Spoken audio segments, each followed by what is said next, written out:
What's up? Ghost Fictions is here, and we're back again. This is a story where Izuku died and sent to Hazbin Hotel. But before we start, please consider subscribe to the channel and give this video a like. Don't forget to check the description for more informations and support the amazing author BFG Hunter 2 for writing this story. Now, let's get into part 2. Chapter 42. S'mores and Texts.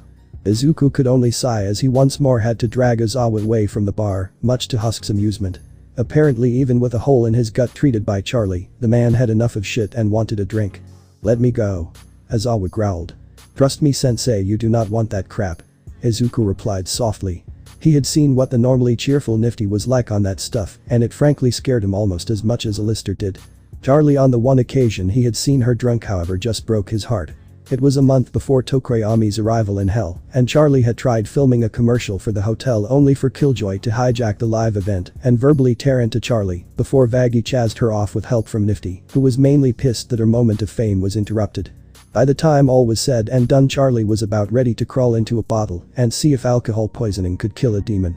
The poor girl was crying her heart out, calling herself a failure and asking if she should just stand in the middle of the street during the next purge. It was that day that Izuku really hated Killjoy, and looking back was also probably the day that Vaggie, Charlie and himself first started having feelings for one another. Probably also helped that drunk Charlie was clingy Charlie and had refused to let them go even when passed out asleep on her bed, forcing the trio to share a bed. "Last call for crap," Husk called mockingly as he locked up the bar, but not before swiping a bottle of whiskey for himself. "That's coming out of your pay," Charlie called absently as she tried to organize a camp out for everyone in the ballroom. "Bite me," Husk huffed before ripping the lid off the bottle and taking a swig as he walked off. "These are truly the bestest pillows." Kira grinned as she fluffed a pillow for Ryuko, her brother fluffing his own. "Charlie got them from Obelisk Emporium run by some dead Egyptian guy. Mr. Rafiki is the best pillows and mattress guy in the area, expensive but excellent." Nifty grinned as she along with Shoto and Sato were moving around tables to make room for everyone. "Mr. Squishy." Eri giggled as the Nomu tried to follow its orders and get into bed, but found itself too large to fit in the sleeping bag. "You need a super duper big one. Mr. Squishy is fat," Toga uttered lowly, watching Izuku and Charlie with jealousy as the Nomu ripped the sleeping bag, which it then proceeded to stare at in confusion. "Hey princess, do we have larger ones?" "I think that's the largest we have, sorry." Charlie chuckled nervously as Achako and Jiru set up theirs right next to each other, much like what Ryuko and the twins were doing, or like Zero and Toru. "Demon bitch is a princess," Bakugo snorted. "Shut it," Izuku growled. "Fuck off to the corner, Pomeranian." Achako snarled as she pointed to one corner of the room where a lone sleeping bag had been set up. It was old, tatters and smelt like wet dog, perfect for Bakugo. "Make me," Bakugo snapped. "Now you're expelled." Aizawa frowned harshly. Bakugo snarled but complied, going off to the corner of the room, muttering death threats and curses under his breath as he went. "This is odd," 13 uttered as they watched a pentagram-marked moon rise over the horizon. "You get used to it." Izuku shrugged with a grin as he handed out blankets to those around him. Despite the looks, it's somewhat beautiful, especially when it's full and Alistair isn't hiding on it. "Hiding on it?" 13 asked in confusion.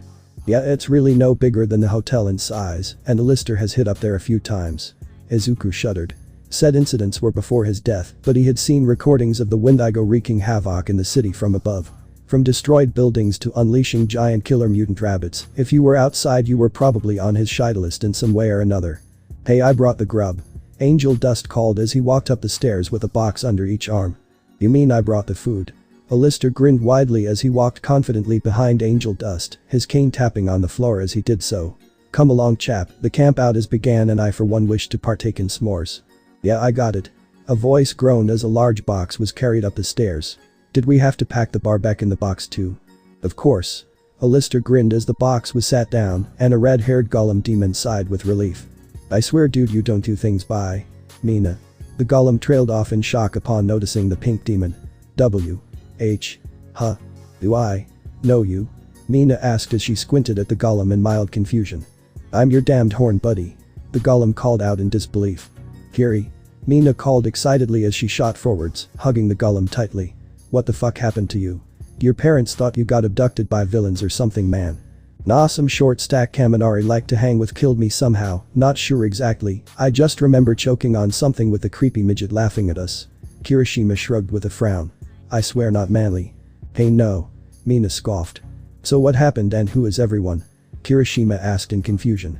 Basically after you died, I helped your parents look for you for weeks, but got told stop and that Endeavor's agency would take over. Mina snorted at that last part, like the flame turd would actually help. I ended up getting into UA, these are my classmates, Charlie owns the hotel apparently. Are you two dating Kiro? Sue asked out of the blue, making both teens sputter and gag in horror. Nah, frog girl. Mina here is my horn buddy. She's like my sister. Kirishima explained. Pain, yeah. Brother from another mother. Mina grinned smugly. If you're all quite done. Alistair chuckled as he opened the box and removed a packet of campfire marshmallows which he threw at Kendo, who barely caught them. I want s'mores. S'mores? Kira cried with excitement. And all I wish for in payment is one tinsy tiny little thing. Alistair grinned widely, too wide to be contained by his face, as his antlers became visible and static danced around him. Whatever he was about to say was stopped by a firm slap upside his head by the just arrived Inko. Now Al, no tormenting my baby boy's friends. Oh, I simply wouldn't dream of it. Alistair mockingly gasped as he held a hand over his heart. Inko uttered with a raised eyebrow before turning to Kirishima. Here's the deal, the mortals don't know you're actually dead, given there is no longer a body up there, you help keep my boy and his friends safe, and you get a free pass to the mortal realm, deal? No catch, right? Kirishima asked nervously. None, just try to keep them safe where it doesn't interfere with them being heroes. Inko shook her head. Is that allowed? Charlie asked nervously. It's fine. Inko giggled softly. I'm technically a part of a different pantheon to you and follow different rules. I mean, look at my sister Gozer, right? Bitch loves her dogs, but she's family. She visits Earth every few hundred or so years, last time she went she got her ass kicked by 3 old guys and kids and a spirit. Should have seen her face when she got back. Inko snorted a laugh. Was she the one who put herself in a painting, or was that the idiot who owes me 50,000 souls? Alistair asked himself softly, unable to remember which moron it was they were referring to. The later. So do we have a deal? Inko smiled kindly at Kirishima. I want to, but what do I say? Kirishima asked nervously. Say yes, duh. Mina grinned as she playfully swatted the red head in his arm. You don't get second chances often, man. Alright then, I accept. Kirishima grinned with a nod. So s'mores? Kira asked impatiently. What is s'mores? Eri asked in confusion. Oh my gosh, the poor girl. Toru called out in shock as she pulled Siro close to her chest, nearly smothering the teen with her breasts in doing so. She doesn't even know about s'mores. Quickly, Siro. Before her cuteness is ruined. Too late for that, sweet cheeks. Angel Dust snorted as he casually tossed the boxes onto a nearby table. Little monster is a Cenobite and more than willing to set horrors loose on us. You're still mad about Spike ruining your fur, aren't you? Nifty giggled merrily. Mr. Spike didn't mean to use bleach. Eri tried to defend her friend Spike the gremlin. The little trog was laughing as he poured it on me. I still have a white streak down my back. Angel Dust snarled in anger. So how did you think everyone up there is reacting to us being gone? Momo asked Izuku softly as she sat down next to him on her own mattress. Ooh. What's this do? Mei asked as she started flicking on and off the light switch for the lights above Bakugo, making the blonde growl in anger. It's the lights, Hatsum-san. Charlie sweat dropped as the Pincat continued to try every damned item in the room that was remotely mechanical in nature. She dreaded what would happen if Baxter decided to show up while she was still here. Hopefully Nezu has it covered. I don't want Bara or Luna to worry too much. Izuku admitted. Nezu? Oh, I have his number here somewhere. Inko hummed as she started flipping through a notebook she pulled from thin air. Like mother like son. Shinso blinked lazily as Izuku also pulled out his own notebook and started taking notes. Where do they even pull those from? We don't know and we don't question it. Charlie admitted with a shrug, pointedly ignoring Momo making her own notebook using her quirk. Here it is, I'll just send the little brat a text message. Inko hummed to herself as a small black vortex appeared only to deposit a cell phone in her hand and vanish without a trace. Earth, Japan, Nezu's office. Nezu was having the time of his life watching the humans freak out. A small evil chuckle escaped his lips as cities burned to ashes and people were crushed in a stampede of their own kin, right before a massive foot came crashing down on them. Screeunk. I do so love Godzilla. Nezu chuckled to himself. That's sure. Midnight chuckled with a nervous grin. The other staff who had shown up were nervous as all hell around the principal. Lucky Aizawa booked the full day at the USJ and got out of Nezu's mandatory movie time. It's a world of laughter, it's a world of cheer. And all of a high-pitched voice that sent the teachers scrambling for cover sang before Nezu opened his small flip phone to see who actually managed to get his number and actually send him a text of all things. His eyes widened as he scanned over the message twice, just to make sure he hadn't misread before they narrowed, and a growl escaped his lips. Sir?" Yagi stuttered nervously. "It appears villains invaded the USJ." The principal growled, his eyes gaining a yellow hue and his voice echoing slightly. "Took our students and stranded them in hell. How do we get them back?" Snipe asked as he frowned under his mask. "Scoop had you got a teleporter to hell?" "No." Power Loader shook his head. "They have their own way but won't be back until tomorrow at the earliest. Everyone check the school for further breaches now." Nezu snapped. The teachers all rushed out to secure the school and students who lived on campus, leaving the fuming principal to himself. "If I get my hands on whoever invaded my school, I'll make Gravity Falls look like a damned kid's book." Nezu growled as he pulled open his drawer to reveal a maroon-colored book, a six-fingered golden hand imprinted on the cover. Time to call some friends. Chapter 43. Calls and Minetta's Fright. Momo hummed softly as she went about cooking up s'mores for people, while Izuku was trying to help Yuri, who insisted that she wanted to help.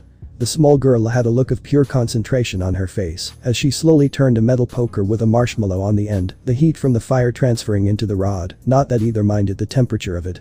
Although none of them realized it, Alistair and Inko were cooing at them while recording the cooking attempt, using an old wind-up film reel camera from a balcony that overlooked the main dining area, the same balcony that happened to lead to the poker room, where several piles of poker chips were set up for later. Ichako and Kyoka were helping Tsu tie up her hair, so she didn't wrap herself in it during her sleep, and Shoto was off to the side using ice to chill his s'more before taking a bite, much to the horror of Mina and Kirishima, who called him a monster for doing so. 13, who had been patched up by Charlie, was trying to keep order amongst Riko, Kira, Tokoyami and Saji, who had taken it upon themselves to try and gross out Angel Dust, who was trying just as hard. Bakugo was off in his corner blockaded behind a pair of upturned tables, while Nifty tried to peek over, but was sadly too short to annoy the blonde. Iida was bundled up in one corner, eyes wide and shaking in fear, while Kendo tried to calm him down enough to be rational. Charlie herself was on the phone in her office trying to calm down Vaggie, Ibarra and Luna, since they had been gone the entire day now. The loud explosion shook the building violently, followed by twin laughter from a male and female voice. "Baxter? Hatsum?" Charlie screamed in annoyance. "No explosions past 4 p.m., which was 3 hours ago." "Everything good?" Ibarra asked, concern lacing her words.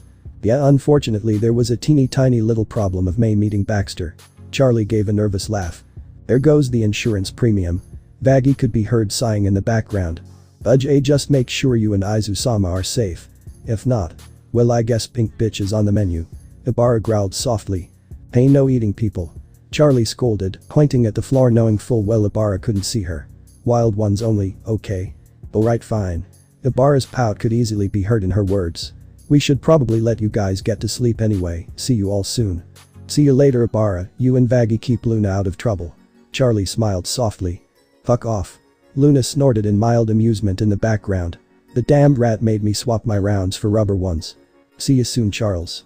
Vaggie called. "See you tomorrow, Charlie-san." Ibarra chirped before hanging up. "Right." Charlie sighed as she returned the phone to the receiver before picking it up again and starting turning the old dial up ring clockwise, stopping at a number and letting to reset to the black slot before repeating until she had soaked up the number 666-356, the number for Imp. The phone rang a few times before a beep was heard. When you want somebody gone and you don't want to wait too long, call the immediate murder professionals. Please leave a message after the beep. Beep. "Hey Blitz, it's Charlie, can you come over to the hotel as soon as you're able to? We need transport for a large group to the human world, and I'm willing to pay up front. Luna is safe on Earth before you panic. Some villains used a lament configuration at the school, and we're stranded. Thanks Biltz, I'll see you soon." Charlie sighed as she hung up the phone once she was done. Standing up, she made her way out to the main hallways in the upper levels of the hotel, passing a soot-covered Baxter and May, who were dragging a bulky-looking contraption to the waste disposal chute. She shook her head at that. It had to have been a major dud for those two to just junk it. "May, when you're done it's time to sleep, you can't invent when tired." Charlie called. "Blitz, go to sleep or I'm removing your mail order privileges." Beep. The anglerfish demon squeaked in fear. Mail order was the only way he was able to continue his experiments after all. Reaching the elevator, Charlie pushed the ground floor button as she stepped inside and hummed along to the elevator music as it made its way to the ground floor. After a short 20 seconds, the doors opened with a ding sound and she stepped out to the main lobby where Cherry Bomb was just locking the doors for the night. Walking into the main dining room, which was doubling as a camping area for the students, Charlie quickly noticed the adorable sight that was her boyfriend and his little sister trying to perfectly cook a marshmallow. "So, what time should this help be arriving?" Aizawa asked as he wriggled over in the yellow sleeping bag he seemed to take with him everywhere. "Probably around 9 given imp opens at 8 and there's roughly a 50-minute drive between here and there," Charlie admitted with a shrug, still keeping an eye on Izuku and Eri. "Great." Aizawa sighed. "Joke is gonna be more clingy than normal when I get back." "Aw, but you two look so cute together though." 13 grinned under her helmet, using 2 hands to separate Mina from Angel Dust when they two decided to see who had better style, which broke into a small fight. "You're lucky I can't give you detention." Aizawa grunted tiredly. "Elsewhere." Mineta groaned in pain as he limped out of the hospital. Say what you will about hell, but at least they had free healthcare. His left leg was still in a bandage and his face was bright red after being singed in the explosion.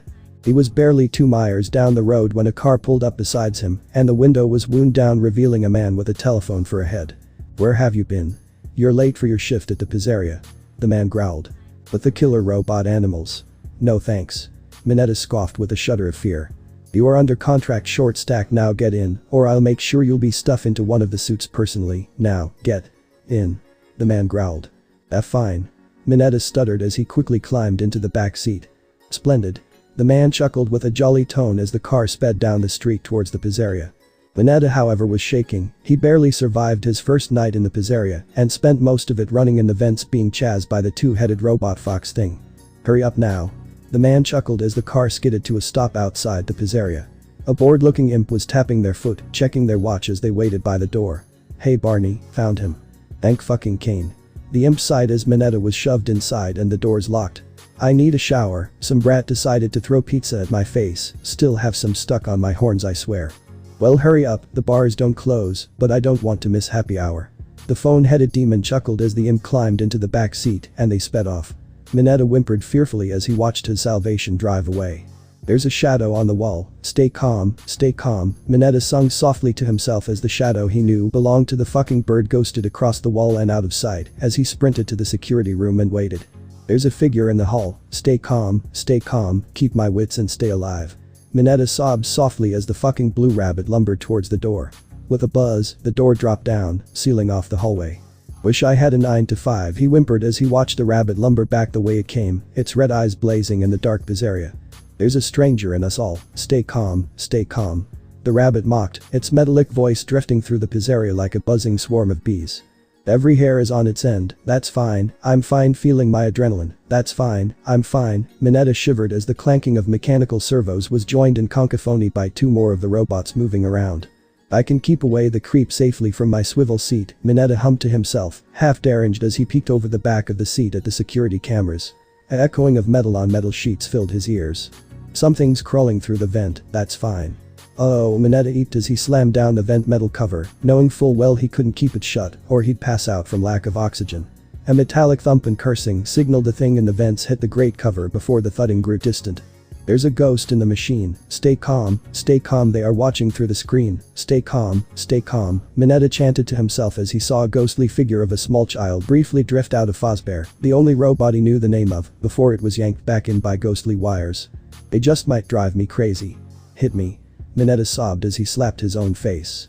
Hell, he could deal with killer robots, no way. "Hey kids, nice to meet ya. Are you ready for some Fazbear pizza?" Freddy sung in a jolly tone, absently snagging a piece of pizza left on a plate by the stage and smooshing it into their gaping metal maw, the pizza simply being grinded to paste through the gears. "Who's this, working at the night shift?" Bonnie asked as he peered down the right hallway only to blink in shock as the small demon shrieked and slammed the door shut. "I don't know, but I don't think I like him," Freddy admitted as he frowned at the demon who was being rude enough to hide from them. "He's so cute. I can feel his heart racing." Chica giggled in a tone reminiscent of the Yandir type of characters from anime. "About time we had a brand new plaything." Mangles sung from above in a falsetto, their 2 heads hanging out of the vent above the main dining hall. "Another yellow belly balking like a chicken." Foxy scoffed as he flung open the curtain around Pirate Cove and marched out. "Hey." Chica gasped back, offended by the comparison. "Listen gang, I say that we dig," and Freddy chuckled darkly as he picked up a pizza cutter from the same table he grabbed the discarded slice. "They are slowly closing in, stay calm, find an inner strength within, stay calm." Mineta sobbed to himself, snot running down his nose as he jammed a bookshelf in the back of the room against the left side door, where the animatronics were banging the door. If I've learned one thing, it's that. Don't respond to Craigslist ads. Mineta hiccuped before freezing in fear at the sight before him. Chica was pressed against the glass, its beak wide open, revealing the endoskeleton within. I can see their second skin, stay calm. In the end there's only me, alright, morning sun will set me free, alright, I'm done with Five Nights at Freddy's. Bite me. Mineta screeched as he swung the fire extinguisher at Mangle as it kept out of the vent and ran into the vent himself. He knew it lead to an external grate, and he damned well wasn't going to die here. Hey, where did our new friend go? Chica pouted, or as best a robotic chicken could. Don't worry, he'll be back again tomorrow. Freddy tried to reassure Chica, patting their shoulder as he did so. So, does he not go to the bathroom, or does he just hold it in all night? Bonnie asked in confusion as the door lost power and lifted up, revealing there was no other door in the room besides the right-hand side hallway one. He pees into a cup. Foxy admitted, gesturing to a cup of yellow liquid which was spilt on Mangle. You what? Mangle groaned, realizing what they were covered in. I've seen him do it with me own eye. We were both just staring at each other. It was extremely awkward. Foxy admitted, scratching the back of their head with their hook while looking to the side. Chapter 44.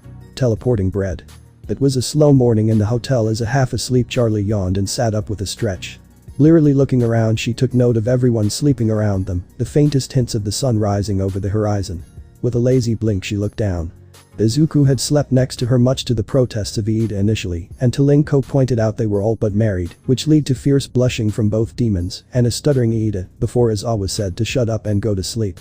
What was different however was the small sleeping form of Eri tucked between them. A small red-eyed bunny with sharp teeth was wrapped in her arms as she snored softly. Oh my gosh, precious. Charlie whisper screamed really quickly.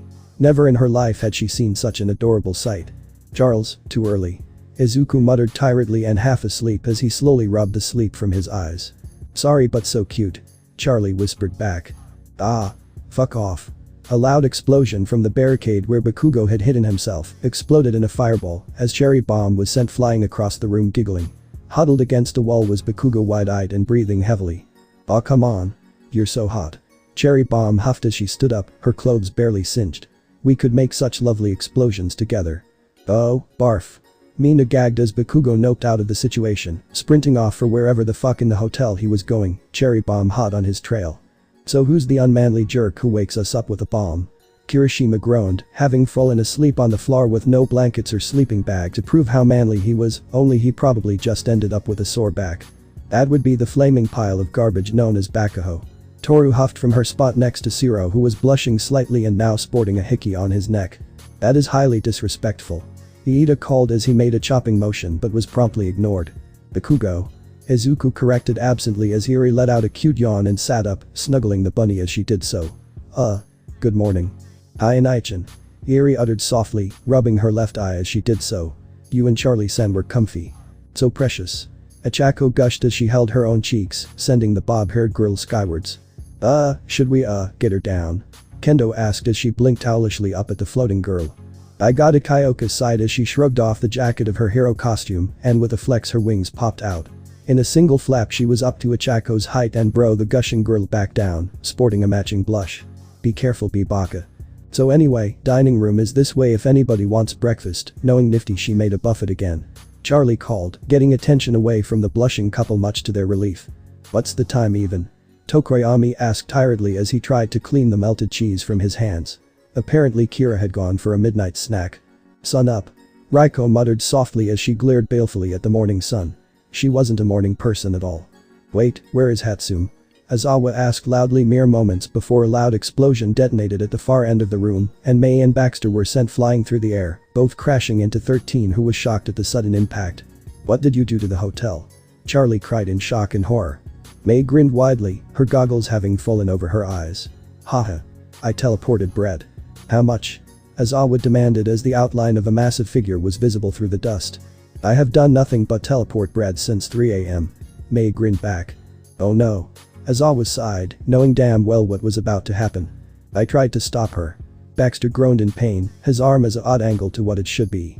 The guttural roar and the sound of soggy bread slapping on the ground filled the air as a massive load of moldy green-stained tumor-riddled monster bread flopped through the hole the explosion had made.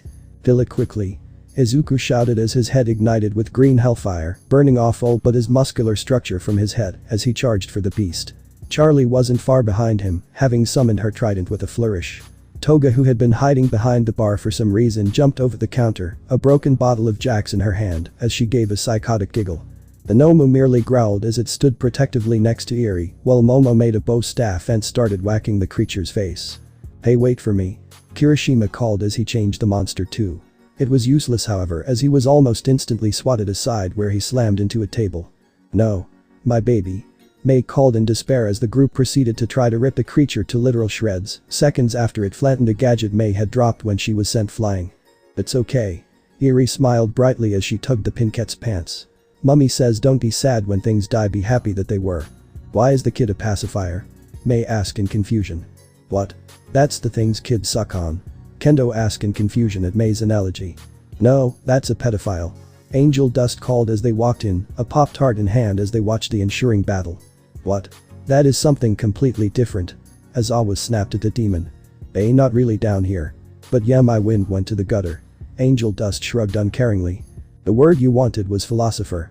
Baxter groaned in pain as he tried to snap his arm back into place. "Ah!" Bakugo screamed as he dove off of the second highest balcony in the hotel's internal structure onto the bread demon. The ensuing blast merely aggravated the bread demon, which swatted Bakugo back up to the waiting arms of Cherry Bomb. "Oh, explosion boy." Cherry Bomb cooed from the upper levels. "I knew you loved me. Please. Help me." Bakugo groaned as the Cyclops demon dragged him off. "Kindred soul." Azawa muttered softly, truly in this one instance he felt sorry for Bakugo, mostly it was from his experience with Miss Joke. "No more Mrs. Nice God." Inko growled from above, her form draped in a nightgown covered in chibi tarasques, as a dark miasma pooled in her left hand. Taking the hint, the group jumped away in fright moments before the vortex struck the monster. The creature shrieked loudly, its form bubbling, pulsing with energy, as it inflated too large for its form to hold before, with the sound of 1,000 bursting water balloons it burst. Charred bread good and tumors flooded the area, covering just about everyone in the goo. "Oh, nasty." Momo gagged in disgust as she tried to shake the stuff off of her left foot. "The flipping came damned heck happened here." Nifty shrieked as she walked in, a long trolley covered in breakfast foods being pulled along behind her. "I teleported bread." May grinned proudly. "But you get to clean it." Nifty pouted with puffed cheeks. "Oh man." May groaned as she slouched slightly. "I'll get my friends to help." Eri smiled happily. "Mr. Stripe and Mr. Krite love food, so they'll be happy to help." "Thanks." May sighed as Nifty handed the Pinkette a mop. "Shouldn't take longer than 3 hours, which is around how long you have until Imp arrives." Nifty huffed as she finished pulling the trolley of food into the room. "Everybody but Pink Girl come and get some breakfast." "Oh my god." Achako uttered in shock upon seeing the spread. "It's almost as much as the chefs used to make." Momo uttered. "Did it all herself too." Alistair grinned as he walked into the room before looking up at Inko, who was watching from the balcony. "Inko, my dearest, would you wish to join us for breakfast?" "I'll be done in a minute." Inko called. "Save me some pancakes." "Will do." Alistair called as Inko disappeared back inside the room. "Thank you, Miss Nifty." Eri grinned as she took a single apple for herself and some waffles for the Nomu, who was now sitting on the floor next to a table. "Aw, you're welcome, sweetie." Nifty grinned back nervously. "How bunger?" A raspy voice called as a small black spiky ball dove into the bread monster slop from the second story. "Hi, Mr. Krite." Eri called happily. "Lots. Food. Good yes." The creature cackled before face-planting into a large chunk of bread monster and started eating. "I don't even know who or what that one is," Izuku stated with a raised eyebrow while he absently grabbed some pancakes. "Me either, but it's friends with young Eri here," Alistair admitted, snagging several English breakfast sausages for himself while putting food on a second plate for Inko. It was at this time the doors were booted open, revealing a very unamused-looking Blitz. Besides him was a pink-skinned demon in a short skirt and sweater. Blitz cut off whatever Charlie was about to say as he screamed. "What the cane damned fuck happened?" Anaichin and his friends and Mummy blew up the bread monster. Eri intoned cutely. "I see. Whose kid is this?" Blitz asked in confusion as he blinked owlishly at Eri. "She's my sister." Izuku spoke up. "I see." Blitz blinked with a blank expression before he noticed Alistair and gulped nervously. "Ah, Blitz, oh my dear man, I was looking to make a business proposal for you, but first I do believe breakfast is in order." Alistair grinned widely, static dancing around him, making many in the room back off and shudder fearfully.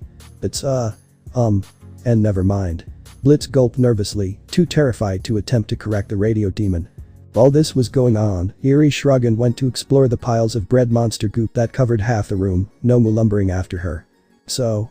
You kill people? And get paid to do it?" Toga asked Blitz with a curious expression. "Yes indeed we do, young lady." Blitz gave his best businessman grin as he clapped his hands together. Izu-san doesn't like killing humans."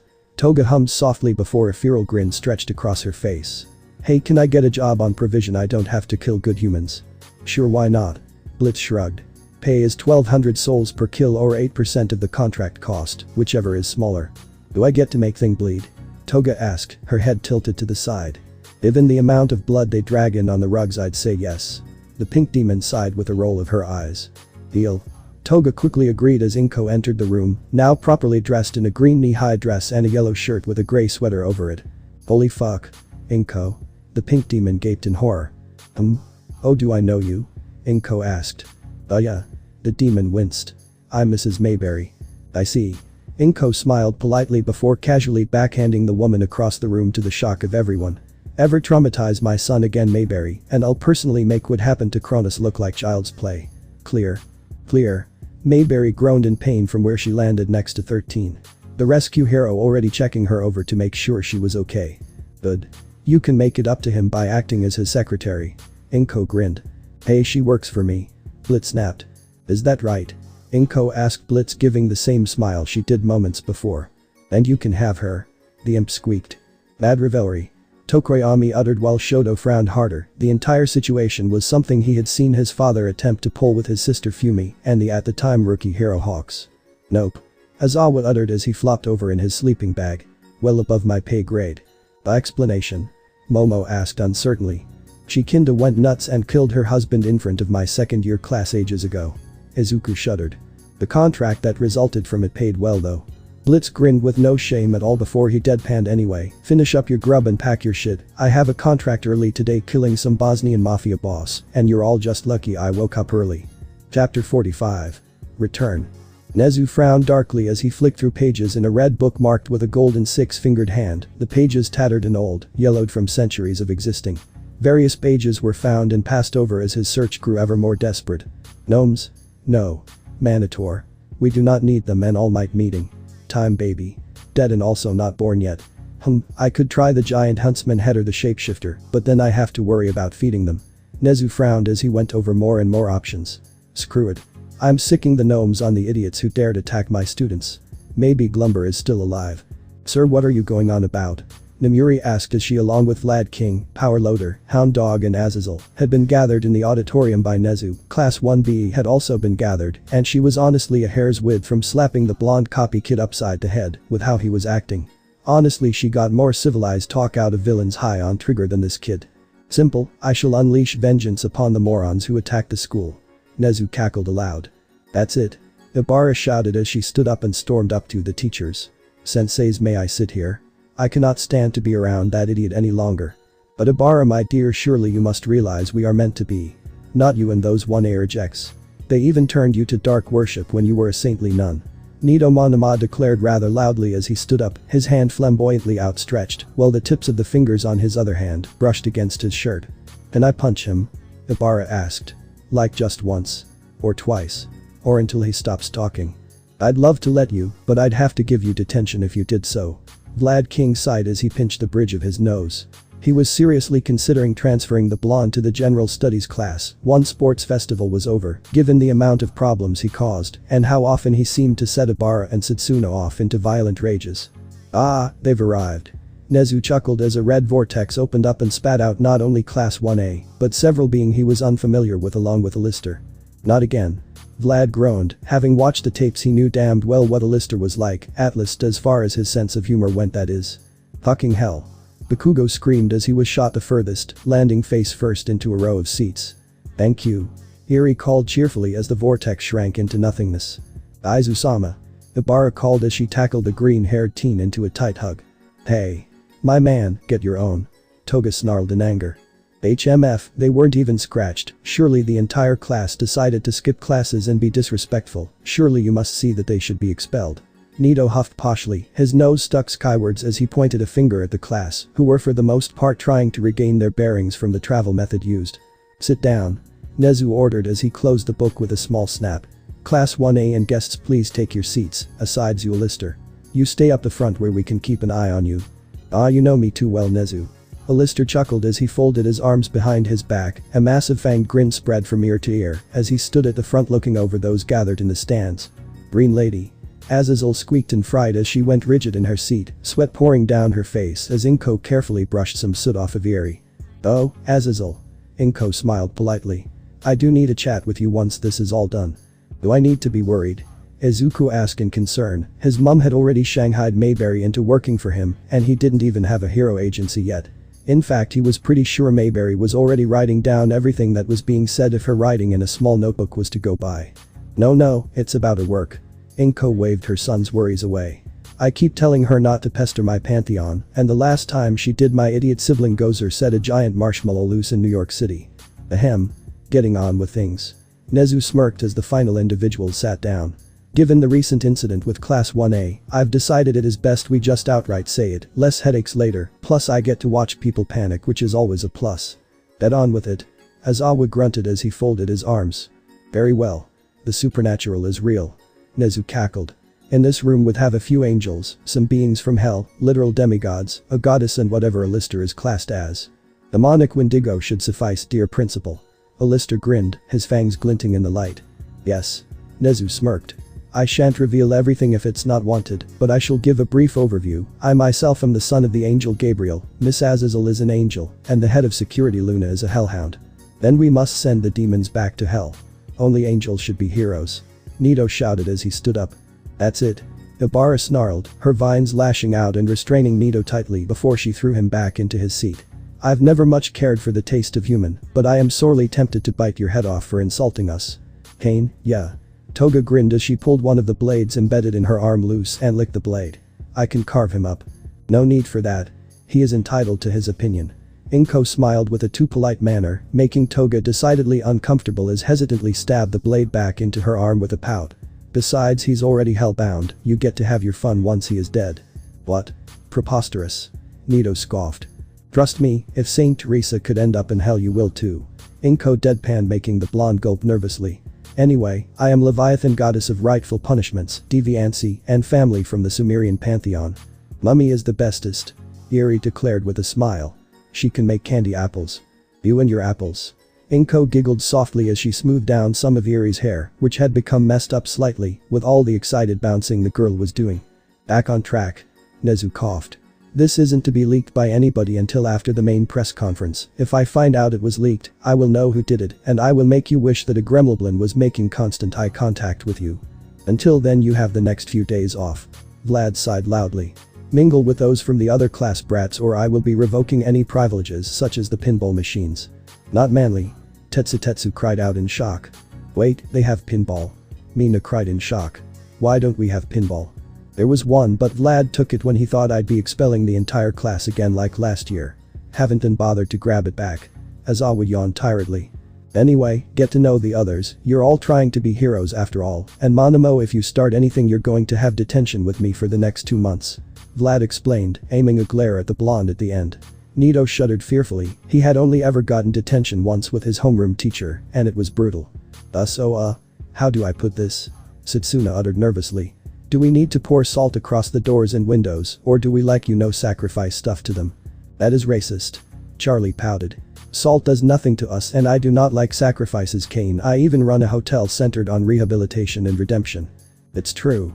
Though the mad beast are blind to the light, the princess heart stays true to her goals. Tokoyami intoned dramatically. Home to the best beast chargers. Kira called with a large grin as she high-fives the still timid Ryoko. Bored now? Mei called lazily as she stood up and started walking off. Hatsune, get back here. Azawa snapped. Let her go. Nezu chuckled. There wasn't a day where she went to the support workshop after classes since she started. Rest of you are free to go. This is honestly not as bad as I expected. Mayberry hummed softly as she closed her notebook. In an instant Ibarra had charged over and wrapped Izuku and Charlie into a hug, her vines slapping aside Nito when he went to protest. I missed you guys. It too quiet last night. Ibarra spoke softly as she pulled back.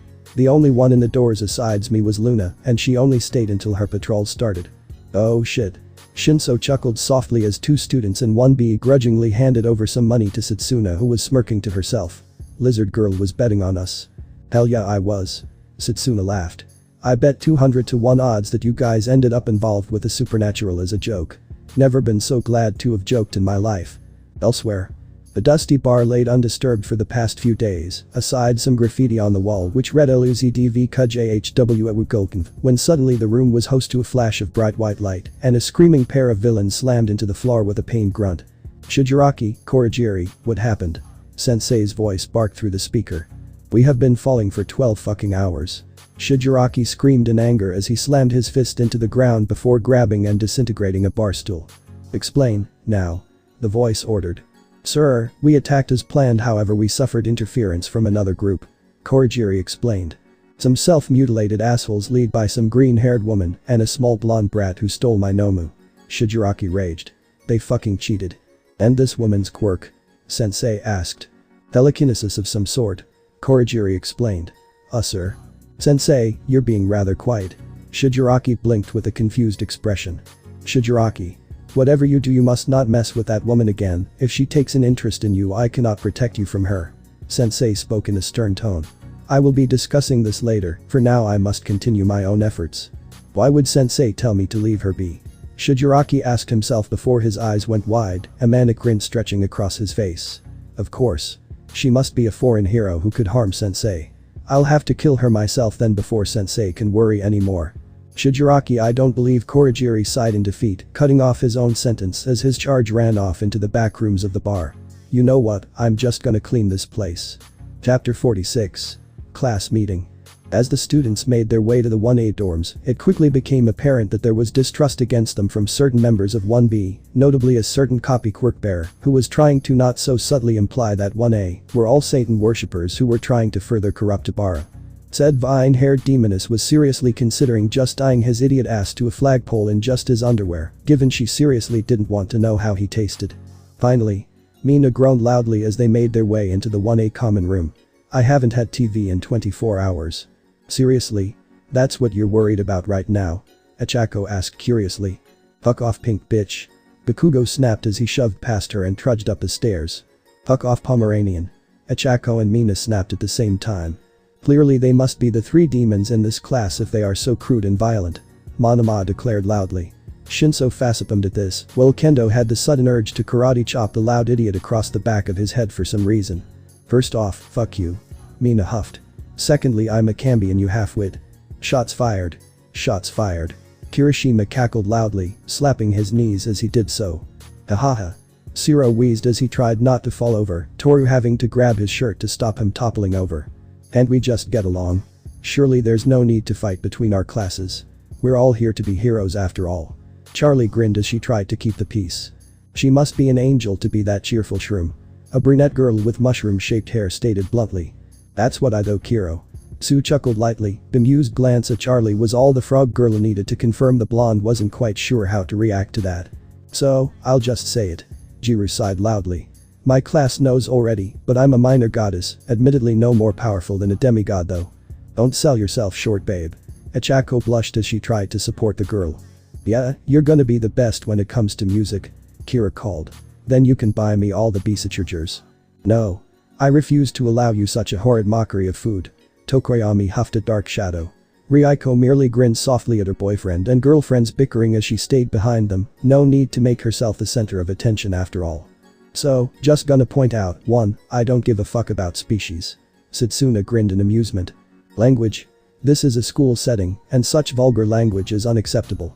Iida shouted, his arms waving in a chopping motion. Do I say I ship it? Satsuna grinned with a faint blush and nosebleed as she gave a thumbs up at Achako and Jiru. Dokage, I approve, come to my office later for shipping notes. Nezu's voice cackled over the intercom. Vishujin a rat. Achako huffed as she glared up at the speakers. Rat Satan has spoken. Tetsu chuckled to himself. Okay, 1, no. Charlie pouted. 2, that is highly offensive. It was at this time that the resident hellhound made her way down the stairs and into the common area, bags under her eyes, and looking like she didn't sleep. Green, Princess High. Too tired. Luna yawned before collapsing face first into the couch where she passed out snoring softly. How long was she even up for? Momo asked in concern as she used her quirk to make the hellhound a blanket to keep her warm. Since you all left for the USJ. Ibarra admitted. If you excuse me, since I no longer have a need to hide it, I'm going to grab a snack. Brush your teeth afterwards.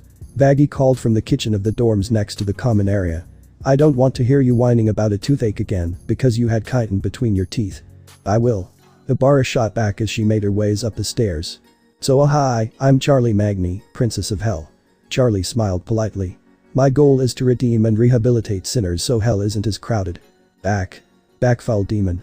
Monomo shouted as he grabbed and ripped a small Shinto pendant from a necklace which had been hanging from the neck of a vase. The symbols of worship thing doesn't work, you know. Achako stated with a raised eyebrow, her fingers tracing something under her clothes. Yeah, that is just a myth. Charlie smiled apologetically as she poked the pendant. Even a holy cross will at most feel like plunging your hand into a fresh bowl of soup in terms of heat. Just what the fuck is going on now, Monoma? Vlad King groaned as he walked in on the scene before him, as Awa having ran off to hide from Miss Joke. Inko, Eri and Toga were visible behind the blood-themed hero, and Eri was already looking around the room in awe and wonder, her eyes sparkling with joy. She's the Antichrist. Monoma shouted, jabbing a finger in Charlie's direction. I'm not. Charlie pouted. That was long before I was born, Kane. It was long before humans even had quirks. Wait, so the apocalypse already occurred? Shishida asked as he adjusted his glasses. What? No. Charlie frowned softly. He ended up getting into acting, went by the name Danny DeVito, he runs a comedy club down in hell now. Well. I'm going to hell. Satsuna deadpanned as her head detached and did a 360. At least I can do the head spin easily enough. First off, I think I've only seen one person in hell do that, and she is a right. Not nice person. Izuku pointed out, censoring himself in front of Eri. He's not wrong. I doubt many like Killjoy. Vaggie huffed with a roll of her eyes. Hey, Charles, can I have some help? Pancakes are almost done. Humming. Charlie called as she rushed into the kitchen to help get all the food. Anai-chan, what's that? Eri asked as she pointed at a cat clock hanging from the wall. Can I have it for cute club? It's a clock and no sorry, it belongs to our homeroom teacher. Izuku explained patiently. The small girl nodded in understanding. So precious. Tetsu uttered softly. Not manly to cry. Sure. Momo gave a strained smile as Charlie and Vaggie carried in a large tray covered in pancakes. Do we even need that many? Nezu planned ahead. Vaggie shrugged. Both 1A and 1B have no classes until Tuesday, and I have nothing either. It was at this moment Goose wandered into the room, took one look at the pancakes and jumped. 1A, who was used to the cat's antics, barely reacted when several long tongues shot out of its mouth to steal half a dozen pancakes before it even hit the floor. 1B and Vlad, however, looked horrified. Fluffy kitty. Eri squealed with joy as she briskly walked over to Goose and sat down next to him. So Fluff. She awed as she patted the cat. Good to see Goose is making Eri happy. Inko smiled softly as she pushed past the stunned Vlad. How did it even do that? Toga asked in confusion. Goose has a quirk. Izuku explained. He not only has the tongues, but he seems to store anything he has eaten for future coughing up if needed. Much cute vagina. A blonde girl with horns cooed. This caused everyone to do a spit take and make Iida faint in shock. Thankfully Eri wasn't paying attention to what was said, being too focused on the cat before her. Only the correct word is kitty or cat. Vlad groaned. Stop listening to Monoma for advice. Ah, what I say then? Pony asked in confusion. Vagina. Inko stated simply in English. Pony's face erupted into a bright red blush as she covered her face in embarrassment. It's quite okay. I did have similar problems myself learning English, given my first language rock, and male genitalia were interchangeable depending on context. Ah. Mum. Izuku shouted in shock, his skull erupting into a raging inferno from embarrassment. Can we stop this and just eat already? Mina asked aloud. I've been stopping myself from just eating it all, and you guys take forever. Sure. Why not? Satsuna grinned as her arms detached and started bringing over disposable plates. If anything, I'm kind of shocked Mina still has any room. Toru admitted. I mean, the food at Charlie's hotel was more than enough for me. Some people are just naturally hungry. Momo shrugged as she took a plate and went to the pile of pancakes that had been sat on the table. One upside to my quirk is I can eat a lot and not get fat. Fuck you. Toga pouted as she looked down at her figure. Well, not fat, she was a little more padded than she would have liked to be. It's alright, dear. Well, you can lose weight easier as a Cenobite than as a human, you still look beautiful regardless. Inko explained as she patted Toga on the shoulder. The only reason Butterball is as large as he is would be the fact he eats a whole pig each day. Jealous. Kirishima groaned, imagining being able to eat a lot and never get fat. He would honestly just use it as an excuse to eat as many spicy pork ramen as he could get a hold of. You want some? Momo asked as she turned to face Vlad and Inko. No, I'm quite alright. Inko waved her off with a smile. I should probably go speak with Nezu soon anyway. Would you all be willing to keep an eye on Eri? Sure mum. Izuku replied as he watched Eri proceed to hug Goose. The cat purred loudly and spat out a yo-yo of all things. Goose seems to like her. Oh please, Goose is a big softie. Inko chuckled as Goose rolled onto his back. When he isn't coughing up tires and destroying shelves. Kendo stated bluntly. True. Inko chuckled.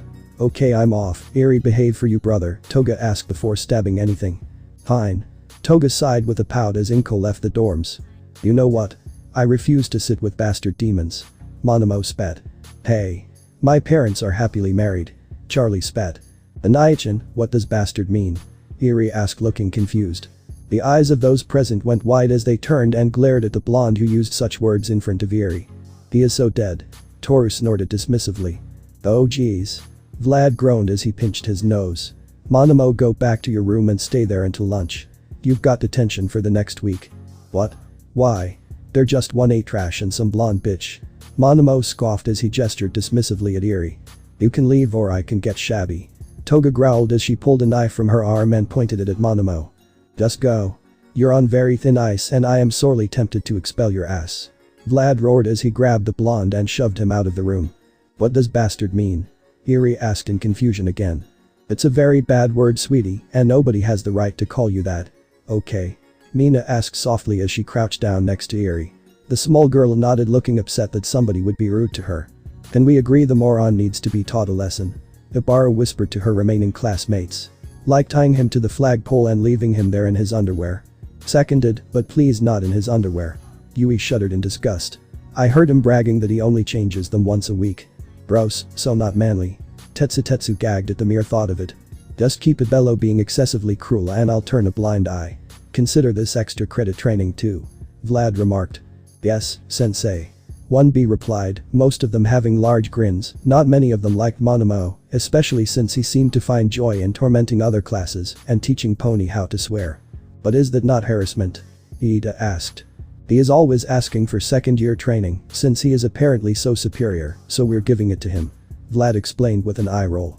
Every week one person is chosen as a target and for that week they are fair game for pranks of the non-cruel variety. It's designed to improve situational awareness and critical thinking. If he wants to brag, this is his price. I see. Iida blinked with a thoughtful expression on his face. Hey, can we get involved? Mina asked. He insulted Eri and a lot of us too. Sure, if anything it should humble him. Vlad chuckled softly. Elsewhere.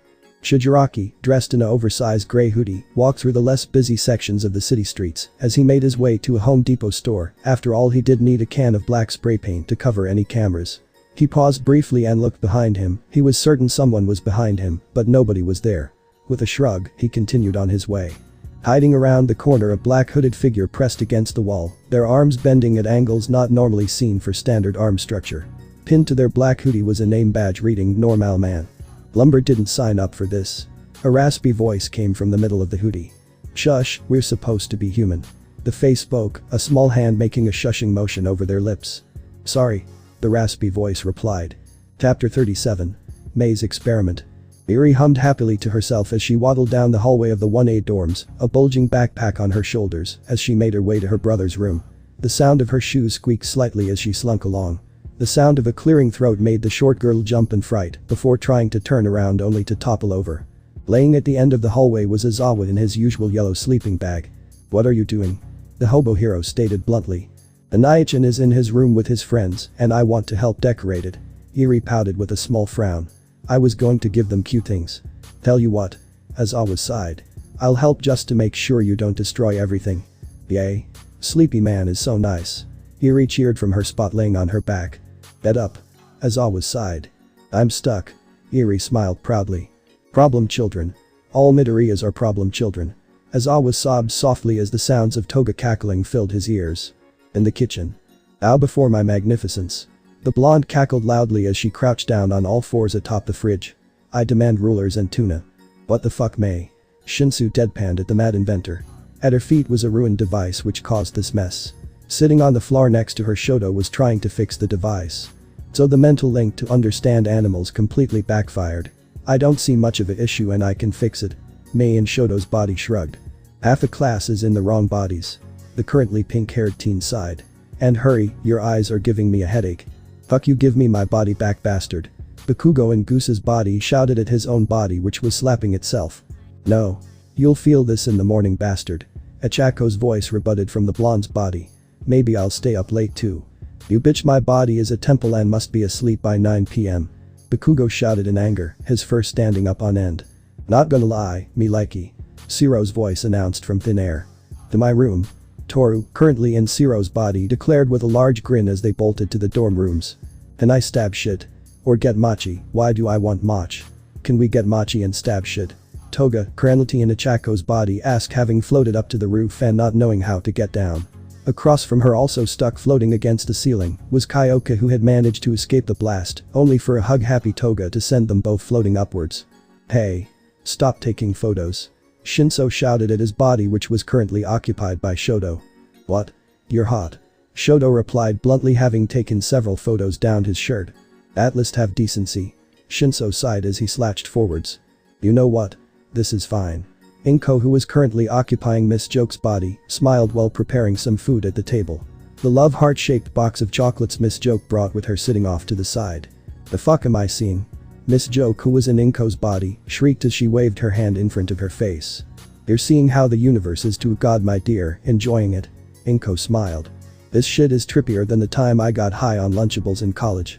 The clown hero uttered in shock, still waving her hand before her face. Why is the cat a ball of tentacles and mouths? Don't worry about it, dear, Goose is mostly harmless. Inko chuckled softly as she continued to cut up pork for dinner. Where is my rulers and tuna? I demand pats. Goose, who was in Toga's body, demanded. Shut it. Shinso shouted as he ditched a random item from the bench at the cat in a girl's body, the item in question. A cucumber. DHHHH. Goose shrieked in fright, falling off the fridge in the process before sprinting under the table to hide. Demon. D-moon. Well, that's just rude. Toga pouted as she crossed her arms. I didn't even know that would work. Shinso blinked in confusion. Yeah. Mei waved him off. Almost done, then I need my eyes back to make more delicate parts of babies. She never learns, does she? Inko chuckled. Nope. Miss Joke stated absently before her eyes went wide. Holy shit, I can taste purple. Done. Mei chirped before a shockwave of magenta light rocked the room. Shoto blinked in confusion as to why he was holding some weird gizmo. I'll take that. Mei smiled happily, now back in her own body. My fucking face. Bakugo shrieked in pain, clutching at his jaw. Bob-haired bitch. Nice. Kyoka smirked at her girlfriend. I try. Achako grinned back. Oh fuck, it's big-eyed, oh say can you see? Siro shouted in falsetto from the dorms. I'll just pretend we didn't hear that. Shinso uttered, looking a bit ill at what he just heard. Damn, she must be good. Mei grinned. Wonder if I can make a baby to replicate that. It'd sell like hotcakes. Mei no. Shinso sighed. Mei yes. The pink-haired girl rebutted with a manic grin. Irk. Miss Joke groaned before making a dash for the trash can before vomiting. Guess the trip is over. Inko hummed to herself, now back in her proper body. It was rather novel being mortal with no idea of what reality is really like again. Stabby. Toga cried out before a thump was heard under the table, quickly followed by her yelp. No stabbing my legs, dear, you'll stain my good shoes. Inko replied patiently. Okay.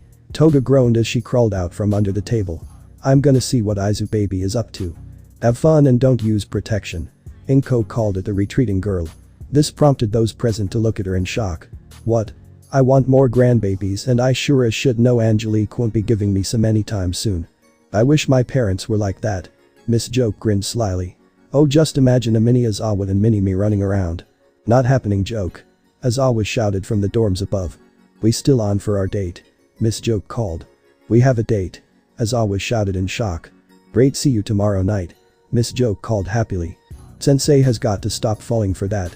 Kyoka sighed with a shake of her head. Had the same way the old hag scored dad. Bakugo scoffed.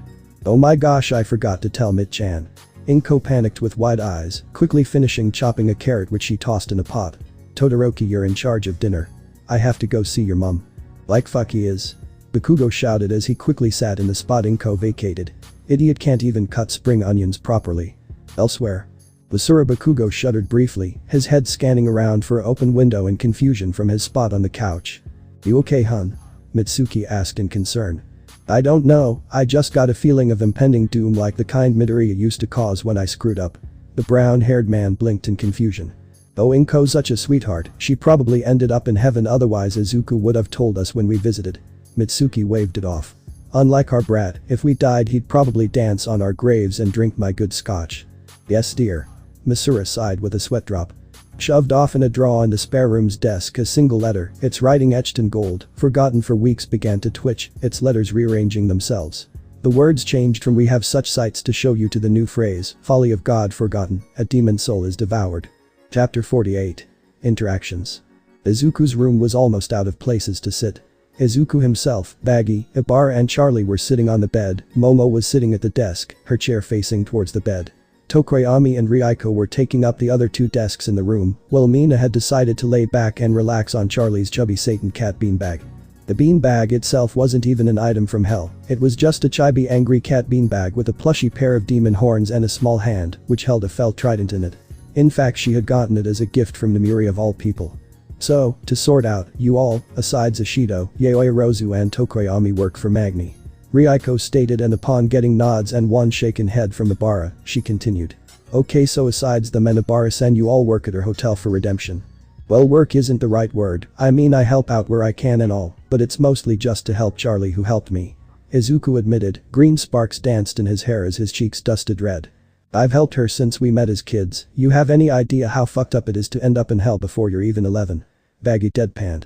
Wait, how did you? Ryuko started, but worried looks from most of the others, and a glare from Baggy shut her question down. So, you're all Magni-sans slaves? Ryuko asked uncertainly. What? Charlie shrieked as she jolted in shock. Please. Baggy snorted. If anything, the only thing she can possibly enslave is a marshmallow. Hey. Charlie whines with a pout. True, the demon princess is but an angel with the temper of man. Tokoyami spoke up, semi-dramatically. Can we hurry up? I want beast chargers. Dark Shadow spoke up. Uid and I will request a flashbang. Tokoyami frowned at his twin. I am sick of cleaning dried cheese from my feathers just so you can stuff your endless maw. Don't look at me for help, I agree with your brother on this. Momo replied as Dark Shadow gave her best puppy dog eyes at the dark-haired Cenobite. Is that all you came to ask? Mina asked as she slouched back into the beanbag. Cuss, not cool if that's all you are here for. Then no. Ryuko stuttered slightly. Look, I'm clueless about this whole supernatural hell and things stuff, family wasn't religious growing up, and I never really had much of an interest in it myself outside spirits and yokai. I'll get my notebook. Izuku volunteered as he got off of the bed and opened up a drawer at the desk. What he pulled out was a small brown leather-bound book with a small lock on it. Opening the lock, he flicked it to page 3 and handed it to the ghostly girl. Here is the basics, but please be gentle with this, it's the only copy I have right now. The black-haired girl blinked in mild shock as she started reading through the page it was turned to. So, every religion is right. Pretty much asides anything after the early 1900s. Charlie shrugged. Hades and Persephone come over once a year or so for a business meeting with my parents. We've already met my mum. Izuku uttered. Honestly though, I had no clue she wasn't human until yesterday. Anaichan. Irie's voice was heard alongside a knock on the door. Can I come in? Sure. Izuku blinked in confusion while the rest shrugged. Yay. Anaichan's room. Irie giggled as she rushed into the room, Azawa behind her carrying an overstuffed bag. I brought cute things. Pardon? Charlie asked. So precious. Ibara uttered with a soft smile. I made a new friend called Luna, and she gave me these cute things. Irie smiled as she took the bag from Izawa and opened it up. Elsewhere. Shigaraki twitched in irritation as he made his way down the aisle of the local hardware store to grab spray paint. He was sure he was being stalked, but whenever he turned around there was nobody there.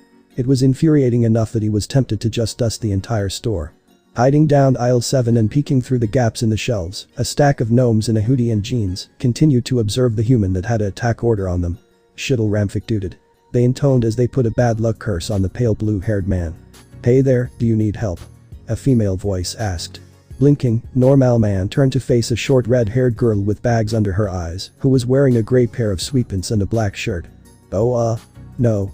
The gnome at the top replied. Okay then. You know where they keep the camcorder batteries? I want to meet up with my idol and record me meeting them. The girl admitted.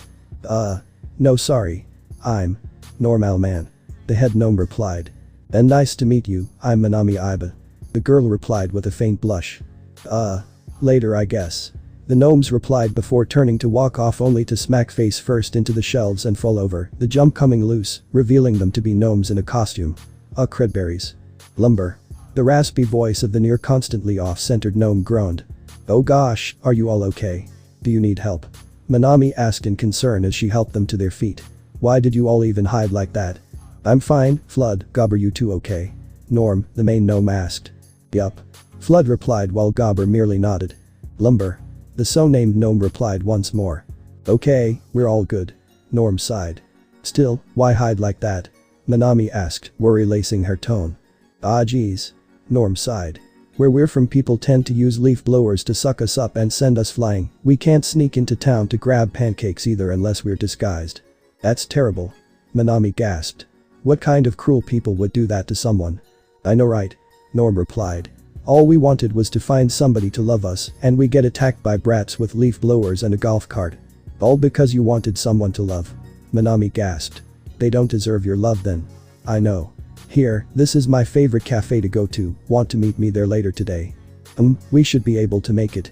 I think we're not exactly from around here. Norm admitted. Then come with me, I'll show you all now. Manami smiled as she grabbed the gloves sewn into the jumper they wore and dragged them along with her. The gnomes forgetting all about their job with this new information. Nezu's office. Nezu frowned as he sat at his desk. Somehow the villains invading the USJ had been leaked to the press. He had no clue how it happened, but he would find whoever leaked this and make them pay. His internal rant was interrupted by a knock on his door. Come in. He called out as he schooled his features. Entering the room was Inko Midoriya, his honorary great-aunt, given she helped his grandfather raise the first batch of angels he made. Nezu, I'm heading off to speak with a mortal friend of mine, want to tag along to mess with her? Inko asked with a cheeky grin. It was one he had seen his father use many times before when he wanted to prank somebody. As much as I'd like to, I'm afraid somebody leaked what happened to the press. Nezu sighed. Luckily all that was leaked was that the USJ was attacked by villains, and a third party intervened and saved the students. Inko blinked at that before giving a soft chuckle. Have fun with that and let me know beforehand if you want to wreak Weirdmageddon on the press so I can join in, okay? Of course. Nezu cackled. You never did forgive the town shouters, did you? Hey, they labeled my son Genghis as a psychopath, yet he treated others how they treated him first. Inko pouted, remembering one of her early mortal children. So long as you didn't hurt him or his people, he was happy to live and let live while high on opium. Yes, well, history is written by the victors, and they certainly weren't kind to the cons, were they? Nezu replied. Make sure you share the memory of the meeting, Atlas. It was rather amusing seeing her reaction through the camera I snuck on Izawa's collar when he was napping. Argent Denyer. Blood-soaked rock coated the area, pools of gore and bones festering with maggots littered all you could see. The sky was a raging inferno of swirling red, pink and orange, as distant snarls and shrieks tore through the air. The lanky maroon and red-colored creature with large yellow and eyes, a hairless bulbous head, shrieked as he jumped from rock to rock, the sound of pounding boots through a slurry of blood gained on them. The being made another leap, it was so close to the cave, so close to safety. Mid-leap, they were yanked back, an axe-headed chain piercing through the guts as they screeched in fear. Large gloves hands grabbed its head and with a sharp snap, removed it from the body. Standing there clad in green armor which showed off their biceps was a figure many infernal beings feared. Not even the great demons or the chaos gods dared to mess with this individual.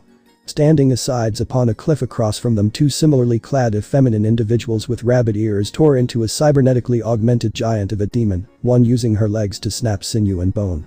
The other using her teeth to rip chunks of the creature's throat out. Before them a hissing and snarling horde of various demons gathered in the ravine below. At its end, an unholy altar pulsed with sickly energy. The two feminine figures, both sporting white hair and tan skin with white rabbit ears, joined the first figure overlooking the ravine. They never learn, do they? The older woman snorted as she casually wiped blood from her lips. Let's just hurry this up, I have work in half an hour, or that red-feathered idiot crosses my path during patrols. The younger sighed as she cracked their knuckles. Rip and tear. The man growled as all three threw themselves into the horde below, shredding through the horde as they barreled through straight for the altar. For all their hate and their evil they fear only one thing, and we send onto them, only them. Rip and tear, until it is done. Chapter 49. Metal Knot with Nezu. Inko hummed to herself as she walked up to the front door of her mortal friend's house, a momentary twinge of worry stabbed through her, wondering if she would be welcomed or shunned, before she steeled herself and knocked on the door. The sound of cursing and a bedroom door flinging open caused Inko to giggle slightly. Mitsuki always wanted more kids, but for some reason never could manage after her son was born. What? The blonde woman growled as she flung open the door clad in nothing but a bathrobe. Inks. Hi Mit-chan. Can I come in or do I need to climb up the toilet pipe? Inko asked, a small smile adorning her face. Holy shit. Come in, come in. Mitsuki grinned as she pulled Inko inside. Hey babe. Inko's back. Seriously? Misura shouted from his room. Why would I lie, you moron? Mitsuki shouted. It's good to see you again, Mits. Inko smiled softly. Seriously, thank you for watching my son for me. No problem. Now how was heaven? Mitsuki asked. Heaven? Inko giggled. Oh Mitsuki sweetie, I didn't go to heaven. Oh, I'm so sorry Inks, I didn't know. Mitsuki gasped softly. Oh, it's all good. Inko waved it off as they sat around the small coffee table in the lounge room. It's part of what I need to talk to you and your husband about, if that's okay. Sure. Mitsuki nodded before shouting. Moron. Get your ass here for a talk. Oh, Mit-chan. Inko gave a nervous chuckle. For years she had wondered why she got along with Mitsuki so well despite being so different, but it now makes sense due to having her full memories back. Oh, you weren't kidding. Misura uttered as he walked in wearing a pair of shorts and a ruffled shirt. So, first off, thank you both for watching my son after my death. Inko smiled softly at the two as Misura sat down next to his wife. Seriously, I'll repay you both for that. Hey, there's no need Inks, he was better behaved than our brat. Mitsuki waved it off. Still, I don't feel right not giving you something back for watching him. Inko stated as a quill and paper appeared before her which she proceeded to write on. Look, I'm going to be honest, I'm a big shot down in hell, and you too sure as Cain won't make it into heaven with how Cherub is running things. This is essentially a good service down there that's trying to fix things. Mitsuki blinked in shock at her friend's admission. Wait, what's the time difference between here and hell? You were such a sweet woman Inks, how did you even become a big shot down there? An order, only in some realms such as agony or the pit. Second, I'm a reincarnation of Leviathan, the one in charge of the labyrinth and god of the Cenobites. Inko explained as with a quick flourish she finished writing and handed the paper to Mitsuki. Mitsuki blinked at the small note which read Hazbin Hotel, 665 Broken Glass Lane, by order of Leviathan, Inko Midoriya, prepaid redemption for Mitsuki Bakugo and Misura Bakugo, 2xxx, DBA, lump sum of 230 souls for wardrobe. Seriously? Inko, you didn't need to do this. Misura pointed out gently. Nonsense, you two are good people, you just have some anger issues.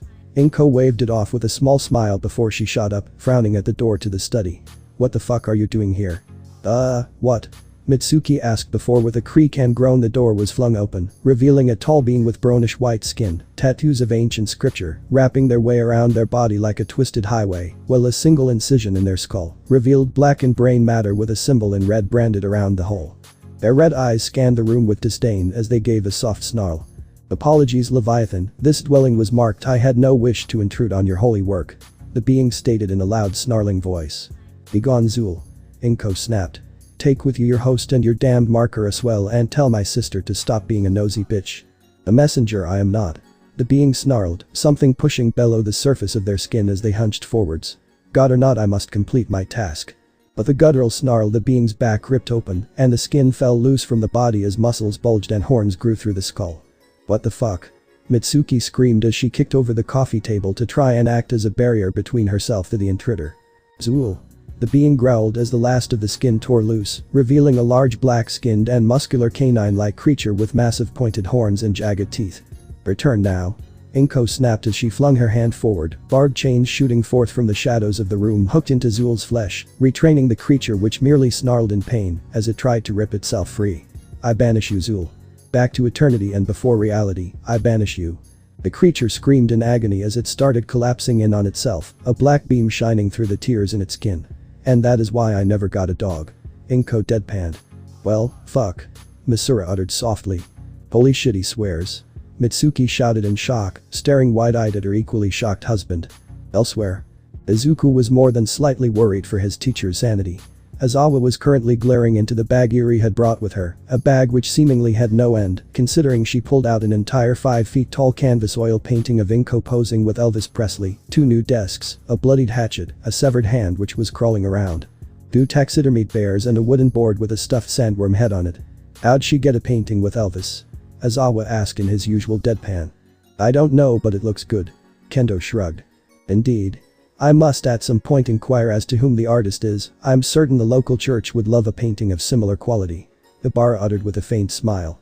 But how did Mum get it done? Isn't this guy hundreds of years dead? Izuku asked as he held his chin and squinted at the picture. Yeah, everyone knows Elvis is dead. Momo uttered softly. No.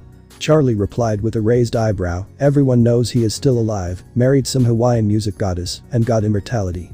Yay. Music guy's songs are cool. Eri beamed as she pulled an entire 6-feet-tall killer rabbit costume out of her bag. She blinked in confusion as she held it in her hands. I didn't remember packing this.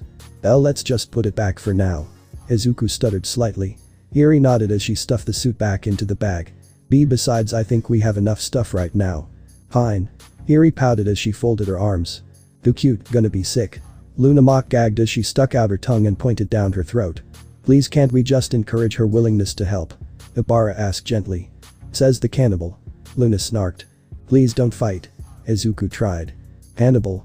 You eat people. Mr. Tabe ate people too. Eri stated softly. He wasn't very nice and ate my hand once, but Overhaul fixed it. I wonder if they're the one who ate me.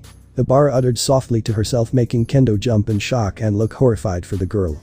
Right. Aizawa inhaled sharply. Would you two like to come with me? We can talk to a nice man with a coat and he can stop them trying to eat you hand again, okay?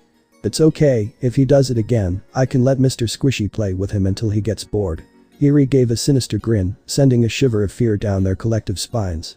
With Nezu. We find the mad principal cackling to himself as he typed away rapidly on a laptop, the sound of keys clacking indistinguishable from one another with his speed. The HSC had all but demanded the sports festival continue and would close the school if he refused. He knew that they had no true legal right to close the school, since it fell under the Japanese Education Department and not them, but he wouldn't put it past them to send Hawks or another of their assassins after him and have some spineless yes man put in charge of the school who was loyal to them. Due to this and the entertainment value, he was going ahead with the plans of the HSC, only it would go according to their plans. Rather, he was planning something of his own. Now one may have assumed that with all the keys clacking the email to the HSC would be long-winded. No, in fact it was now. It was actually rather short and to the point. Dear HSC head. I accept your terms for this event. Nezu. No.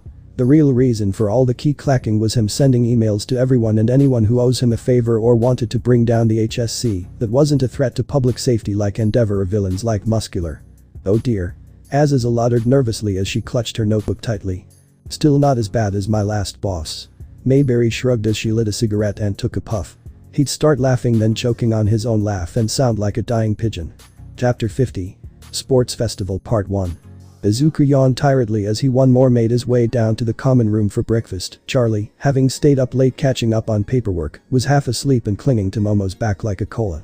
Ibarra for once hadn't already rushed off and had joined everyone for breakfast, while Vaggie was sitting in the corner, sipping at a mug of black coffee topped with shaved chocolate. Bakugo and Mina were the only two not present for breakfast that morning. Bakugo because he got up crazy early to use the gym before it got busy, and Mina was because she had left the night before with Kirishima to meet up with their parents. Naturally, however, Iida was still pressuring everybody to eat quickly so they could get to class early. Do you think he knows what time it is? Achako yawned softly as she made her toast for the morning. Doubt it. Shoji uttered softly. We have less than 42 minutes now before class starts, we must hurry at once. The teen ordered with robotic hand motions. Next chance I get I'm swapping his coffee with Dekif. Vaggie growled as she flatly glared at the teen in question. He doesn't drink it. Izuku replied. All I've seen him drink is orange juice and water. Fine, we'll add coffee to his juice. Vaggie growled. Please be respectful. Ibarra chimed in as she pulled a plate of a red meat that was oozing an orange liquid from the fridge. That is clearly spoiled meat and as such should be disposed of. Iida snapped at Ibarra. No. The girl all but growled back. It's not normal meat and locust happens to taste better than pork or human. Ibu and what? Iida shrieked in horror. When I first got back I wasn't in my right mind and ate some murder. Ibarra explained. Let me tell you, human meat is disgusting, like imagine bacon left to age in sweat for a week. How can you call yourself a hero? Iida shot back. Please let's not argue. Charlie spoke up softly while still eyeing the drink Momo was making for her. Unwilling summoning has a negative impact of demon impulse control and psyche, it's why so many old stories tell of demons going on rampages. Still, gross that she'd eat someone. Zero chimed in. Unless it was to swallow sausage. Toru giggled. That is highly inappropriate. Iida shouted, you could practically see the steam shooting out of his ears as he did his usual arm-chopping motions. Dear, I hope you like it. It's my first time after all. Momo smiled politely as she handed Charlie the cup of hot chocolate, both girls somehow unaware of the innuendo. It's okay, practice makes perfect. Charlie grinned before taking a sip and gagging. It's alright if you don't like it. Momo quickly uttered before muttering to herself, I knew I shouldn't have added 6 cups of nutmeg. Momo, darling. Charlie gave a pained smile. You're banned from cooking. That is understandable. Momo chuckled nervously as she sat down at the table with a blush. Ani-chan, can I come with you today?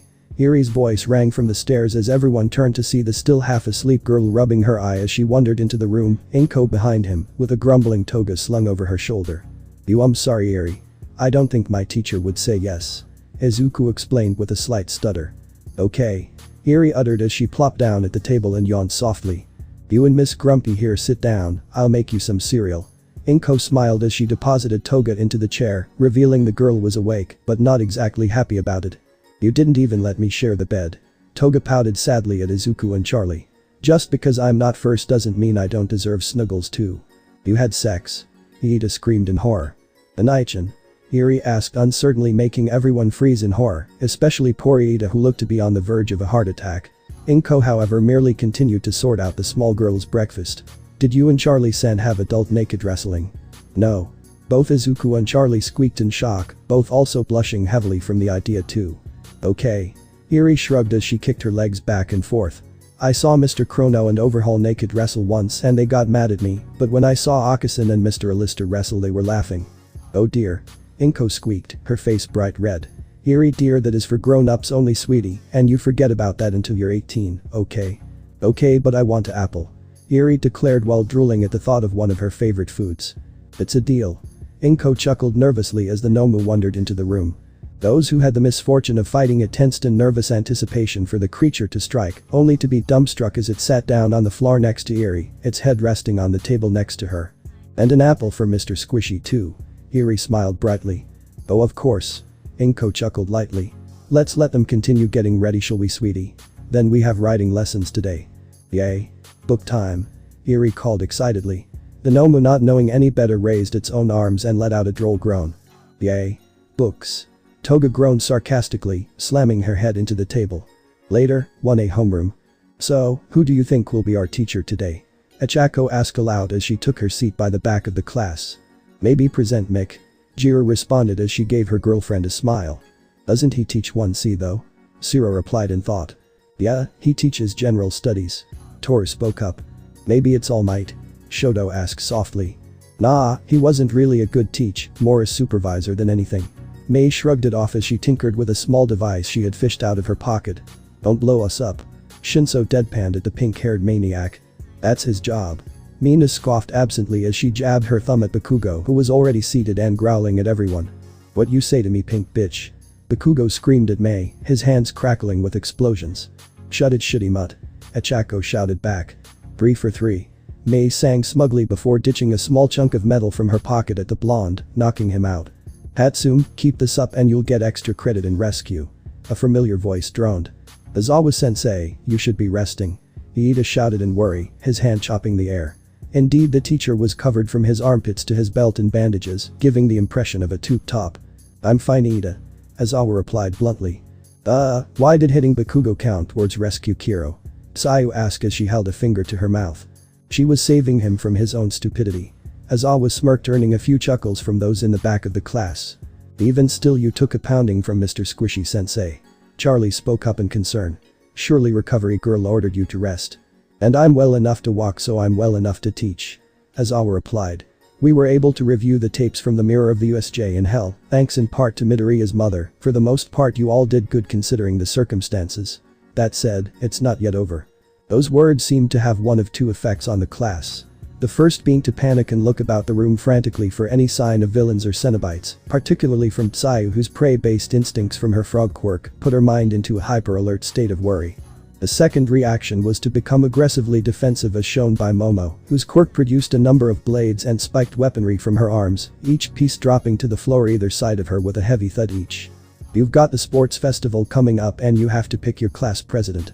Aizawa finished with an eat shit grin. That's just normal class activities.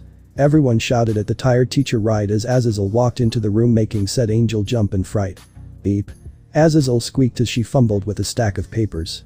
To save time arguing you're voting and no voting for yourselves. Aizawa droned as he climbed into his sleeping bag. Everyone please put your vote on the paper and hand them to me for counting when you're done. Azazel smiled shakily as she started to walk around handing everyone a piece of paper each. Someone wake Bakugo. Aizawa ordered bluntly, now safely contained within his sleeping bag. Nodded. Most of the class called as one. Not damn it. Mina groaned as she stood up and walked over to Bakugo.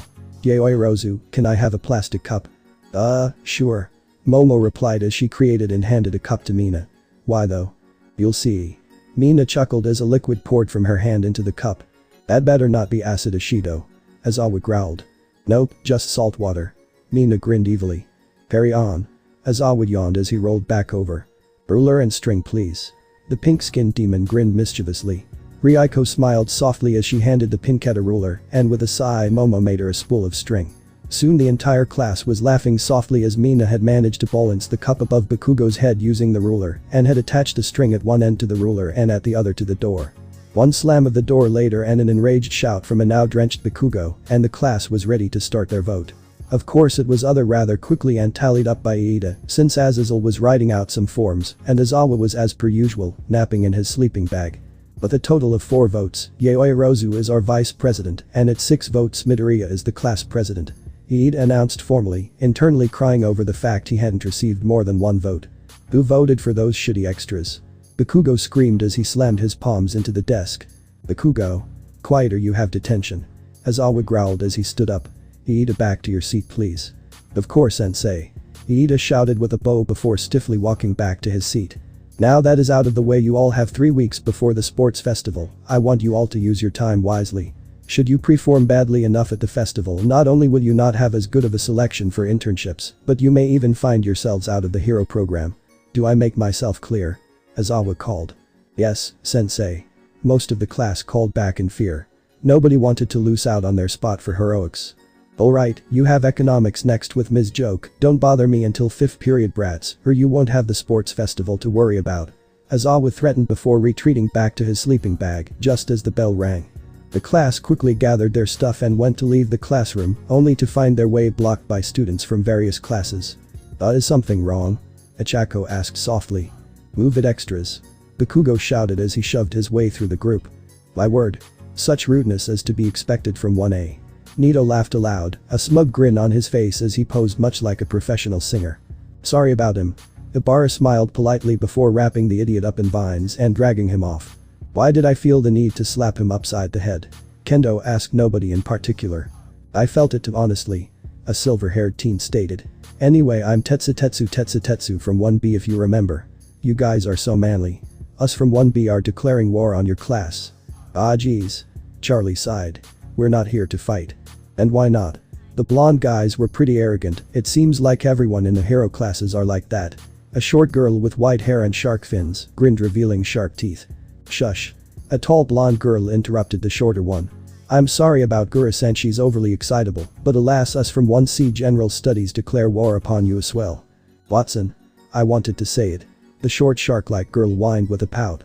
Hey, don't forget about 1D. A kid with a watermelon for a head called. Or 1E. A girl with cat ears shouted as well. Yeah, you heroes better watch out cause we're coming for your spots. Gura declared with a large grin and hand on her hips. That's enough being dramatic. Watson chided the small girl, picking her up by the scruff of her shirt. We have history with Kayama-sensei next, and I don't want to be late. Yeah, cuss you stare at her up high. The short girl declared boldly. Watson merely blushed and with a burst of lightning is rushing down the hall with the shrieking girl in her grip. The whole school is out to get us. Izuku gulped loudly, his shoulders shaking with worry. DCH.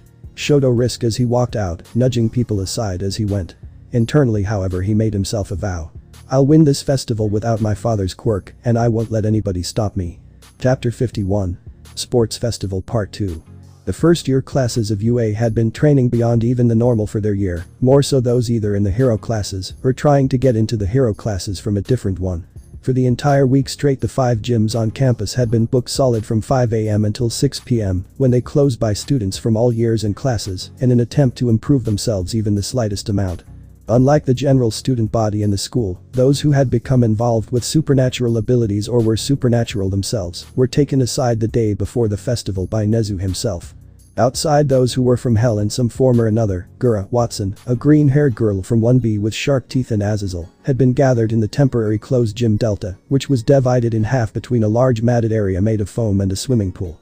Nezu merely grinned to himself as 5 minutes after the students arrived, several pro heroes also filtered into the room, including the hero native, Ingenium, Mount Lady, and the final one to enter the room, Maruko, who immediately glared at Nezu.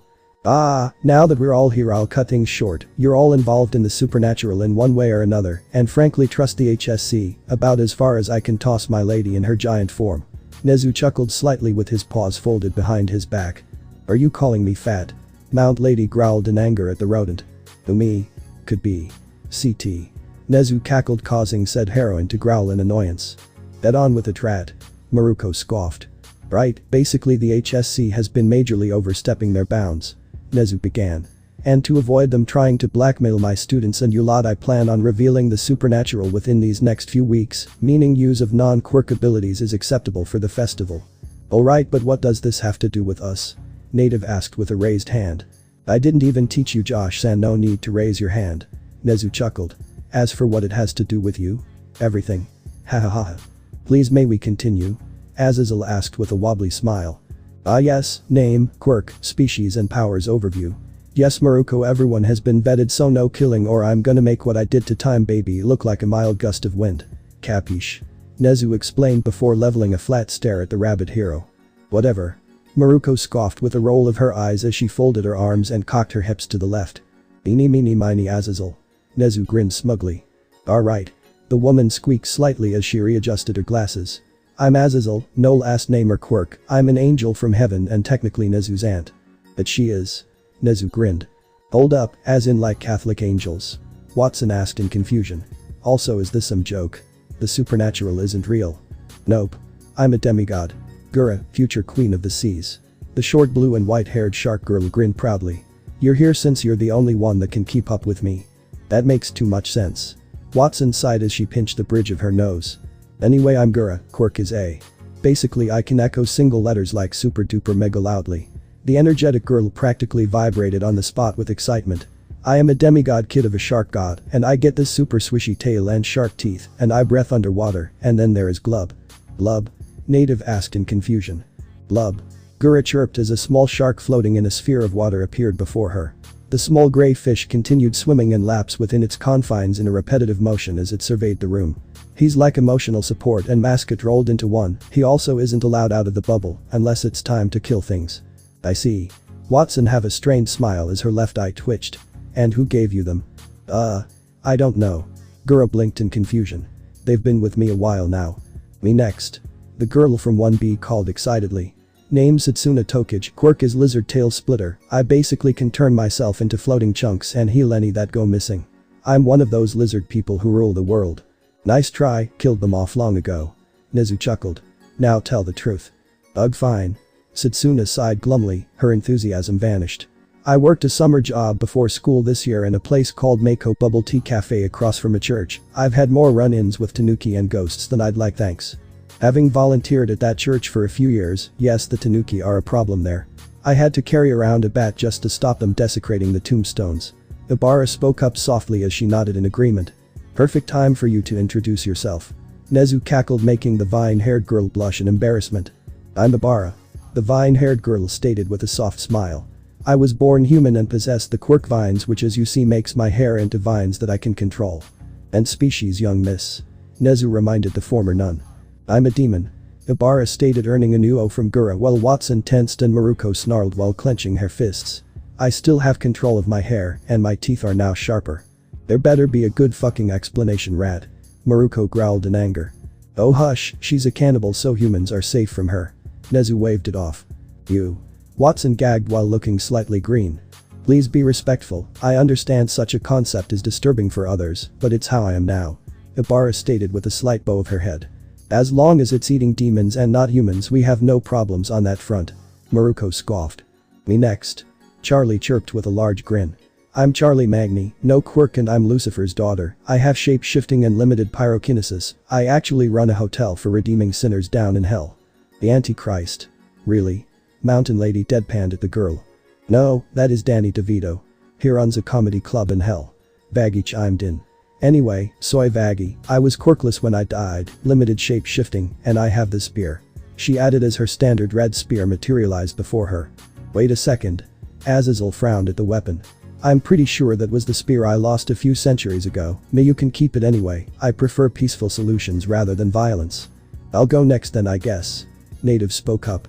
My name is Martin Josh, my quirk is called water filter. I'm able to drink any water source, regardless of how polluted or stagnant it is, with no real repercussions from it outside of it tasting bad. My father was a shaman who moved from Canada to Japan, while my mother is just a normal human. I'm able to channel aspects of the animals sacred to my father's tribe, from the strength of a bear to the eyes of an eagle. My name is Momoyaoi Rozu, my quirk is creation, and as long as I know the atomic composition and it's non-living I can make almost anything if I have the lipids. The scarred girl explained.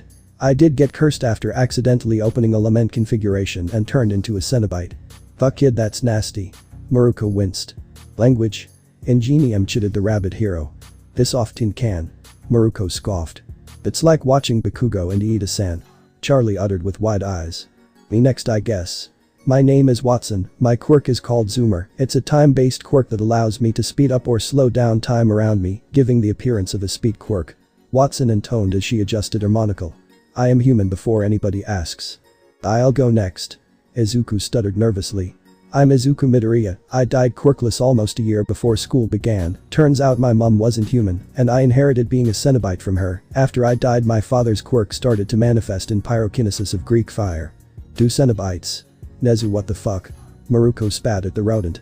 More than 2, his mother has free access between realms, and he has an adopted sister who is currently staying in the dorms. Poor girl didn't have an easy life before she was rescued. Nezu sighed as he shook his head. Me next. Mountain Lady grinned as she flipped her hair with her left hand and cocked her hips. Native merely rolled his eyes in exasperation. My name is Utakeyama, my quirk is gigantification, I'm human, but my family isn't, they couldn't be here today due to scheduled conflicts. Her adoptive father is a gnome. Nezu cackled. In fact it may be my fault he isn't here today, since I hired him to keep an eye on someone. Ingenium, my real name is Iida Tensei. The armored hero spoke up. I'm aware some of you are in the same class as my little brother, apologies if he is a bit uptight. No problem but instill pudding coffee in his orange juice. Baggy replied lazily. Ingenium has no formal ties to the supernatural, but was brought in due to an encounter he had the other day with a local yokai. Nezu explained while Tensei gave a shudder at the mention of the encounter. Needless to say the public toilet has been demolished to avoid another incident. Let me guess the toilet paper one? Mountain Lady asked with a raised eyebrow. When Tensei nodded she merely patted him on the shoulder. At least it wasn't a Gaoli. Me next. Mina Ashido I'm a Cambion from mum's side. My quirk is acid, and as long as the pH is 7 or less I can make it, but pH of 2 and less starts to hurt after a while. Supernatural abilities include my wings and tail basically. Mina shrugged lazily. Oh and I can lick my elbow. What? Maruko asked after noticing the look she was getting from Nezu. Fine. Name's Maruko and I'm half rabbit, call me a bunny, and I'll smash your face in. Ahem. Nezu smirked. Whatever. My attachment to the supernatural is my parents John and Daisy Blaskovich. Maruko explained bluntly. The Slayer and the Beast of Armageddon. Azazel shrieked as she dove behind Mount Lady for cover. Really? Charlie asked. Hey could you please pass on some paperwork? I'd like to try and help with Hell's overpopulation through redemption, but nobody wants to deliver mail to your family. No. Bad Charles, no inviting the mass murder of demons to the hotel. Baggy scolded her girlfriend. But think of the progress we could make. Charlie whined. Yeah the folks are more likely to kill you than listen, and my uncle is more likely to try and seduce your parents. Maruko shrugged. So what was the purpose asides a meet and greet? And scaring half of those present? Izuku asked timidly. Simply put I want you all to use non-quirk abilities where possible both tomorrow and the following weeks. Nezu explained. The more open we are about it, the more likely it is the HSC is unable to bribe or blackmail people about it. I understand some of you can't use your abilities or lack them entirely, but try to keep an eye out for the supernatural and help if needed. Oh, was that it? If so, I have to go back on patrol. Maruko scoffed. You're free to go, just take one of the packages Azazel-sen has. Nezu shrugged it off as Azazel presented a stack of papers. Otherwise, continue on your usual routes and schedules. The next morning, the stadium on the eastern edge of UA's property was packed. Excited pro heroes and family members lined the stadium seats, eager to see the show that was to come. All of them wanting to see what the students could do and the heroes in support of the future. Up in the overseer box, Aizawa sighed glumly as he was dragged in by his Ashi, who as per usual, has chugged a liter of espresso before breakfast and was excited for the festival. Why did I get dragged into this? Aizawa sighed. You'd rather spend time with me than your girlfriend. For shame, Shota. Hisashi chuckled to himself as he lounged back in the swivel seat by the announcer microphones and monitors. She's not my girlfriend. Aizawa growled from the confines of his sleeping bag. Sure she's not. Hisashi winked with a smirk, not believing the man at all. Down below the bickering pair of heroes in the family sections of the stands, we find Inko fusing over Eri and Toga, Mr. Squishy, having been made to stay in the dorms as to not cause worry for the other parents in the stands. Hold still, dear, it'll stop you turning red. Inko tutted as she tried to apply sunscreen to Toga. The poor vampiric Cenobites was trying and failing to avoid having the sunscreen smeared across her skin, while Eri, who had already been covered in sunscreen, was bouncing with excitement as she held a half-eaten bag of apple slices in her hands. I don't care. Toga snapped as she tried to turn her face away. It stinks like soap. Dear Kiro. A woman spoke up from next to them. Inko blinked in confusion at the appearance of a frog-like woman in a formal suit who had sat down next to them and now pulled out a tube of sunscreen from her bag. My own little ones can't stand the smell either. Thank you, I'm Inko Midoriya. Inko smiled as she accepted the tube and continued to try applying it to Toga. There, Asui. The woman croaked. My daughter Tsuyu is in 1A. Ah, my son Izuku's classmate then. Inko chuckled as she finally managed to get Toga into a headlock to apply the sunscreen. This is my adopted daughter Eri and my future daughter-in-law Toga. Quit it. Toga growled as she tried to jerk away from the sunscreen. Shush, Toga, you'll burn if you don't, which means no stabbing. Inko informed the girl. I'll be good. Toga squeaked. Her quirk operates around bloodletting and she goes a bit stir-crazy if she doesn't. Inko shrugged apologetically at Beru. It's understandable, Kiro. I work as a lawyer and focus mostly on quirk discrimination cases. Bear replied as she pulled a business card from her purse and handed it to Inko. If someone ever tries messing with her based on her quirk, I'll help sort it, Kiro. Thank you. Inko smiled politely. Hey, Inks. There you are. A familiar voice called as a blonde-haired individual sat on the chair behind them. You excited to see our kids kick ass? Yes, Mitch-chan, I am. You know Izuku's dreamed of being a hero since he was a kid. Inko smiled. Anai-chan will kick butts. Eri declared with a serious expression and a nod before she took another apple slices from her bag to eat. Then we can get more apples to celebrate. Better than my brat at any rate. Mitsuki snorted a laugh before turning her attention to Beru. Mitsuki Bakugo, nice to meet you, Green. Beru Asui. The frog-quirked woman responded. Man, Masura is annoyed he had to miss the sports festival. Some big shot tore their suit and threatened to terminate his contract if he didn't fix it. Miss Tuki huffed as she folded her arms and rested them on the back of Inko's chair. So I've got it recording at home using that smart TV thing we got last month. In the waiting area. The gathered students were arranged into their classes from 1A to 1H, with the hero classes being up from and business classes being in the rear. A nervous energy prevailed throughout the students, wondering what exactly their first event would be and if their quirks or abilities were suited for it. But Class 1A Midoriya, Charlie, Momo and Mina were strategizing and trying to find a way for all of them to make it through to the next event when Todoroki walked over. Midoriya. He began, gaining their attention. Objectively speaking, I am stronger than you as ice beats fire. I will defeat you. Hey, no need to start a war. Izuku squeaked nervously as he waved his hands in front of himself. Shut it, shitty hair. I'll beat your ass. Bakugo snarled. Fuck off, kamikaze mutt. Echako snapped at the blonde. 7 out of 10, good originality. Jiru smirked softly to her girlfriend.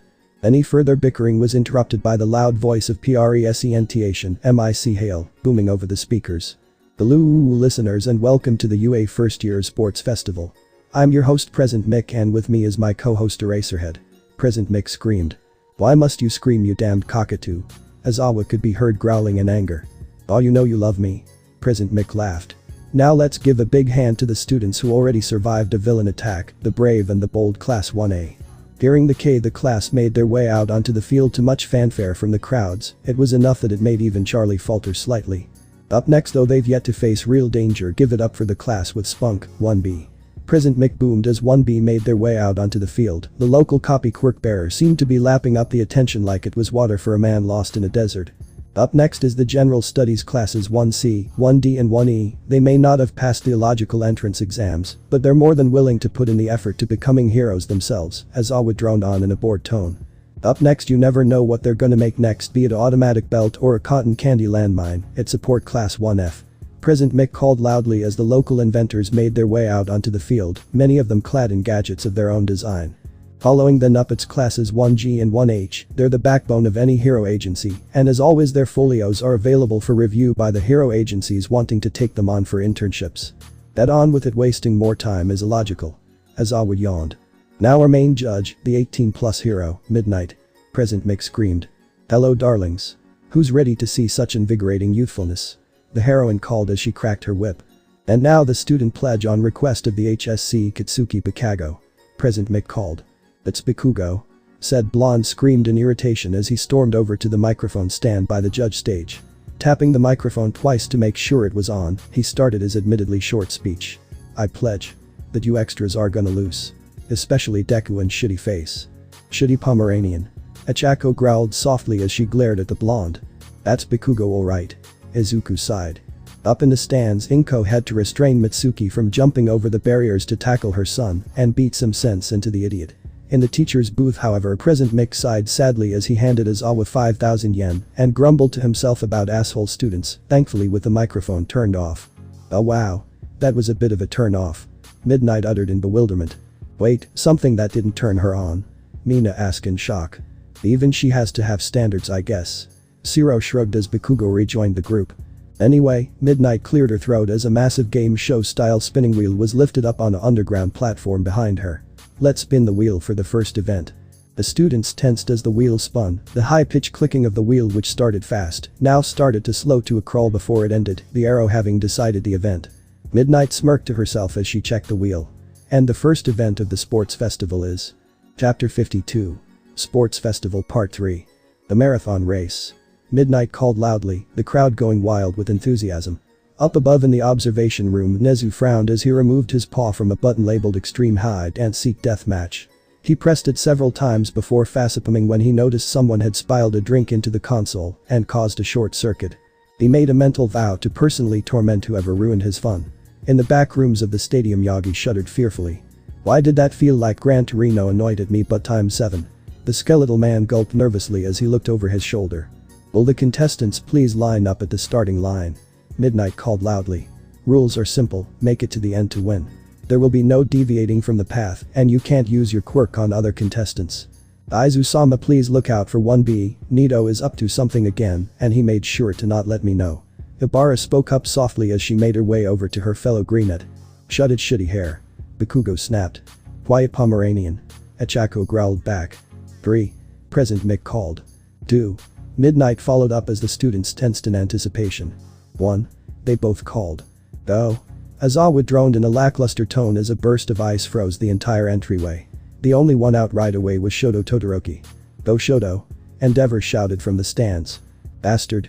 Shoto growled to himself as the sound of explosions, roaring fire and cracking ice came from behind him. Try again, half and half. Bakugo roared as he literally exploded out of the tunnel. Not too far behind him, Izuku was rushing out of the tunnel with his skull inferno of green fire. Iida, despite being a speed quirk bearer, was slipping on the ice and barely getting any traction as the rest of 1A and 1B thundered out around him. Let's go. Izuku called as he kept neck and neck with Charlie. Mina, who had been behind them at the start, was quickly gaining on them, using her acid to skate along the ground with propulsion from her wings. Watson, who had been considered a likely contender for first place by Izuku, however, was still stuck in the ice and trying to chip away at it. Gura, meanwhile, had fallen over and was trying to get back up but kept bouncing off of the walls as she did so. And we're off to an explosive start. Was Todoroki's move legal? President Mick chuckled at his own pun, while Eraserhead merely groaned but nodded. I didn't even know the little listener had wings. She rarely shows them. Aizawa deadpanned. It's illogical to show all one can do right off the bat after all. Humming through on May Industries' Extendo legs, May cackled as she used extendable stilts to walk over the other students. Hatsum. Aizawa deadpanned. This isn't an advertisement. Nothing will stop me. Mei cackled as the stilts deployed rollerblades, and she shot ahead of everyone, even Shoto, with the help of a rocket pack built into the stilt housing. Aizawa, that girl's crazy. President Mick laughed. Unfortunately. Aizawa groaned as Mei slammed into the leg of the first zero-pointer. We'll be working on her steering next, it seems as well. And our first student has met the Robo Inferno. President Mick called loudly. Quiet. Aizawa snapped waspishly as he rubbed at his sore ear. Melt them, Shoto. Endeavor shouted from the stands. Shoto growled as he created a massive glacier encasing the upper portions of the zero-pointers in ice. Plus ultra. Tetsutetsu shouted as he charged forwards while those from 1A hesitated, knowing full well that the robots were off balance. I wouldn't if I were you. Shoto called back, his warning however was ignored as Tetsutetsu and Nito charged forwards just as the robots fell. Holy shit. Toga uttered with wide eyes. Language. Mitsuki and Inko snapped while Baru croaked in fright. Are they okay?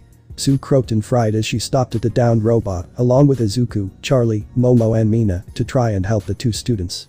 Bakugo meanwhile had just kept on using his explosions to chase after Todoroki. Not manly. Tetsutetsu screamed as he struggled to remove the weight from his back. Next to him Nito, who had copied his quirk, growled in anger as he glared at Shoto's back. 1A scum. Quite cheating. Nito called in anger. They're fine. Charlie sighed as the two got up and continued running. They could be a bit nicer, Kiro. Sue sighed. Come on, we've got to go as well. Izuku called as he rushed off, green fire pooling around his legs as he ran, burst of the supernatural flames wrapped around his legs as he went. Eraser, your students are on fire. President Mick cackled as the students began to approach of the next obstacle. Your pun was bad, you should feel bad. Aizawa deadpanned. Come on guys. Sayu called as she waved her arm for the others to continue running. I'm free, eek. Gura squealed. Despite finally being free of the ice, the girl had gone flying into the side of the zero-pointer with a dull metallic thud. I'm good. Come on. Sue croaked as she picked up a smaller girl and helped her to her feet. And get ready folks, our front runners have come to a test of real balance and determination, it's the fall. President Mick shouted using his quirk. And Todoroki and Bakugo both neck and neck clear the fall with ease, Hatsune not far behind, with Midoriya and Magni quickly gaining ground with Ida in hot pursuit. Oh, geez. Izuku gulped as he skidded to a stop by the massive 40 feet wide pit, it was so deep he couldn't see the bottom. Up in the overlooking monitor room, Nezu chuckled to himself as he eyed the 7 crates worth of Vantablack spray, half of which he had gone through just to make the bottomless pit. In all honesty, it was only 8 feet deep tops and had foam mats a foot and a half tall in the bottom. He still cursed the HSC for cutting the budget and imposing a depth limit on any pits on school property. Over there. Charlie called as she rushed to a series of platforms suspended over the pit and started to jump between them. Sue, who had just caught up along with Momo and Jiru, followed her while Ichako and Ryuko merely flew over. Izuku shuddered briefly as he extinguished his fire and heard some of the people in the crowd retching as his skin grew back. Like many others, he was forced to jump platform to platform over the pit. Mina meanwhile cackled to herself as she flew over the pit with no issues. Oh look, it's as dark as my soul. Tokoyami intoned as he peered down into the bottomless pit before continuing his way across. Soon enough Izuku had made his across and was quickly gaining on Mina, who herself was in third place. Nito and Tetsutetsu, having both apparently sucked at crossing the pit, were only halfway across it. Let's go green. Mina cackled as once more Izuku's skull combusted into a raging inferno and fire wrapped around his legs, small burst of flame propelling him ever so slightly forwards as he went. Mina however was already pulling ahead of him and catching up with Bakugo and Shoto just as Ida finally caught up with Izuku. Look out folks, it's loud and it's here to knock your socks off and make the students piss their pants, it's the minefield. President Mick shouted right as Todoroki and Bakugo stepped onto a mine, sending them both flying back into Mina and Ida with a burst of pink smoke. Nobody has ever pissed their pants during the non-lethal mine section, stop lying. Aizawa droned with a sigh as he sent President Mick a flat look of disapproval. With little delay Shoto and Bakugo were back and rushing through the minefield, leaving a dazed Mina and Ida trying to regain their bearings. Shoto huffed, freezing over the ground before him as he went to avoid setting off the mines, while Bakugo merely detonated the ones in front of him, using his quirk. Ah geez. Izuku gulped as he skidded to a stop just before the minefields. Charlie merely transformed into her demonic form and barreled through the field, setting off landmines as she went. I swear Eraser, what are you teaching these kids? President Mick screamed. I didn't teach them that. The man in question deadpanned back at the blonde hero. Unlike Charlie, I can't just barrel through, I'd get knocked out in an instant. Izuku frowned as he stood before the minefield, unsure of how to proceed. Momo and Ibara soon joined him. I know. Ibara grinned as he vines lifted her off the ground by several feet and she proceeded to carefully make her way across. Momo, do you have enough lipids to make a rubber mat? Izuku asked with a grin. I do, but what does that have to do with this? Momo asked as several more students barreled on past them. We're gonna launch ourselves. Izuku grinned as he fired off a torrent of Greek fire just above the mines. The resulting air pressure created a wind tunnel which blew away enough sand to expose the mines themselves. This is the second most crazy thing I've done. Momo sighed as she lifted up her shirt enough to expose her stomach and made a thick rubber mat while Izuku started to pile up the mines at the edge of the field. You ready? Izuku asked with a nervous smile. As I'll ever be. Momo gulped as they both grabbed a hold of the mat and belly flopped onto the pile of mines. Holy shit, Eraser, what is wrong with your students? President Mick screamed using his quirk ride as a massive pink explosion sent Momo and Izuku hurtling across the minefield and towards Bakugo and Shoto. At this point, everything. Aizawa sighed as he pinched the bridge of his nose. The fuck? Bakugo screamed as Izuku and Momo came down right between him and Shoto, setting off a landmine and sending them all flying. Luckily for Izuku and Momo, however, they had been flung forwards and closer to the finish line, unlike Bakugo and Shoto, who got flung to the sides. Hold on.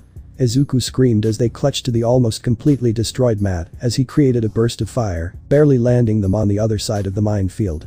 Let's go. Momo laughed as they both proceeded to sprint on foot for the finish line where Midnight was waiting. And they're neck and neck, folks. Class 1AS resident 3D printer and the barium nitrate bonfire are closing in on the finish line with the blonde bomber and the frostiest student in year 1 close behind them. Midnight called in excitement. Another loud explosion from behind saw the screaming form of Gura thrown through the air, her face covered in pink dust and her tail singed. I'm not a bird. The loud crunch on yelp of pain saw the poor girl collide into the crotch of Kitsuki, knocking him back into the ground as Gura continued to roll forwards, now sporting a blood nose and a sore ankle from her landing. That has got to hurt. President Mick winced in sympathy as Kitsuki screamed in falsetto. He has no sympathy from me, he should have moved from his position already like Todoroki had. Aizawa droned as he pinched the bridge of his nose. It's a photo finish, folks. Midnight screamed with excitement as both Izuku and Momo crossed the line at the same time, Shoto a few seconds behind them. After them was Ibara and Charlie, then Gura, Satsuna and most of 1B. The final person to pass the finish line was a heavily panting Shinso who was drenched in sweat and half tangled in wires, a chunk of a zero-pointer still attached to it. Did he run that entire thing attached to it? Mina asked in shock as she watched Shinso collapse to the side of the track while panting. How did it even happen? Good question, we're reviewing the tapes now. Midnight grinned back. What's the verdict, boys? First place was Midoriya by half an inch. Aizawa droned, cutting of President Mick who had taken a deep breath to shout the answers. The blonde hero pouted, his fun ruined. It also appears that Awase is disqualified for using his quirk on Shinso, meaning Akashi has been bumped up into 40th place. At these words on the big screen TV above the stadium, the scene of Awase using his quirk to stick the cable to Shinso was visible for all to see. In the monitoring room, Nezu was cackling to himself as he thought up a new punishment for the black-haired student. Damn, I need to exercise more. Akashi sighed as he slumped forwards.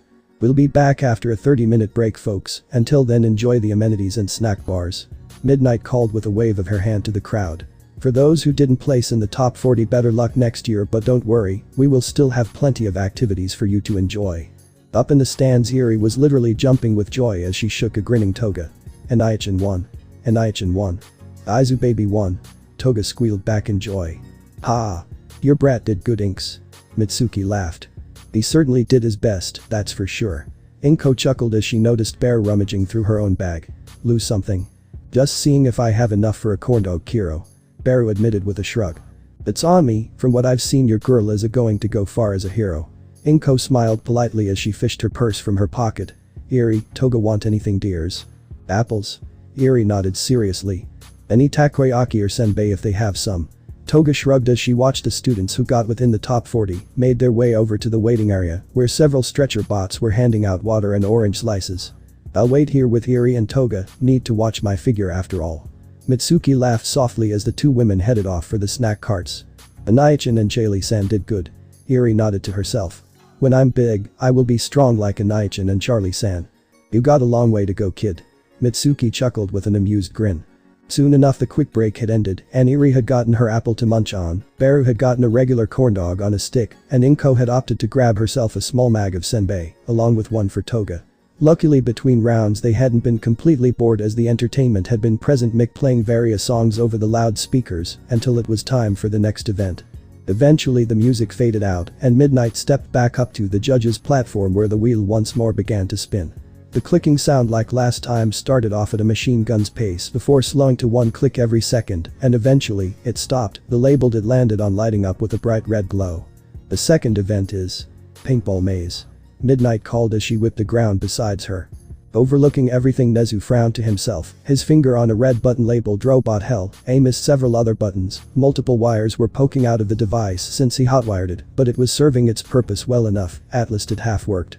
The crowd's bellow in the stadium murmured amongst themselves at this new event. Never in all of UA's history had such an event existed. The closest was the Gauntlet, which was just several dozen three-pointer robots armed with paintball guns, used in part of the relay races, marathons and occasionally in extreme tag. Essentially the students in this would run laps and try to shut down or destroy the robots while not getting hit with paintballs. Now this is a new event organized by Principal Nezu and some of the parents of some students who go here. Midnight called as she discreetly read from the pager wrapped around her wrist disguised as half of a handcuff. In this, students will have to survive a maze until only 20 remain. The maze itself will be filled with robots and other obstacles, while the villain will be stalking them. If you get hit, then you're out. There was a flash of red as a pentagram appeared in the middle of the track, and a gray-skinned woman with long curved horns in a white dress decorated with small skull pendants stepped out. Her violet eyes scanned the area before they fell on the students, and she smirked.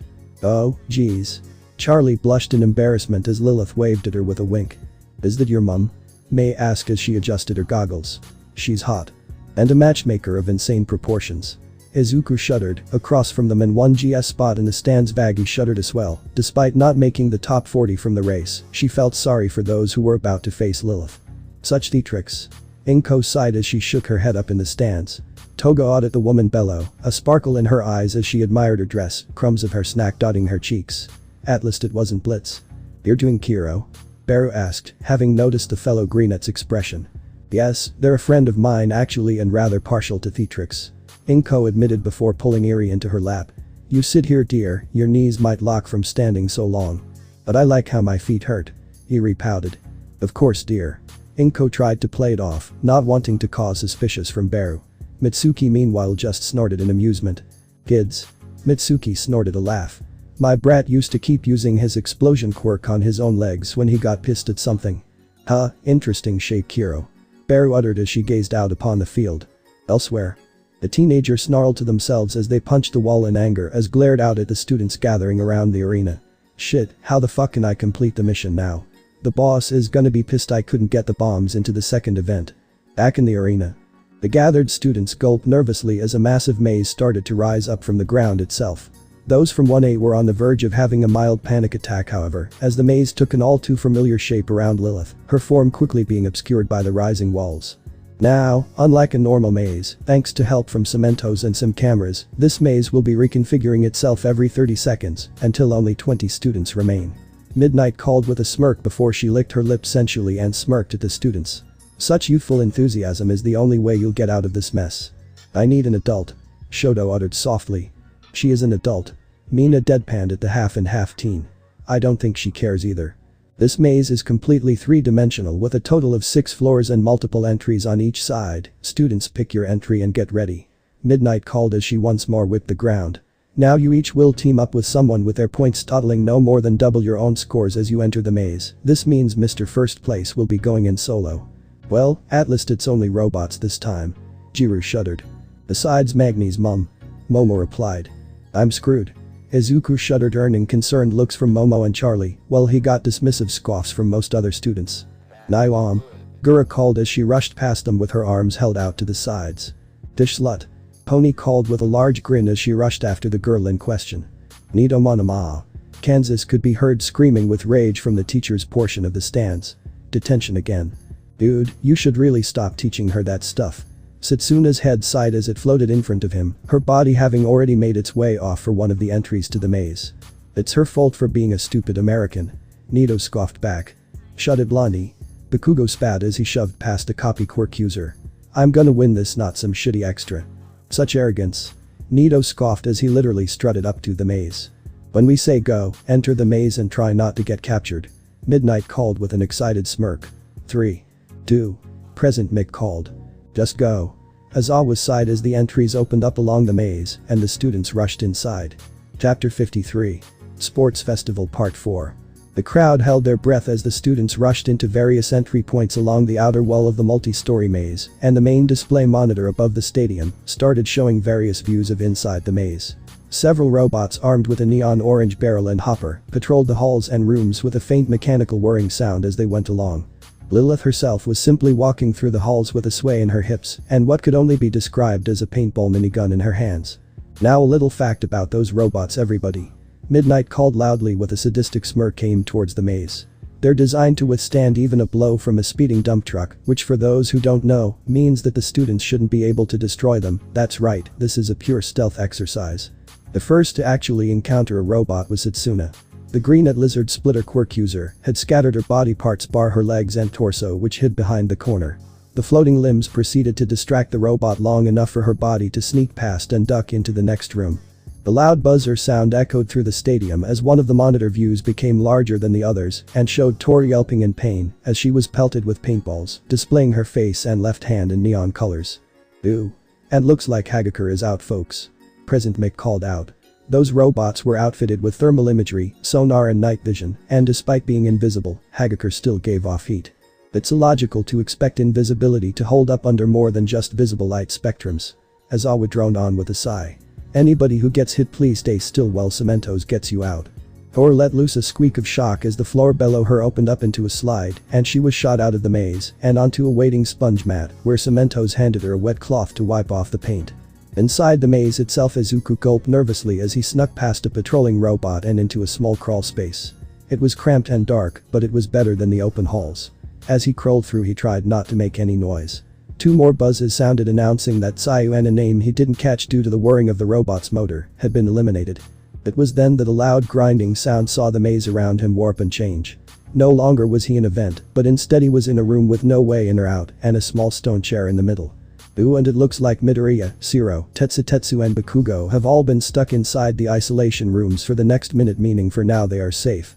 Present Mick laughed as Bakugo's screams of rage were heard a few floors above him. Izuku sighed as he sat down in the chair for a few moments and took stock of the room around him. It was frankly rather bland and for some reason reminded him of those prison cells they stick psychopaths in on TV shows. As he waited for the room to shift once more, his mind briefly wandered onto the topic of Nezu's plan for revealing the supernatural and what exactly that would mean for him, his family and his friends. He hadn't known Eri for long, and besides, her zeal for torturing the Yakuza, she was a sweet girl and didn't deserve to be shunned for what she was. Soon the sound of grinding cement filled the air once more as the maze shifted and one of the walls melted away to reveal an empty passageway right as 2 more buzzers sounded. "Do better luck next year, Komori and Kamakiri," Present Mick called loudly. Izuku gulped nervously as he stepped out into the halls. At least he hadn't come across any more robots since the first one. Soon he found himself climbing up some stairs and onto the second level where a room with 3 doorways waited.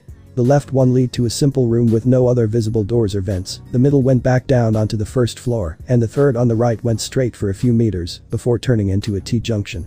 Sighing, he made his way to the right and straight into Charlie. Beep. The blonde squeaked as she froze in shock. Behind her, Shishida and Kendo dropped into fighting stances only to relax when they realized it was Izuku. "Do we fight?" Kendo asked uncertainly. "Well, I don't think so," Charlie replied. "I think we just have to avoid the robots and Mum. Your mother is frankly rather scary." Shishida deadpanned as he adjusted his glasses. "We should continue forth, staying still too long is tactically unsound." "Alright, other 2 are dead ends," Izuku advised with a smile. "Right. Hope you make it, Aizu." Charlie smiled as she gave Izuku a quick hug and hurried off with Shishida and Kendo. He soon continued on, taking the opposite path to where Charlie had come from, and found himself in another room, this one overlooking a small hole where a robot was patrolling below. The sound of another buzz and announcement that one Yurcheki Shoda had been eliminated echoed through the maze as he cautiously snuck past the hole. Down below, the robot beeped twice and started firing down a tunnel, followed by shouts of anger and explosions as a large shockwave of fire and smoke sent the paintballs flying back and the robot tumbling over. "At least Bakugo is having fun." Izuku sighed as the blonde bomber shot past the robot without checking any route other than forwards, only to immediately scream in anger and shoot back into the room and try another doorway. All the while, the robot, which was upside down, uselessly tried to move its legs in the air. Another grinding sound filled the air as once more the maze changed, and Izuku found himself being lifted up several levels into a new room. This one having 2 hallways attached to it. Looks like it's time for Charlie Magni, Shoto Todoroki and Juzo Hananuki to be sealed away. Hope they can sit still long enough. Present Mick cackled. Izuku sighed as he made his way down one path and found that the ceiling was missing along several stretches and searchlights from several robots stationed above swept through the gaps. Of course Nezu had the damn things programmed to follow video game cliches, so not only were the lights red, but the pattern was insanely easy to notice, even if it would be difficult to get past. Izuku blinked and about-faced, heading for the other path. No way was he quick enough to get through that hallway. As he followed through the twisting route, a few more buzzers sounded, signaling the loss of Sato and Ryuko soon after. The sound of a robot ahead and to the left at the fork in the halls made Izuku turn right and pass by a grated vent, only to freeze as Lilith walked right past him, her heels clacking loudly on the stone floor. Gotcha. Lilith cackled as the sound of pained yelps and the whirring of a minigun filled the air. Several buzzer sounds echoed through the building. And it looks like the Tokoyami twin, Shiro, Kijiro and Yuki Kodiya have been eliminated. Present Mick called loudly. That's game, people. Soon the maze was shifting once more, flattening itself as layers merged seamlessly into one another without causing anybody harm until the remaining 20 students and Lilith stood on the raised cement platform that made up the main stage. Midnight grinned as she walked over, microphone in hand. There we have it, folks, our top 20 students going into the finale. Midnight called as the display screen above the stadium changed to reflect the 20 students who would be passing on to the finals. Izuku, Charlie, Echako, Momo, Mina, Jiru, Tetsutetsu, Shoto, Bakugo, Shinso, Mei, Gura, Jiroda, Ibara, Pony, Satsuna, Juzo, Kendo, Shoji and finally Manga. We'll be taking a quick 15-minute break to set up the arena and allow the students to prepare before they dazzle us all with their youthful displays. But that the R-rated hero shooed the students off to the waiting area with Lilith trailing behind them, the paintball gun slung over her shoulder as she walked.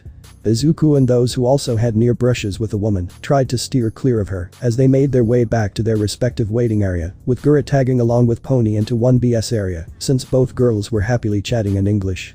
You all did good, especially you Juzo, you actually managed to give me the slip. Lilith laughed as she placed the gun on a bench at the edge of the arena. Charlie, Izuku and Momo, good luck you three, I sadly can't stay long, they wanted me off the field by the end of the event, so I'll be up in the stands. But what about your work? Charlie asked in concern. Won't that create a backlog? Lilith laughed softly as she shook her head. No dear, Vox managed to break that antique vase from the Ottoman Empire we keep in the front lounge, so he's dealing with all the paperwork for the next decade to pay it off. Izuku shuddered fearfully. Even with help from Vaggie and occasionally Nifty, the paperwork for the hotel alone was a right nightmare. He couldn't even begin to imagine what kind of paperwork hell results from running not only hell, but a chain of beauty salons, not to mention the casino she also had split ownership on. Seeing the concerned looks he had gotten from those present, he gave a nervous smile. I'm imagining the kind of work that'd be. Izuku explained. Even weekly paperwork for Charlie's hotel was a nightmare. But it's all worth it. Charlie replied with a grin. Just imagine all the people we helped. Charlie sweetie, so far your hotel has 4 residents, and one of them is a lister. Lilith deadpanned. I'm gonna regret this, but who is a lister? Satsuna asked. Like the devil himself a lister, or like the American villain who got killed last year a lister? The radio and deal demon a lister. Charlie replied with a shrug.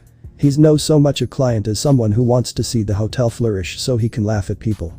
Such filth that you deal with demons. Nito scoffed dismissively. Need I remind you I'm a demon too? Ibara deadpanned at Nito as she wrapped him up in her vines. Sit down, shut up, and we won't have to tie you to the flagpole again.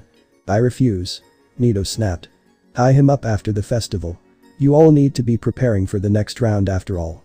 See you all soon. Lilith smiled politely before she made her way over to the parents section of the stands where Inko, Mitsuki, Beru, Toga and Iri were waiting. Lilith. How have you been? Inko smiled happily to the silver-haired demon. Busy as always. Vox shot up the living room again, so he's doing the paperwork for the next decade to pay off the damages. Lilith smiled back before she noticed Iri and Toga. Oh, who are these two? My adopted daughter Iri and my future daughter-in-law Toga.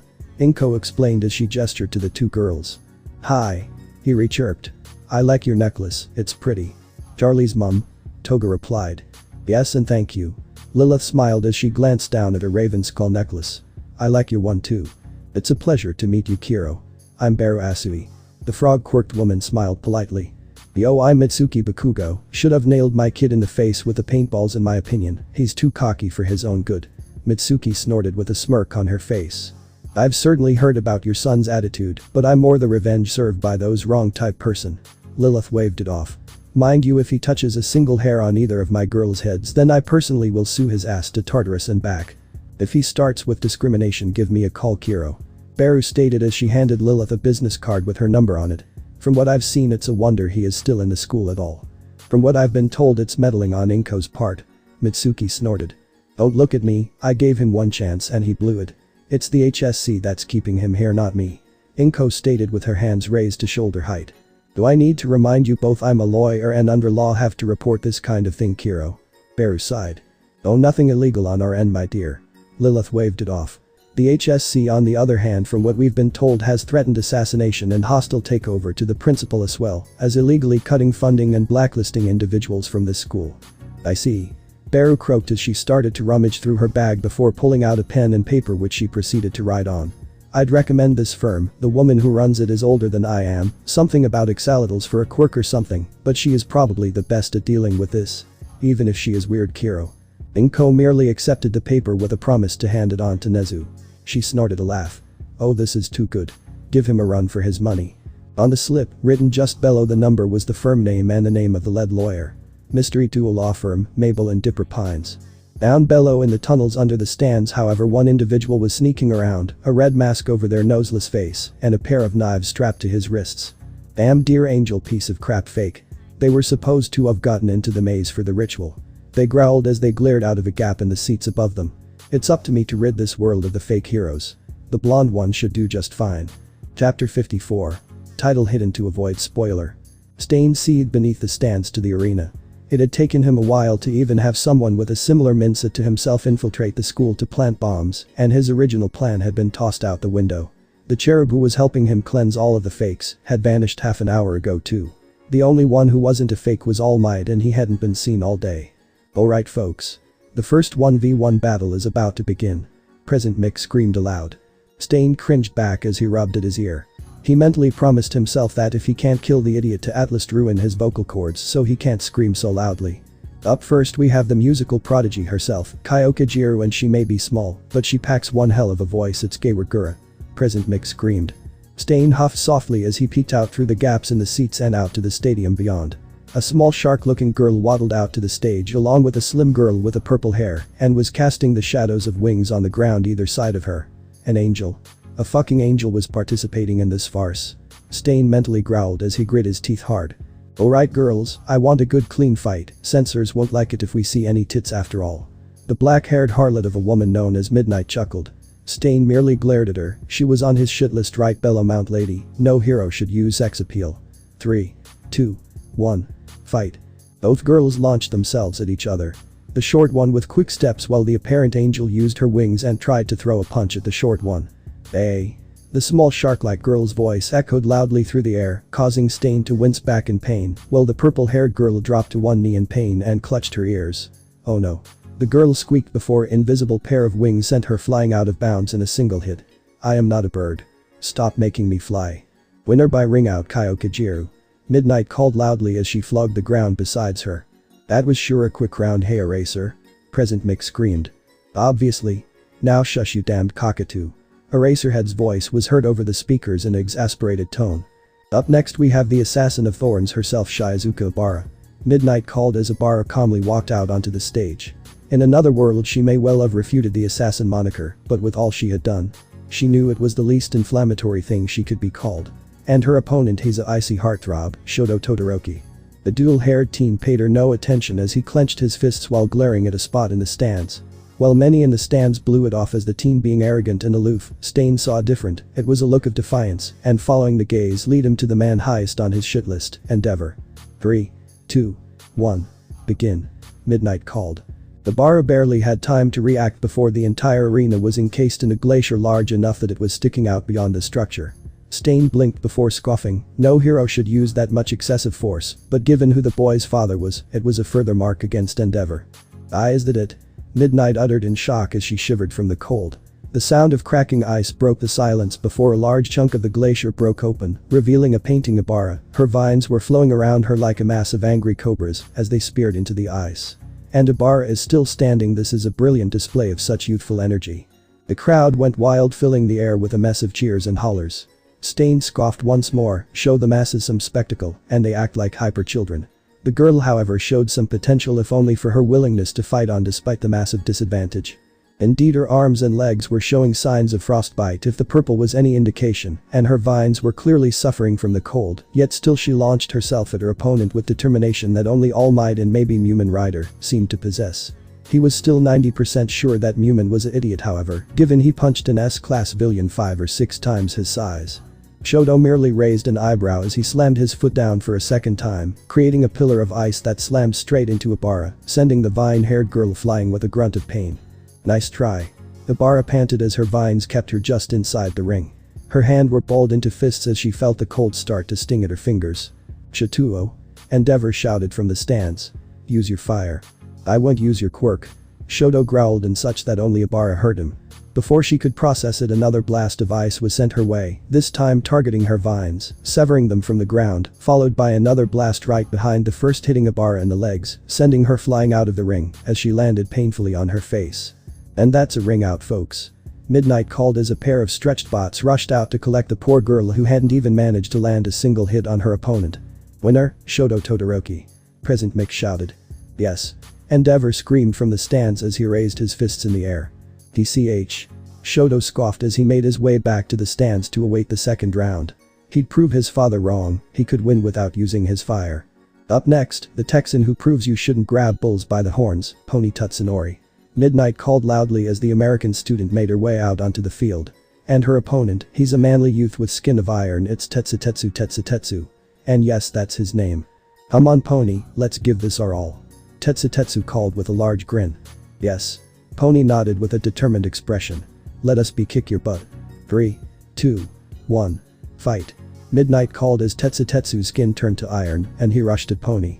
Pony however used her horns as platforms to fly out of the gray-haired teen's reach as she waited a few seconds for her horns to regrow. And that is why you can't rely purely on brawn. As always sighed from the commentator booth. Nah. I think it can go either way. Present Mick called out. You go you manly guy you. Tetsutetsu frowned up at Pony, he honestly couldn't think of a way to get her down. Pony meanwhile grinned as she fired off another set of horns right for her classmate. Tetsutetsu yelped as he ducked under the horns. Hey, you need to do better than that Pony-san. HMFF. I will beat you. Pony replied as she fired off a third set of horns as the second set looped back around to Tetsutetsu. The horns quickly started whacking the teen on their flybys, leading to him stumbling about as he tried to swat them aside. Unfortunately for Pony, Tetsutetsu had managed to grab one of her horns and used it like a bat, sending the other horns flying right for her. With a yelp she quickly descended to try and dodge the horns, only to realize too late that she was now within grabbing distance of Tetsutetsu. The silver-skinned teen jumped right at Pony, grabbing her leg and yanking her off her horns where she slammed into the ground hard. Oh shit. Tetsutetsu gasped in horror as he stumbled back. Below Pony's head a small puddle of blood was quickly forming. Pony is unconscious. Midnight called, not having seen the blood. That recovery girl. Tetsutetsu screamed at the heroine. She's bleeding. Recovery girl, priority 1. Midnight called upon seeing why the teen was so panicked as stretcher bots rushed out once more, this time with small sirens and lights blaring. And this is why I say this competition is illogical. Students get hurt before they've had adequate training, and villains are all but broadcast how to deal with them. As always sighed as the stretcher bots carefully picked up Pony before rushing off for the infirmary, where Recovery Girl was waiting along with several other medics present for the day's events. Tetsutetsu meanwhile was physically shaking as Midnight gently led him off the stage. She remembered the time she had to do so for Yamada after he screamed loud enough to blow his opponent's eardrums and send them unconscious due to being hit with electrocution quirk that fried the nerves in his arms for a few days. She never did forgive the blonde idiot for having her help him eat for those days, either given he couldn't move his arms, but he milked it for a week before she caught on. Technical difficulties folks, we'll be back in 10 minutes. Present Mick called over the speakers, for once not using his quirk. He flicked off the microphones and pulled out his phone. Immediately he was texting Namuri and Recovery Girl to ask for updates. Though the two weren't in his homeroom he did have them for English, and he and Pony often got into debates during class no less over which was better, Dracula or the Wolfman. Tetsutetsu reminded him of how he had reacted during his first sports festival, and he damned well didn't want anybody to go through the guilt he had. In his hiding spot Stain could only shake his head. These were the supposed heroes of tomorrow. All he saw were overpowered brats who didn't know their own strength. With one of his pawns useless without pre-planting the bombs and the cherub off, who knows where it was all down to him.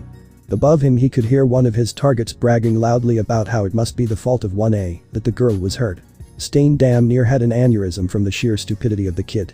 It'd be like if he blamed All Might for how piss poor the other heroes were.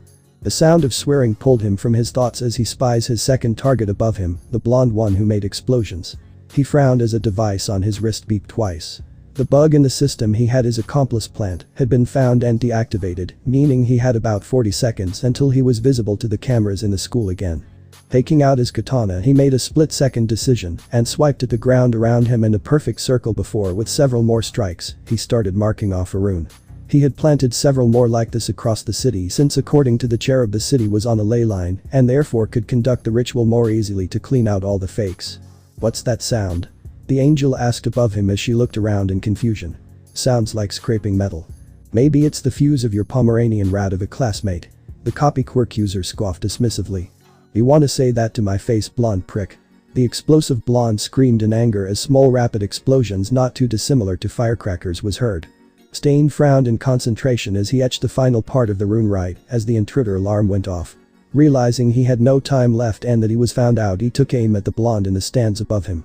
He held his sword upright and smashed through the seats. The sound of the blade impaling flesh filled his ears before red light filled his vision and dark whispers filled his mind. Chapter 55. Sin Incarnate Part 2. Pandemonium broke out among the arena. Students from anything other than the hero classes were rushing to escape the stands, while the heroes present were having a hard time moving through the crowds to the pair of figures slowly rising into the air through a beam of red light. Across the city several other red beams were visible, a mist-choked clouds which appeared from nowhere. Orange lightning arced through the sky with thunderous booms as inhuman screeching seemed to echo in and out of existence. "No." Stain choked as he twitched violently. His eyes staring ahead at seemingly nothing, his sword still held firmly in his grip, shook as if hammers were slamming against its surface. No. Stay back. Stay back, monster. It won't budge." Ibarra grunted as her vines hit uselessly against the red light, unable to reach the two trapped inside. "Charlie, can you do anything?" Izuku asked in panic. "It's ritual barrier magic. If I tried to breach it, it'd be like setting off a nuclear bomb of magic in the middle of the city." Charlie replied right as the hero Death Arms tried to shoulder tackle the barrier, only to be sent flying backwards, singed and smelling of brimstone.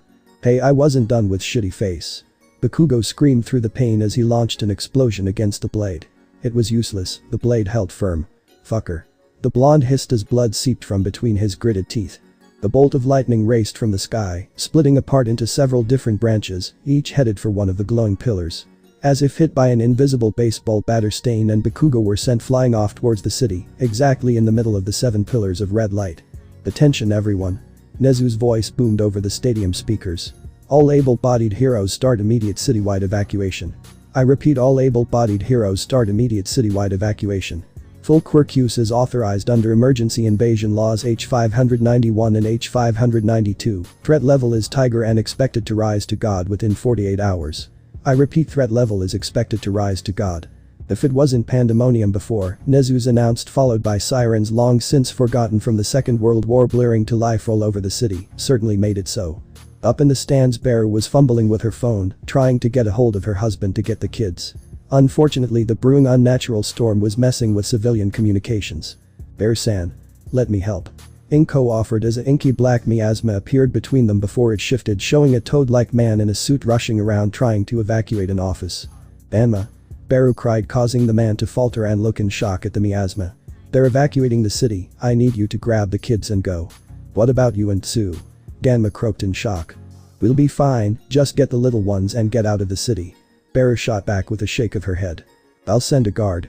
Inko inputted as a pale clown with a cutout grin and stapled open eyes slinked out of a shadow. "Next, go Ganma.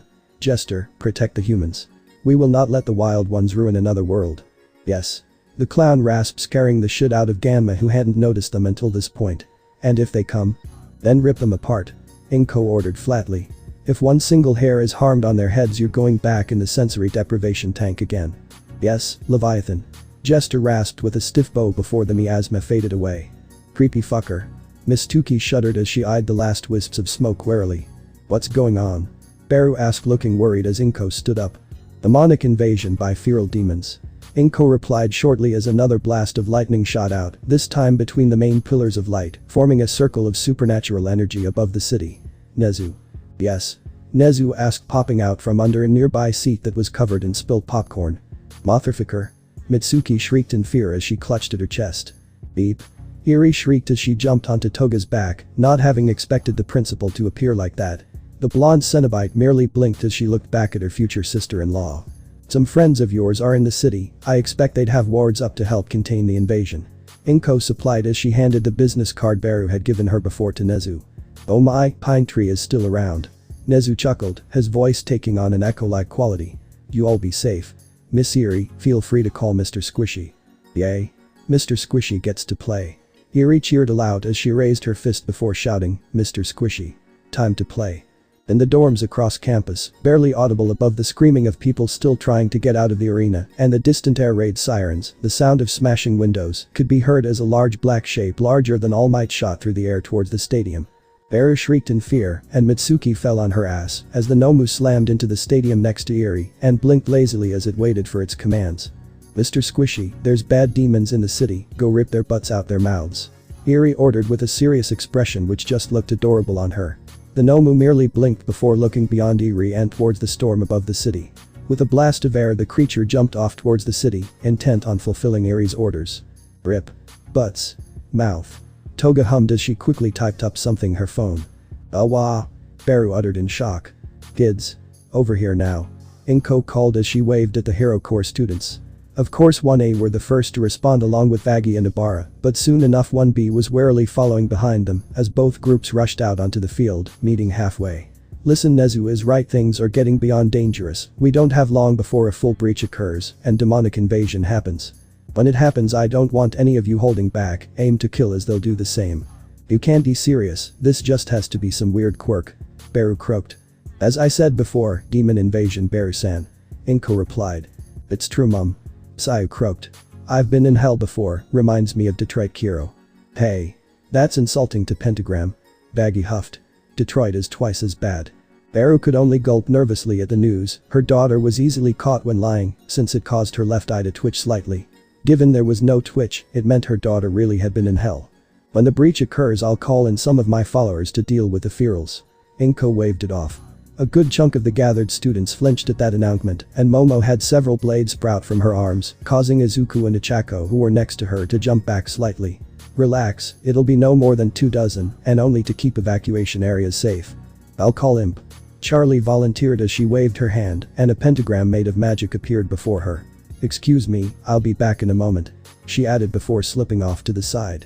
Maruko will surely have called her parents by now. Nezu hummed aloud. Oh? Who is the rabbit hero's parents, Kiro? Beru asked as red lightning flashed and thunder boomed overhead. The Slayer and Daisy, of course. Vaggie sighed. BJ Blazkowicz and his second wife. Inko asked with a raised eyebrow.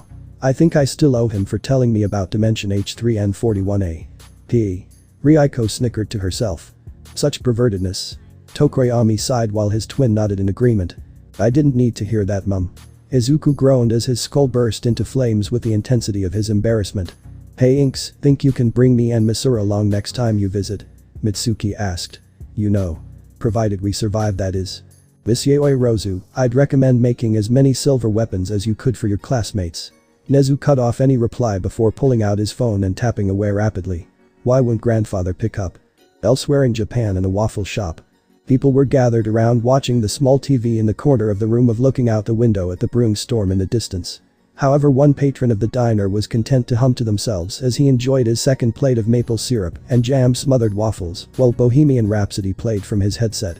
Mentally, he made a note to see if Freddie Mercury, who sang the song, would like another shot on Earth, if only to make more such music for humanity to enjoy. Back at UA. Another bolt of lightning struck towards the school, this one racing right for the students, only to hit a semi-translucent yellow barrier. Nezu frowned as he held out his paw, his eyes glowing a bright yellow with black slitted pupils visible. Right, I'm going to get Pine Tree and Shooting Star, be back in a bit. Erodin spoke with an echoing quality to his voice before he dove back under the seats. Beru, being curious, peeked under the seat only to see that there was literally nothing there, not even a vent that the principal could have went into. Yeah. We had the same reaction. Jiru shrugged before looking at Ichako. Your parents going to be safe? They should be. The bob-haired girl nodded. They're out in Kyoto helping with construction efforts to fix up an old shrine. Why aren't you panicking? Baru hissed out as another bolt of lightning shot out of the central storm. Well, Ikindo already died, it sucked sure, but unless they have soul-destroying weapons, I'll just end up back in hell. Vaggie shrugged. Honestly, I'm internally screaming. Ryuko admitted. I've seen worse. Jiru sighed in resignation, earning a raised eyebrow from the others. I was 8 when the terrorist attack at Tokyo Trade Center happened. My Abasan had taken me to some convention when it happened, and we got caught in the middle. That was the one rumored to be MLA, right? Toru's voice asked from nowhere, causing people to jump. Hey. Did you all forget I was here? I didn't. May giggled perversely as she wriggled her eyebrows at what looked like a patch of empty space. Oh goody, it's about time. Inko rolled her eyes as a massive burst of energy shook over the stadium, leaving a glowing green miasma of energy sitting in the middle of the arena. 2 figures silhouetted within the miasma walked forward, revealing themselves to those present. Vado Max U Outlander Blaskovich, Karan Tuk. The hulking armor-clad man stopped in his stride, his masked head turned to the group, and a single rasping sentence was heard from within his helmet right as the storm reached critical mass, and a massive behemoth of a creature appeared in the city. Its skin a sickly leather-like texture 2 feet thick and etched in runes, its hands ended in blackened and blood-soaked talons. Its head was stripped of its flesh, leaving behind only muscle and a pentagram carved into its skull, exposing its brain to open air. It flung its head skyward as a bone-rattling howl echoed through the air, shattering windows and striking fear into the hearts of those who bore witness as hordes descended from smaller portals, forming by the creature's feet. Tsafukajada, Sadu Yoret Juk. The Slayer spoke as he gestured before him. You have a lot of nerve summoning us here, whoever you are. The tan-skinned rabbit woman in green armor translated. We can worry about that later, for now we have a problem. Izuku spoke up as he gestured out at the city. The Slayer turned his head towards the behemoth in the distance and cracked his knuckles. The woman gave a savage smirk and a dark chuckle as she cracked her neck. You're huge. That means you have huge guts to rip and tear. We'll rip and tear your guts out. The creature, despite being too far away to have heard this declaration, turned to face then and snarled. The battle for Yui Prefecture had begun. Omic 3. The students of Izawa's class could only groan in annoyance as they found themselves woken up at 5 a.m. in the morning to the sound of excited and somewhat creepy giggling, accompanied by the sound of small feet rushing around. Naturally, some students took offense at that if the loud explosion and swear was any indication. His damages bill is going to be big. Charlie yawned tiredly as she untangled herself from Vaggie and Izuku, who she had clung to her in sleep. At the foot of the bed, Abara was curled up, her vines forming a ball-like nest around herself, Momo, Toga and Mina, while one arm was around Izuku's leg and the other was clutching what was very clearly a pillow stuffed inside one of Irie's spare dresses, with a crude face painted on and an ice cream cone and mop head taped on top of it. Oh no. Vaggie sighed in irritation as she yawned and rolled back over to get some more sleep. Too early. Where's Luna and Irie? Izuku asked tiredly upon noticing a lack of a certain hellhound and hyperactive tiny Cenobite. The sound of a scream of joy caused everybody to shoot up in confusion. That certainly sounded like Luna and not Irie. Come on. Charlie yawned as she swung her legs over the edge of her bed and into a waiting pair of slippers. 25th today, so BBQ day. What? Izuku asked in confusion as the girls started to untangle themselves from Abara. Coal day, every 25th December in hell Santa gives out a load of coal for a huge dinner thing. Normally I don't get coal for some reason, I just get toys and things, which is weird honestly. Charlie hummed to herself. You don't know what Christmas is? Izuku asked with a raised eyebrow. Santa brings gifts for good people, while the naughty ones get coal. Hey, I tried to tell her in the past. Vaggie replied with an eye roll. She tuned me out when I tried explaining it. Coal day. Luna cried as she literally booted open the door, a pile of coal clutched in her arms, uncaring that it was gonna stain her fur. On her shoulder, Irie was giggling like a maniac, while she also clutched at her own smaller pile of coal. I even got a bunny toy. Irie chirped happily as she lifted the pile of coal up. Sitting atop it was a simple plush rabbit toy, which was now stained with soot from the coal. Happy Luna is scary. Abara whimpered softly as she wrapped herself in her own vines. Christmas. Mina screamed with a manic grin before she shot out of the room like a bat out of hell. Breakfast first, I think. Momo uttered softly as she pulled her hair into a messy ponytail and tied it off with a hair tie made with her quirk. As they made their way out into the main area of the dorms, the few students and teachers who had stayed during the holidays were tiredly gathering around the various tables and chairs in the room. Goose, who was still asleep somehow, was curled up on the star atop the Christmas tree, and Inko was humming to herself as she pulled a sheet of steaming hot brownies out of the oven and sat them on a long tray covered in various types of food. Anybody heard from Cheiko and Jiru? Charlie asked as she practically vibrated with energy. Nope, Christmas. Mina shrieked. Apparently they went to meet their parents over the holidays. Aizawa sighed as he rolled into the room in his sleeping bag, which had been wrapped up in gift paper. Sensei. Shiro trailed off uncertainly. You certainly look festive. Toru finished hesitantly. Part of the conditions for getting a raise, nothing more. Aizawa grumbled as he made his way across the room.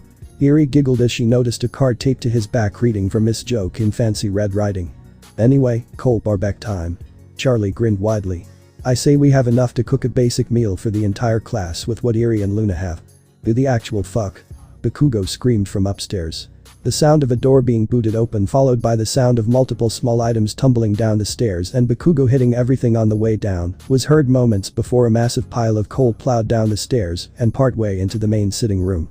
Pain, damn, that's a lot of coal. Baggy uttered. I don't think even my parents got that much. Charlie uttered in shock. That's pretty much normal for Kachin. Izuku sweat dropped. Fuck you. The blonde snarled. Yay. Bakugo got enough coal to make a big dinner party. Eri cheered. Mr. Squishy. We need help. Like per normal, the sound of a window smashing was heard as the Nomu entered the room in the least normal way possible. What was not normal, however, was the fact that Nomu was dressed up as a giant elf and Nezu, who was dressed as Krampus, was sitting on its shoulder. Under its arm was the intern Yagi, who was dressed in black jeans and a simple red Christmas sweater with a white Christmas tree outline on it. The Nomu quickly let go of the man, who slunk off to the corner as quickly as possible. I'm honestly not surprised. He deadpanned as he entered the room with a few dustpans and brooms. Now, as this is a mess and we are upstanding members of the heroics class, we must endeavor to clean it up post-haste. Wow. Stick in the mud. May grumped as she absently picked up a chunk of coal and loaded it into a random device and pushed a large red button. Oh no. Duck. Todoroki deadpanned as he calmly squatted behind a chair right before a flash of red and green washed over the room, blinding everybody. Huh. The Instant Holiday 3000 seems to need improvement. May chuckled nervously as everyone regained their vision and started to look around the room. Random decorations for Chinese New Year, Christmas, Halloween, Easter, Hanukkah, Mayan Death Day, Thanksgiving, and even Diwali dotted the room. What everyone was wearing was also a horrifying mishmash of Halloween costumes, rabbit ears, face paints, Mayan jewelry, itchy and ugly sweaters, pilgrim hats, and for one reason or another, Bakugo was dressed as a clown while tied and gagged with handkerchiefs. What the fruit baskets? Eri uttered in confusion. Trick or treat. Wrong holiday, my dear. Nezu chuckled softly from his spot atop the Nomu. But given Miss Hatsume's invention, you're excused for the confusion. Happy cold day and Merry Christmas. Inko called as she booted open the door with a large squirming sack on her shoulder before she paused and blinked in shock at the sight before her. Oh my. Happy Easter. Eri chirped. Nice try, but again wrong. Charlie smiled encouragingly as she tried to ignore the itching sensation from the sweater. Mom? Why is that bag moving? Izuku asked nervously. Oh, family reunion. Inko smiled as she dumped the bag onto the floor, revealing several being tied up and gagged, each wearing a ugly Christmas sweater that wouldn't look out of place on a certain ugly pink toad who worked for the Ministry of Magic.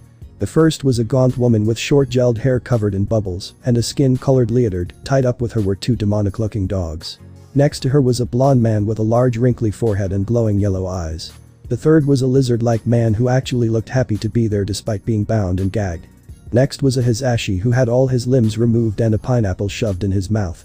Another was a woman made of dirt who looked to be sleeping and wasn't gagged at all.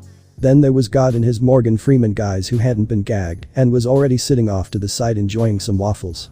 Finally, tied in a group of 6 was Achako and Jiru with their parents. None of whom looked pleased with Inko. Mom? Izuku shouted in shock as he and Momo spring forth to untie Achako, Jiru and their families. Sorry I couldn't get your parents to come, Yayoi Rozu-san. They were a bit occupied given it's the first Christmas they've had without company responsibilities, but they send their regards and orders to not visit for the next 4 days. Inko hummed aloud. It's been a while. Nezu chuckled before glancing at the blonde with a large forehead. Vigo. You owe me $50, you little shit. Lummy. Nezu said a bad word. Eri spoke up. Don't worry, Eri, I'll be confiscating one of his teabags for that. Inko smiled happily, causing Nezu's jaw to drop in horror. What the heck is going on? Achako's mother demanded the second her gag was off. Long and short. Welcome to the family. I'm Inko, the black-haired lady is my sister Gozer, goddess of destruction, hunting, sacrifice and architecture. The blonde idiot is our nephew Vigo, who is Gozer's brat. The scaly man the current form of our sister Tiamat, who never seems to stick to one face per day. They're the god or goddess of war, famine, the elements, the afterlife, boundaries and cooking. Inko added with a glare at the unrepentant reptilian entity. Lady Maid of Dirt is the goddess of the earth, and our sister Gaia, she slept around with so many pantheons. If I didn't just bring direct family, we'd have most of the mythical world crammed into this room, and I in no bloody way want to try and keep Zeus from banging the bloody Christmas tree again. The zombie is my ex-husband Hisashi. I dumped his ass after he tried to kill me and my son. Honestly, he's only here to be the pinata. At this, Hisashi's eyes went wide as he let out a muffled scream of fear. That over there is the biblical god and you all know each other, I assume. Inko finished. Jiru is a recently ascended among the deities, and our pantheon had dibs on the next music god, since the Hawaiians got Elvis, so we nabbed Jiru. You crazy woman, let us out of here. Jiru's dad snapped. Oh right, sorry, forgot. Inko uttered as she facepalmed. I'm Leviathan, goddess of pain, torture, unusual punishments, debauchery and families. Anyway, this is more to do with your daughters than you, sorry, the others are on their way already. It's just because you were all so far out of area, and this meeting would be impossible to manage without stringing together a bunch of portals, which aren't exactly my speciality given mine are usually point A to point B. Mum, it's okay. Achako tried to reassure her parents. Okay. This is not okay, you lady, what the heck kind of madhouse is this place? Achako's mother screamed before she slapped the girl. It's bad enough the shit here put us into department because of your stupid ass, but you have the gah. Leave her alone. Jiru snapped, her wings bursting out, casing menacing shadows behind her. Chako's probably the nicest girl I've met, and the whole reason she's doing all this is so you can have a better life. And what do you know, you brat? You dress like that slut Midnight, not some hero. Achako's father butted in. That's my daughter, you jerk. Jiru's parents snapped at the same time. Leave my girlfriend alone. Achako snapped back in anger. Girlfriend? Achako's mum asked softly before a look of disgust fell over her face. We didn't raise a fucking dyke. You will stop this shit now, young lady, or we'll send you to straight camp. Achako's dad snapped right before he copped a fist to the eye from his pissed daughter. Okay, fuck this. Inko growled before several chains shot out of the shadows, binding and gagging the two parents who were moments away from being ripped to shreds by the class and their own daughter. They can have fun with Mr. Giggles the clown, he may like kids, but he loathes people like them. But that the two struggling adults were dropped into their own shadows into a tank half full of water. Oh ho ho, what's this? Coochie coochie coo. A clown could be heard laughing from the darkened pit, immediately followed by screams of the two adults as the portal closed. I let them out after dinner, they should have learned their lesson by then. Inko shrugged before turning her attention to the horrified class. What? I'm the goddess of cruel and unusual punishments, not death, they'll be fine if a bit traumatized. Hey, where'd the drunk zombie go? Kendo asked, making Inko notice her husband has slunk off somewhere. Nomu, please find my husband and beat his ass. Inko requested. The hulking creature nodded before bounding away, Nezu cackling like a madman as he clung to its shoulder. Oh well, at least we have the backup pinata. I'm probably going to regret this, but what's the backup? Yagi asked nervously, having tried to stay the hell out of what was going on from the corner of the room. Oh, don't worry, nobody important, just some upstart brat with delusions of grandeur who wanted my powers for himself. Inko waved it off as with a snap of her fingers, a man in a suit with a face that looked like a wrinkly baked potato dropped to the floor, tied up in rope and quirk-suppressant cuffs, a gag made of old socks in their mouth, and a cactus shoved up their ass. Question. Can I have first swing? Yagi asked with a malicious tone. The bound man, having recognized that voice, started to relax slightly before he heard and recognized the second voice. Of course. Inko smirked. At this, All for One knew he was about to have a very bad day.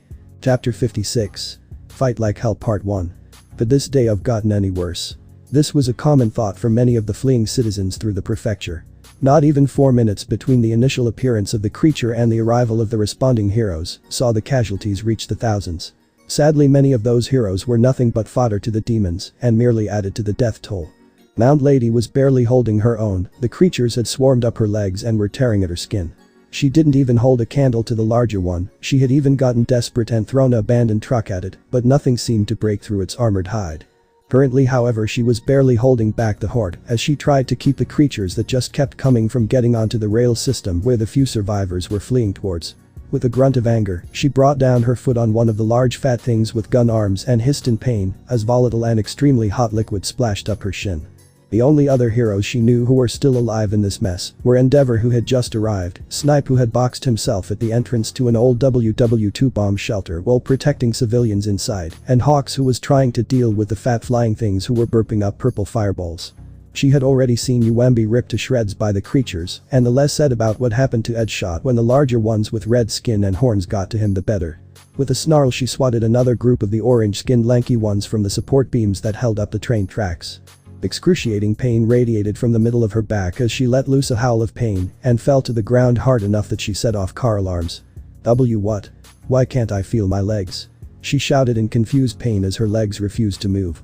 Why can't I feel my legs? The sound of cracking bone and ripping flesh filled her ears as a vague sensation of tugging was felt along her back. She pulled herself up as best she could with her arms and turned herself and wished she didn't right after as she gagged in horror. Her spine was blatantly sticking out her back, and one of those red things that was only half her height was trying to pull the rest out. She didn't have a chance to react to this sight before the creature's head was launched from its shoulders in a shower of blood and bone, the body flopping uselessly onto the ground, crushing a mailbox as it fell. Leaping through the gore looked to be Maruko, clad in some sort of green armor. With a thud, the woman hit the ground before turning to face the oncoming wave of creatures. They skidded to a halt, some even recoiling back from her mere presence. "Alright, you little shit nuggets, who's next?" the woman shouted. The mass of creatures hesitated, looking towards one another before unanimously deciding it wasn't worth it, and fled back towards the larger being, who seemed intent on stripping the skyscrapers layer by layer in the middle of the city. Maruko?"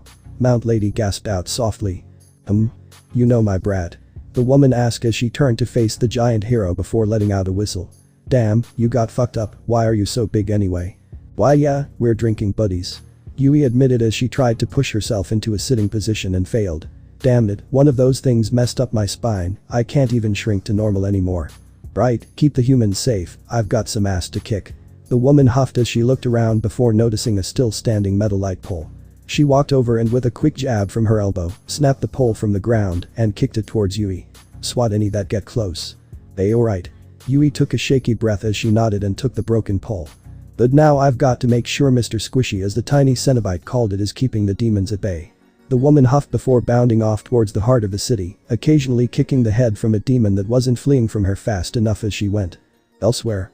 Nezu hummed as he entered a small law firm. The interior was rather bland if he was honest. What wasn't bland was the blatant anti-demon runes printed across the wallpaper in such a way that it just looked like decorative patterns. "A pine tree, shooting star, I'm back." Nezu cackled, causing someone in the back of the building to fall over in shock if the sound of an impact and grunt of pain was to be believed. Barely 2 seconds and a trio of people were out and in the front armed with dream catchers. His eyebrow twitched at that. While he now possessed a physical body that was his own and not borrowed, he still didn't like the things. Standing before him was a somewhat tall individual who looked like Pine Tree as a teen, and one who looked like a teenage shooting star. The other was a tall brown-haired woman with tan skin wearing an eye patch and wearing an oversized hoodie and sweatpants. Several bees could be seen moving in and out of her eye patch and up her sleeves. "Bill." The twins growled at him. "Nezu." The woman huffed. "Pay it to you too. Nezu smirked. "Look, we can argue until time baby is born again, but first we have to deal with a demon invasion. Think you can contain it with the same junk the Mystery Shack had?" "We already have been, hey dip. Mabel nodded firmly. "So we don't need your nasty deals." "Honestly, asides a catch up for old time's sake, that's all I was here for." Nezu shrugged. "Oh, and Pop Step, Queen Bee, whichever you go by currently, if I see you near my school without invite, well, I'll make it creative." "Head out, Bill." Dipper growled as he waved the dream catcher in front of him. "That doesn't work anymore. This body is my own." Nezu replied with a soft hiss and shake of his head. "Just make sure you keep them contained or I'll be forced to unleash Weirdmageddon to contain them. Remember, reality is an illusion, the universe is a hologram. Buy gold, buy EAE." The trio watched as the small chimera inhabited by a dream demon dove out a nearby window and back out to the streets. I wasn't expecting that," the woman with an eye patch admitted with a snort. "It's jerkface Bill." Mabel rolled her eyes before grabbing the sleeve of the woman and dragging her to the other room. "Now come on, we have to finish the runes around the city, and we can't do that without Dipper's map and your bees." UA school border. While many were evacuating by the rail system, by car the many who were forced to flee on foot, those in UA chose to bunker down and shore up the defenses. The only way in or out of the school by ground was the front gate. The automatic gate was disabled, allowing anyone fleeing to get inside. The school's robots ranging from entry exam 1-pointers up to the third-year graduation 0-pointers were set loose in the surrounding areas, each blaring a message about UA being a safe haven for those who can't evacuate the city. The train line that ran near the east gate to the school was already demolished, having run through the heart of the city. It was one of the first things the icon of Sin had destroyed. The support class along with Momo and Mei had already set up machine gun emplacements facing towards the city and were set up in such a way that it would be difficult for the demons to climb something and attack from above. Eerie had even brought along the Cute Club, although many were questioning such a title for the group, and Spike had been kept in hell to avoid lethal sunburn. The Cenobites who followed shortly after the arrival of the Cute Club had already received their orders and made their way to the evacuation points across the city, flaying or ripping apart any feral that dared to cross their path. Pride had already rolled off into the city, and if evacuees talking about a tiny hedgehog eating entire swarms of the bull demons was an indication, he was having the time of his life with how much there was to eat. The twins hadn't done much, but they did know how to set broken bones easily and were helping Recovery Girl and the few general studies students who weren't on evacuation duty deal with the influx of wounded civilians, most of whom had burns or cuts with many also missing limbs. Jigsaw, much to his horror, had been tied to a remote-controlled car by Momo, with a remote given to Inko to bait the demons into kill zones for heroes and police to take out. Currently the former trap-happy psychopath was screaming as the remote-controlled car barreled down the business district with a horde of whiplash after him. By the time Imp had arrived, the demonic invasion was slowly starting to halt its advance out of the middle of the city, and evacuation was nearly completed. What the heroes hadn't expected, however, was Imp to show up with a Lister in tow. "Ah, greetings." The radio demon grinned widely as he leant onto his cane. "I hear you've been having a feral demon problem. It's kind of obvious." Azawa deadpanned from his position next to a radio set in a small tent. He had been trying to help coordinate ambushes in the east side of the city to mixed success. "Well then, ladies and gentlemen, I have supplied our local murderous imps with bullets made out of melted angel spears." Alistair grinned widely before gesturing to Blitzo. "Asides him, he can suffer." "Great." Blitzo sighed in resignation before checking the rounds loaded into his Tommy gun. "Atlas lead will still rip their limbs off." "Hey, sweetie." Blitzo called upon seeing Luna by the gate manning one of the machine guns Momo had set up. Next to her was a box full of flashbangs and a simple combat knife. "Busy." Luna grunted as she squinted slightly and squeezed the trigger briefly on the gun, pelting off a burst of 4 bullets, which turned a feral imp's head into red paste. The creature's arms flailed briefly as if it was trying to swipe its clawed fingers at an unseen foe before it flopped to the ground, its body turning into a red vapor as it slowly burned to ashes. "Alright, then, sweetie." Blitzo chuckled as he took a few steps back from his daughter. "Make daddy proud." "Fuck off." Luna snapped at him with a snarl. With Imp sans Luna being sent into the city on their demon hunting spree, Alistair called in some favors to get munitions that could permanently kill ferals, and there was a slow but steady trickle of various bullets and knives making its way into the school. Cementos had made several evacuation tunnels leading away from the city, and with help from Present Mick, was evacuating as many people through them as they could. The first-year classes and all but the hero classes from second and third years were helping with the evacuation of the immediate area, while the second-year hero core students were acting as perimeter defense, and the third years who had their hero licenses already were actively in the city fighting the invading feral demons. In the city, several large green explosions rocked the legs of the icon of Sin, ripping off chunks of its bone-like armor. The creature howled in pain before trying to stomp whatever had made the explosions. By now little remained of the skyscrapers at the heart of the city, other than smoldering wreckage filled with the bodies of the dead. Those who knew of the supernatural were severely confused as to how heaven hadn't stepped in yet, despite repeated calls for help from Azazel. The sound of machine gun fire crackled through the air as the demons finally made it within view of the UA gates. Dozens fell to the oncoming fire, only to be replaced by scores more. Chapter 57. Fight Like Hell Part 2. News had spread fast about the invasion as satellites high above in orbit and a few helicopter pilots crazy enough to get close to the city started streaming out the events unfolding for the world to see. Churches, temples and other places of worship the world over were filled with terrified people praying and hoping for salvation at what they perceived as the end of the world. One foolish reporter, however, was running for her life through the city, a camera in hand as she fled from a pursuing swarm of demonic zombies. She knew this was likely her end, but she'd be damned if she wasn't going to report on this. This is reporter Christy Kang live from Yue Prefecture. We've been invaded by demons. There seems to be civil war going on too. She gasped as the imp trio of imps sprinted around the corner firing at something behind them. But something quickly revealed itself to be one of the bull demons that had taken out her car earlier, if the chunk of tire hanging from its front teeth was an indication. If you're seeing this, send the military or something. She shrieked as one of the imps barreled past her and fired at the oncoming demonic zombies. "Alrighty human, let's get you out of here." The feminine-looking imp with a futuristic-looking rifle grinned at her, revealing a gap between her two front buck teeth. "Lucifer's girl contracted us to save humans in the city from the ferals. Honey, stop messing and blast the fucker." "I'm trying." A shorter imp snapped back as he tried and failed to hit the bull demon in anywhere other than its heavily armored face. "Ooh, Kenya baby. Takes me back to college days." The red and white spotted imp cackled as he unloaded several rounds into the zombie horde that had been chasing Christy Kang through the city for the past 10 minutes. "Come on. UA is doing evacuation so the heavy hitters don't have to worry about civilian casualties," the female imp explained as she grabbed the reporter's arm and started to tug her along. "Boys, move your asses now." "Hold on." The red and white imp snapped waspishly while the shorter imp quickly rushed after them, more than willing to abandon dealing with the bull-like demon to someone else. "Let's go." The short imp squeaked fearfully as they fled in the general direction of UA.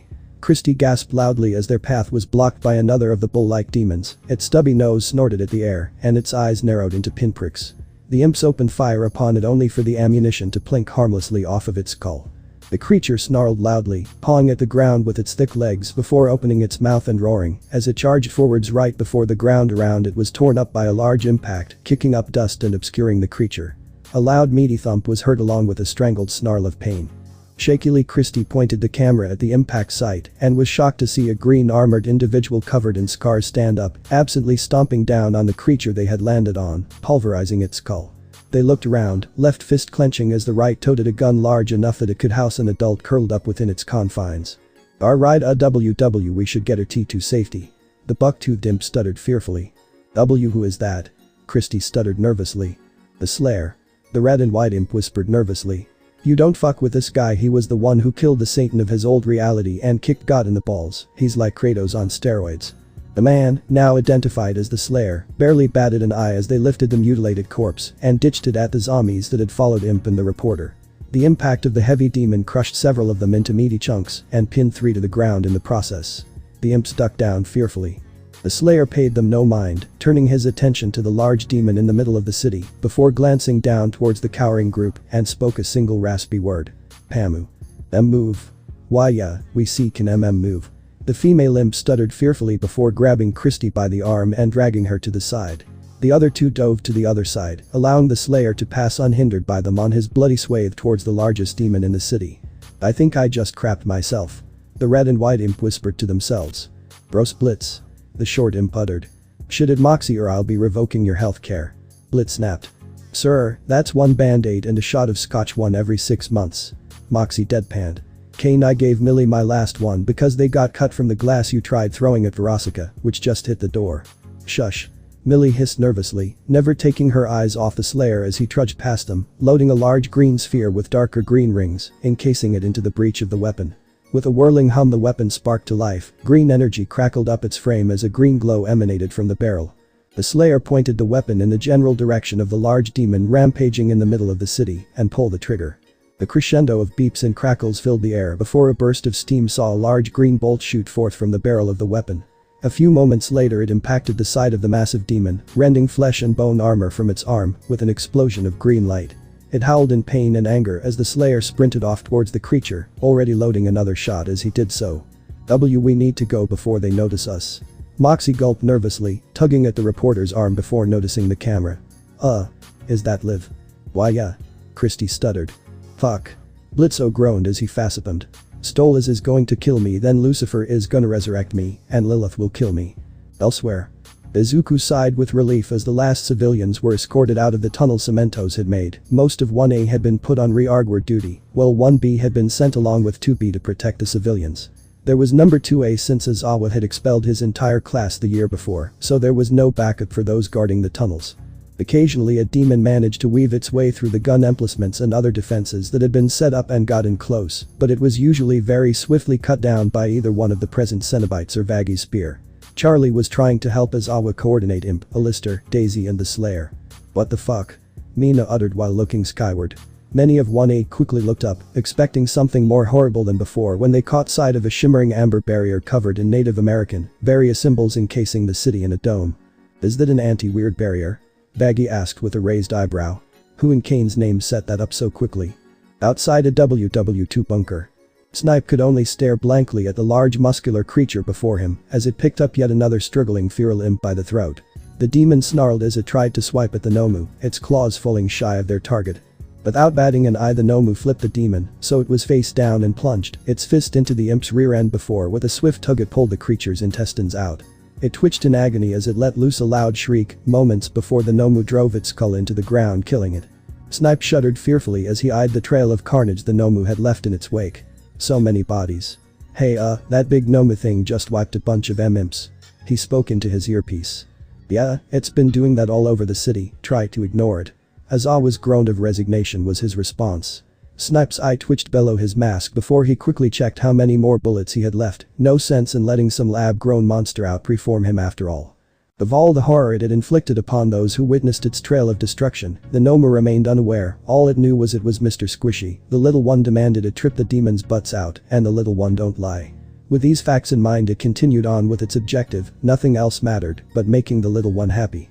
Bakugo groaned in pain as he sat up and looked around. Wherever the hell he was sure as fuck wasn't the sports stadium or wherever the fuck that hero-killing bastard had them flung to. The area looked more like a garden had been tended to with a can of green spray paint and a gardener on acid than anything. Looking up, it was now that he noticed the short fat guy looking at him. The fuck are you? The short balding man with black hair and brown eyes smiled softly as he gave a soft chuckle. Oh, I'm Danny DeVito, so anyway, welcome to hell. Chapter 58. Fight Like Hell Part 3. While the city was now clear of most civilians, the death toll was very high. Of the 2 million in the city, most drawn in by the sports festival, 500,000 innocent lives were lost in the push to get out of the city. Those few who remained within the city, however, had to contend with roaming hordes of demons and villains, too stubborn to leave the area. Blitzo was quickly becoming annoyed by the latter. In the 4 blocks they had to walk to, UA's robot patrolled perimeter. They'd had 6 separate idiots attempt to mug them. Hand over your cash, short ass. A shark-headed man growled as he palmed a baseball bat with a nail sticking out of it. 7 fucking idiots. Blitz eyed before lazily firing off a bullet into the villain's head, punching a hole in their skull.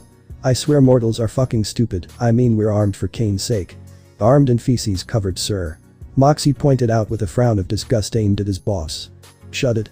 Blitzo snapped in anger as they continued on towards the school, half dragging a traumatized news reporter with them. Tell me, how'd someone like you get into reportin'? Millie asked Christy. I mean, you sure as Kane don't seem like that bitch Killjoy who runs 666 News. Look, I don't know who that was or even what's going on beyond demons attacking, Christy admitted. Heck, I'm not even sure why I'm following you three. We're headed to a safe area for you humans so we can do our job and get paid. It's actually kind of cathartic blasting these feral fucks again.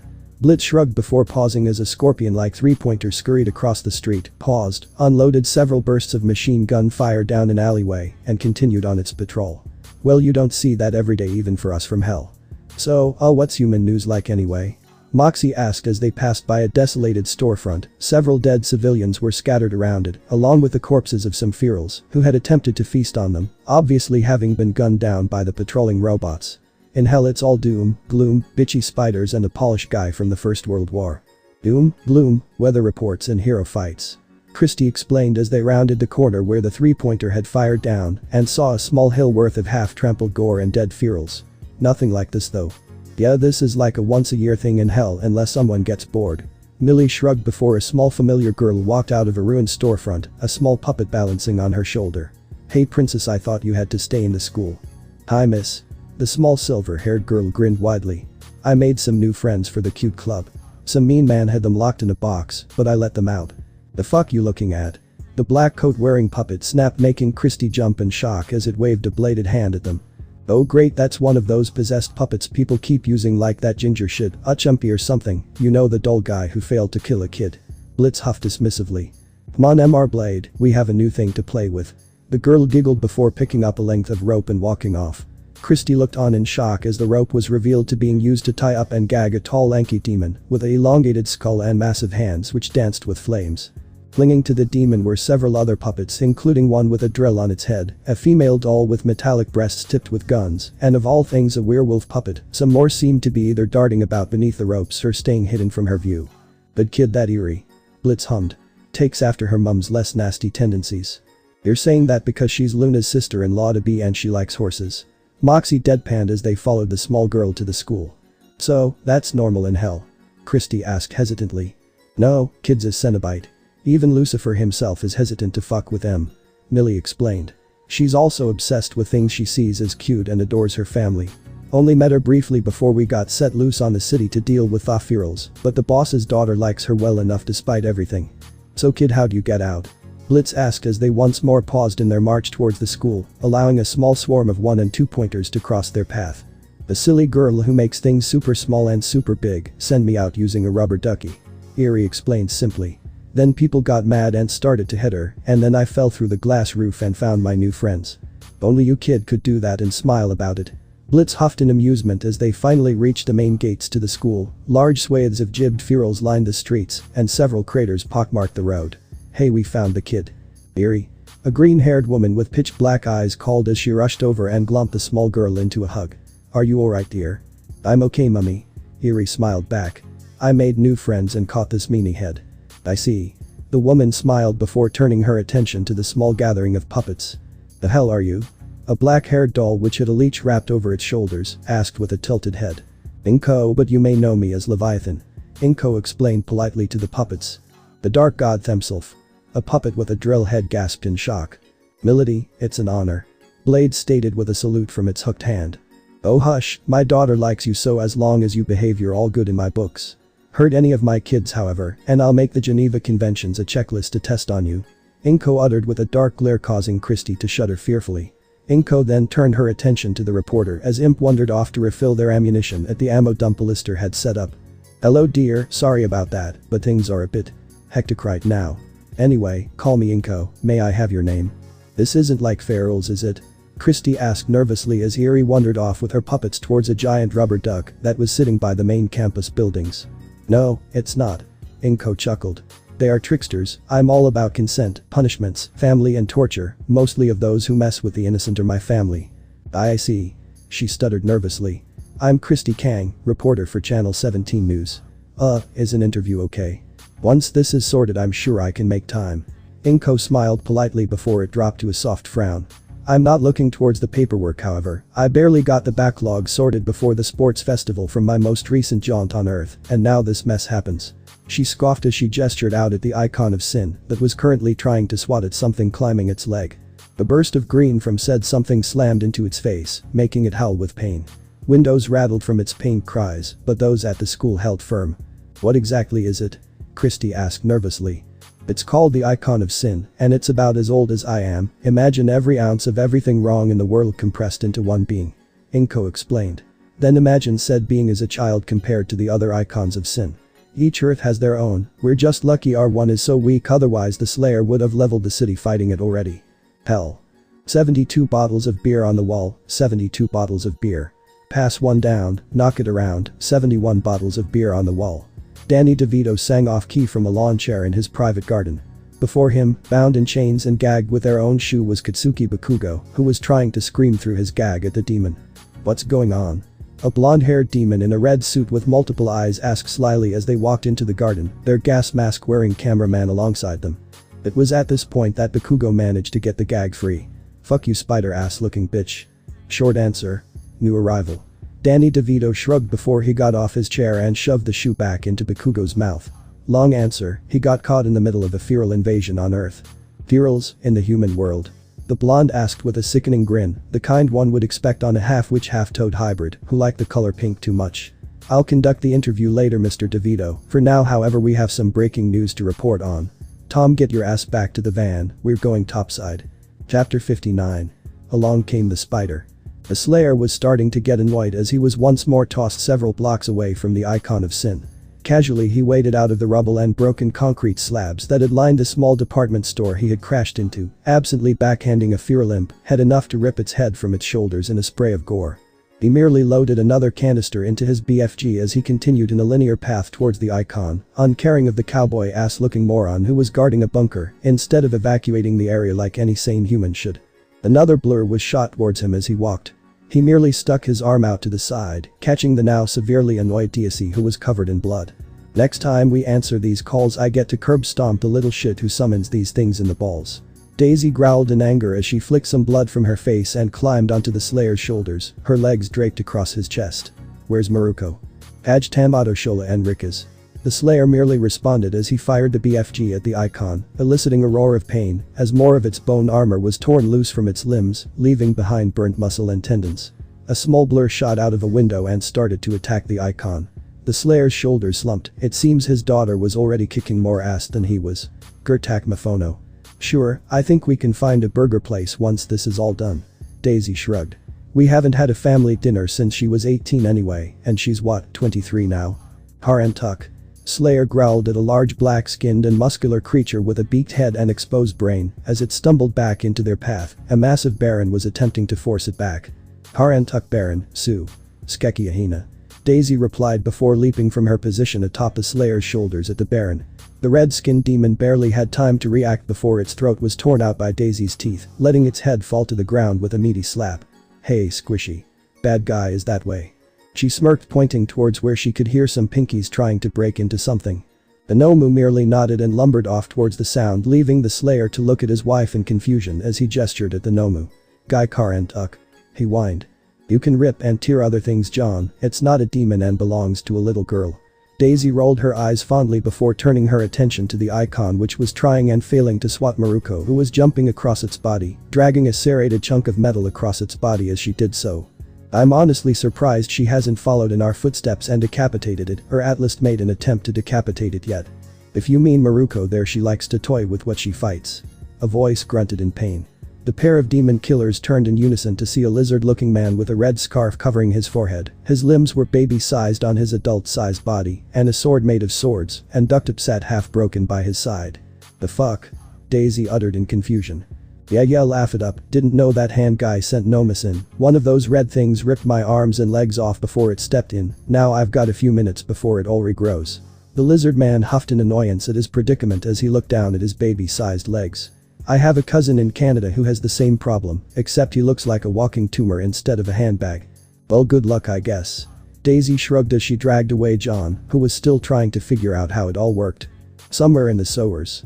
Yagi was started to get annoyed as he punched the head clean off of a whiplash demon.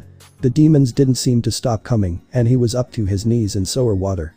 He'd rather be fighting above ground, but with Cementos keeping the barriers intact above ground to stop the larger demons and Endeavor being the last person they wanted in the sewers, he was their best hero for this job.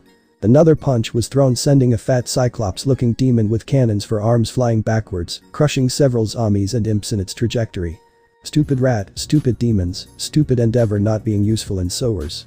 Yagi grumbled to himself as he tried in vain to ignore the pungent smell of sewage and brimstone as he trudged on forwards towards the pulsing mount of flesh, which encased a glowing purple sack. At least his job was easy, get to the two glowing sacks, I'm the sewers, destroy them and kill the demons that come after him for it. Unfortunately, the pure slog of punching through the demons was not as easy as it seemed in such confined areas, given he couldn't use his usual strength or risk causing a collapse of the tunnels. What I wouldn't give for some air freshener about now.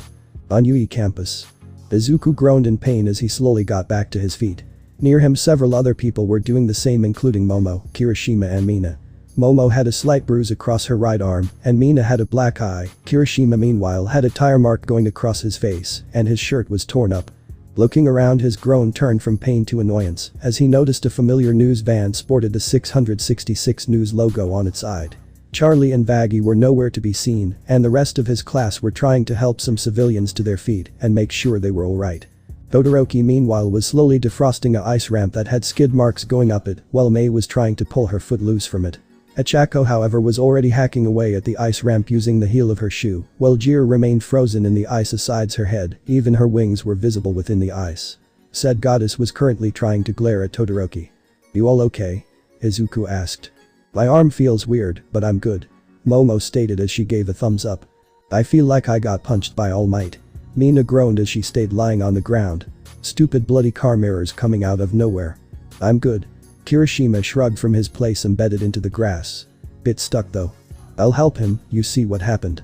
Momo stated as she pulled a length of rope and a metal pulley system on a metal stake from her stomach.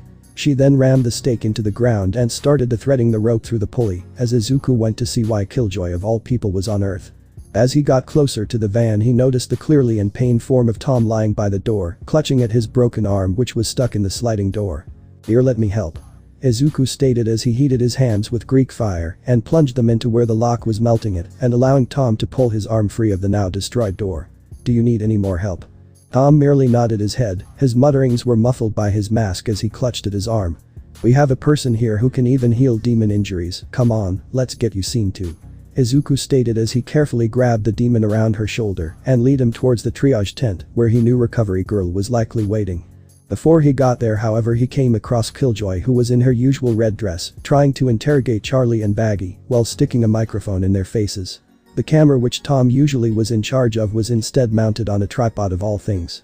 Behind Killjoy however was Recovery Girl who didn't look too amused at the questions being asked.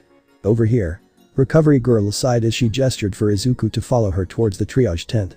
I'm going to be flooded with people who need healing soon, thanks to that harlot. She grumbled as she helped Izuku get Tom onto one of the temporary beds before kissing his arm. Tom's muffled yelp was barely audible as the bone snapped back into position. Get plenty of rest and something to eat, my quirk will take a lot out of you, understand? Tom nodded hesitantly as he poked at his own arm a few times before looking towards Recovery Girl.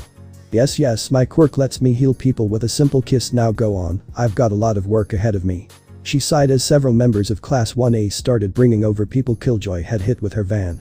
Thankfully the worst seemed to be broken arms or fractured collars, with only Kirishima having been actually run over by the van. As Izuku made his way back out of the tent it was then that Killjoy had noticed him and practically pounced at him, showing a microphone in his face. So the Cenobite who wanted redemption is here as well, are you here to enslave Earth and drag the Princess of Hell with you, or did you by chance decide Hell's education wasn't up to code? Kill started out asking a loaded question to which Izuku wasn't amused. The same thing had happened the last time he was interviewed by the spider demon, albeit it was if he was a turncoat coward looking to get into Charlie's pants, or if he was a spy sent to assassinate her, before shifting to how much of a loser he apparently was. Killjoy demons aren't allowed on Earth without special permission, back to Pentagram. Izuku deadpanned at the reporter. Darling, I am a member of the press, we can go wherever. Killjoy smirked while dismissing his words. And I'm sure Lucifer and Lilith would love to hear how you think you can go onto their properly uninvited then. Izuku replied with a raised eyebrow, quickly turning her words back onto her. Oh, so you've invaded the royal household, have we? Killjoy asked, twisting his words. After all, you're here so clearly you go where you want to swell. I'll handle this, sweetie. Inko smiled in a way that appeared to be polite as she walked over. However, Izuku knew differently, that was the same smile she had given the potato-faced guy and his father years ago, when he was still a kid. Izuku quickly did the only sane thing in said situation and got out of Dodge, dragging Charlie and Baggy with him who had tried to cut off Killjoy from getting to Inko. We need to move. When mom smiles like that, bad things happen. Izuku shuddered. You know, I can't believe I'm about to say this, but I pity Killjoy. Baggy smirked. Killjoy meanwhile had no clue what she was about to get herself into as she shoved her microphone into Inko's face with a forced smile. Hi, I'm Katie Killjoy from Channel 666 News, broadcasting across all human and sinner channels today. May I ask who you are, little human, and what your thoughts on this situation are? Oh dear, I'm not human. Inko giggled softly as she stared up at Killjoy with a small smile. I'm actually a resident on the outskirts of Pentagram, and my thoughts on all of this. You ran over several students, nearly hit fleeing humans, broke your cameraman's arm, harassed my future daughters-in-law, harassed my son, and have the gall to accuse him of any wrongdoing. At least no lowlife on the outskirts can possibly be family to the royal family, so let's try again, short ass. Killjoy scoffed with a confident smirk. Oh, I never did give my name, did I? Inko giggled softly before several chains shot out of the ground, wrapping around Killjoy, locking the spider demon in place as she screamed in pain from how tight the chains were. I'm Leviathan and you little miss have pissed off the wrong goddess. I know my rights, you short bitch of a, Killjoy choked out. Up. Inko tutted, interrupting the demon with the same smile she had been sporting since the beginning as a chain shot out, wrapping around the spider demon's mouth. We're going to have a little chat later about your attitude and how you've been harassing my family, dear. Killjoy's eyes widened in fear as she noticed an inky black vortex open up behind Inko, several Cenobites spilling out from it, making the humans present start to panic. It's all good, people, just here to keep this idiot out of trouble until the proper authorities can deal with her. Inko smiled as a hulking Cenobite who had once been a bodybuilder but was now littered with broken weights, bars, and whose neck was clearly strangled by a jump rope, lumbered forwards and grabbed Killjoy under his arm. The muffled screams of panic were barely heard as she was dragged back through the inky vortex which remained open. Nurse, Wretch, Fester and Mary, could you dears help the humans with their wounded? Nothing to our tastes, however, strictly human medical assistance. Wretch, turn off that camera before you go too. My lady, may I ask then why I was called? I lack medical knowledge. The Cenobite in an old French dress with her head held on merely by some metallic claws and a guillotine blade, asked with a French accent as Wretch, a Cenobite with a clamped open mouth full of surgical tools, turned off the camera before following the others into the triage tent. True, but you are gifted at removing metal from the body without causing pain. Inko remarked. Just leave anything that is supposed to be there like metal hips, dental fillings and braces, we don't want to cause undue panic. Ooey. The woman nodded and set off towards the triage tent where a very annoyed-looking recovery girl was waiting. Besides Mary, they are all trained professionals and can restrain themselves. Inko waved it off. And what if any panic this causes? Recovery girl snapped. I'm all about willingness and consent. Inko replied politely as the black vortex finally closed. If they have no wish to experience sensory extremes, then they shall be left innocent. Why is this our new normal? Todoroki asked in deadpan at the scene before them as he continued to defrost at the ice, getting it to the point where Mei could get her foot free from it. He could have gotten this done a lot faster, but he still refused to use that bastard's fire. Because inside of every demon is a rainbow. Charlie started to sing before a loud explosion rocked the air, bringing her attention to the trio of figures now beating the crap out of the icon, which was roaring in pain. Okay, not the best example. Atlas, this should be over soon. Azawa uttered from his spot by the radio as he looked out towards the city. I swear the HSC is going to lose their minds over this. Chapter 60. A tear in space. Boruko panted heavily as she quickly wrapped together several large lengths of rebar using some rope that she found during the fight. She was seriously getting sick and tired of the damned icon of sin, especially since it just demolished that cafe she liked which served carrot cake, and the fact that it had been half an hour of attacking it and it still wasn't dead. The grunt of annoyance signaled her father being sent flying once more, this time towards a gore best in an exposed sewer system that All Might was fighting towards. The primal scream of anger let loose from her lips as she jumped from the rooftop as she saw her mother get swatted into the ground and stomped on by the icon, her makeshift spear held above her head as she dived for the beast's exposed brain. With a swift movement she brought it down, resulting in a spray of blood and brain matter. The icon shrieked in pain as it threw its head back, sending Maruko flying over its back at breakneck speeds, boosted by the pulse of argent energy that burst forth from the exposed gash in the brain. The rabbit hero barely had time to reorient herself before her legs slammed into a miraculously still standing light post atop the UA stadium wall which flipped her as she slammed face first into a group of people, kicking up dust as she did so. Whoever she landed on was warm and comfortable and smells good, Maruko mentally admitted to herself as she pushed herself up while ignoring her blushing cheeks and planted her hand on something warm and firm. As she dust settled, that warm, comfy and firm thing turned out to be the Cenobite kid with the flames for hair she met yesterday. The heck you looking at, dork? My mum. The kid squeaked as he looked past her, his skull quickly engulfed in a roaring inferno of green fire that did little more than warm and tickle at her arms and face. Boruko raised an eyebrow before turning and saw a green-haired woman with an amused smirk on her face. You're Daisy's kid, right? Inko asked with a gleam in her eye. Yeah. What of it?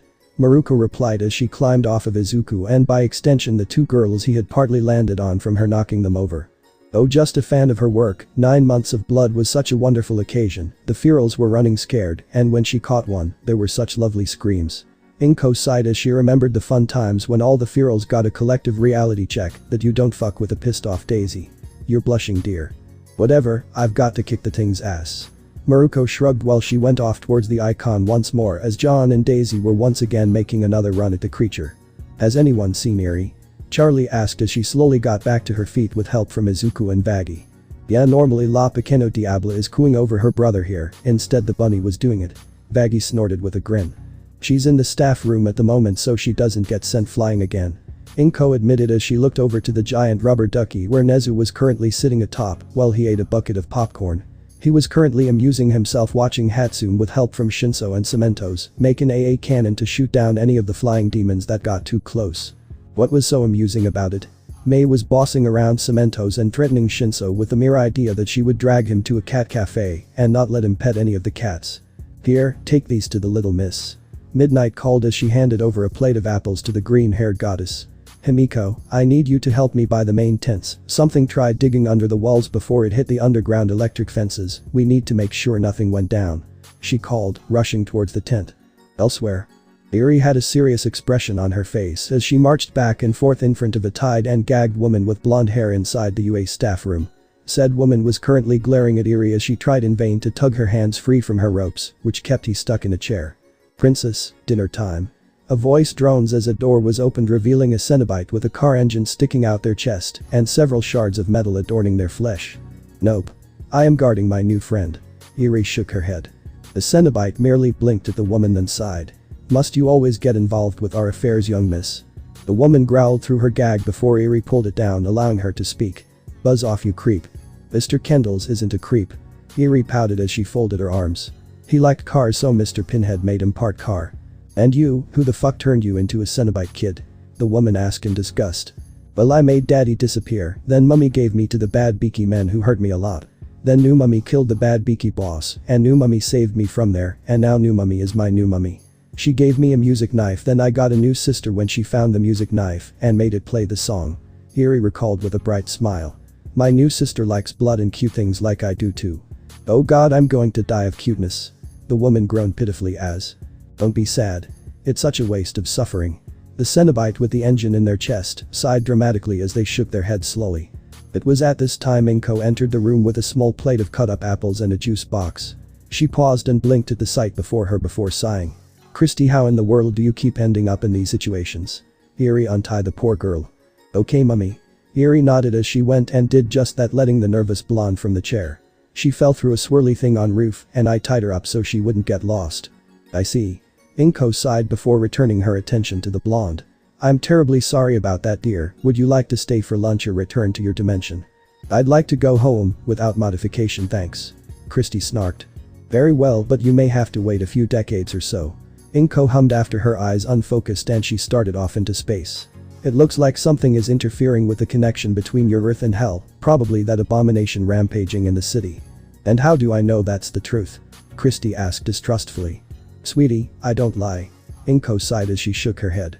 You should know enough now to see that it's true, and you can see the icon of sin outside trying to deal with the local heroes. Eri nodded to herself as she took the plate of apples and sat down to eat them. After all, apples were the best food ever, so she obviously couldn't let them go to waste. In all seriousness, it's bound to be stressful being my secret Christy full-time. Think of this as a vacation of sorts. Inko explained patiently to the increasingly annoyed woman. This world is one where humans have powers not seen beyond fiction and yours. Mom.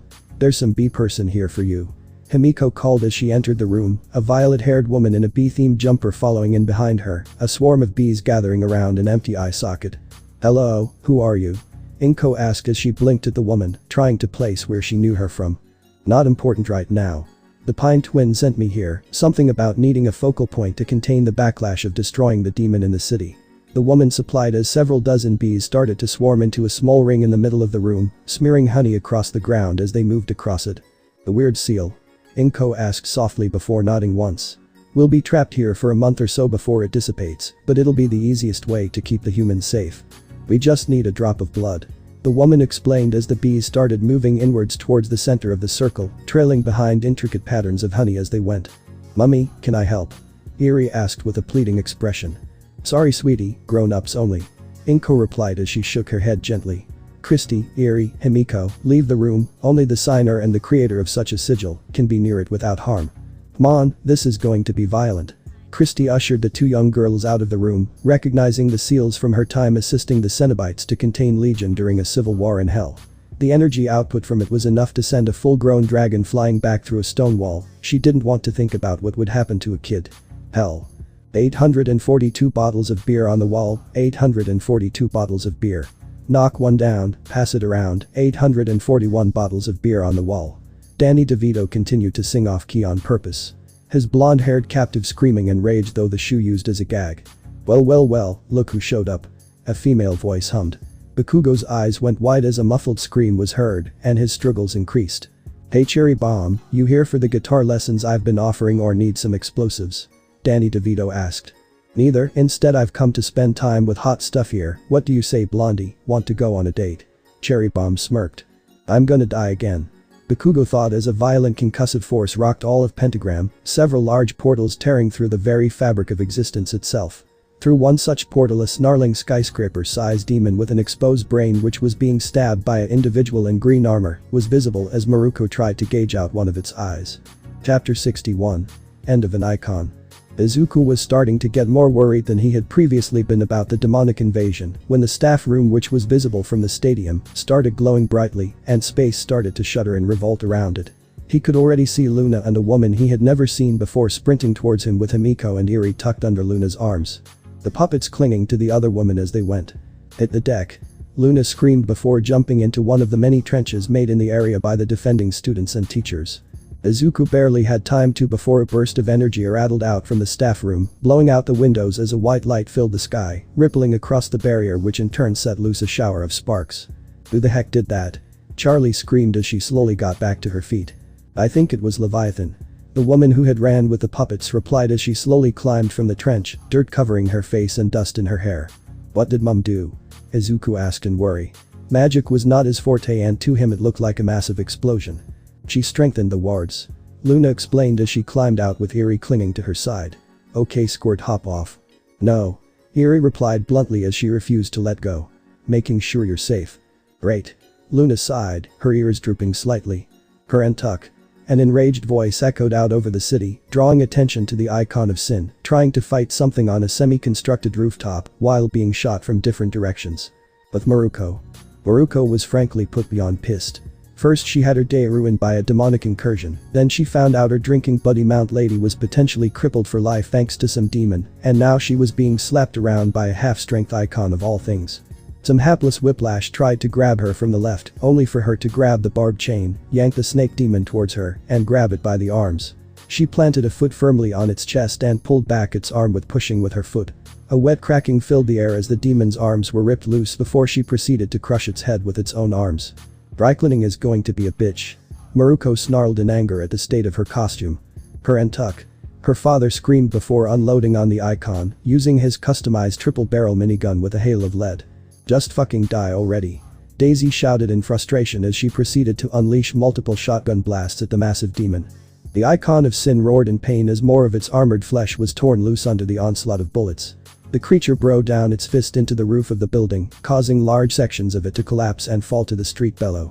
Maruko jumped onto its arm along with her mother, before they both rushed up it, intent of finishing it off as quickly as possible.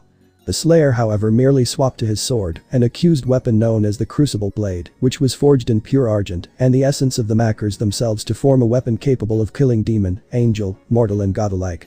The blade itself was made of a red energy composed of pure argent and sentinel, which could slice through even the thickest armor with ease. The man kept into the air, blade raised high as he brought it down into the exposed brain of the demon as his wife's punch and daughter's kick also connected with the same organ. The creature let loose a rattling death howl of torment before energy arced across its body, splitting its muscle from bones, tearing ligaments and burning arteries. There was a flash of red lighting before the creature burst, its entrails blasting across the city like a water balloon filled with red paint across a sidewalk. The creatures mulling around its feet were crushed under the falling bulk, and many buildings close to the blast were flooded to the second floor before it seeped outwards towards the edge of the barrier, sizzling and boiling away when it came into contact with it. Mr. Squishy blinked dumbly at it floated in the gore, unconcerned that it currently had 3 individuals clinging to it as it waded its way towards the school. Its objective was completed, and it had nothing else to do but see that the small horned one was well. Meanwhile, Goose was in heaven. The cantankerous old feline didn't normally indulge in binge eating, but when the fluffy ear ones provided a feast of demon meat, who was he to argue? Any who had survived and stuck around the initial blast would have been shocked to see a one-eyed ginger cat casually devouring chunks of demon flesh the size of cars as it wandered through the city, jumping from light post to stay out of the gore, which would surely require it to take a bath to get clean again. Gross. A skeletal blonde groaned as he swam up to the surface of the gore.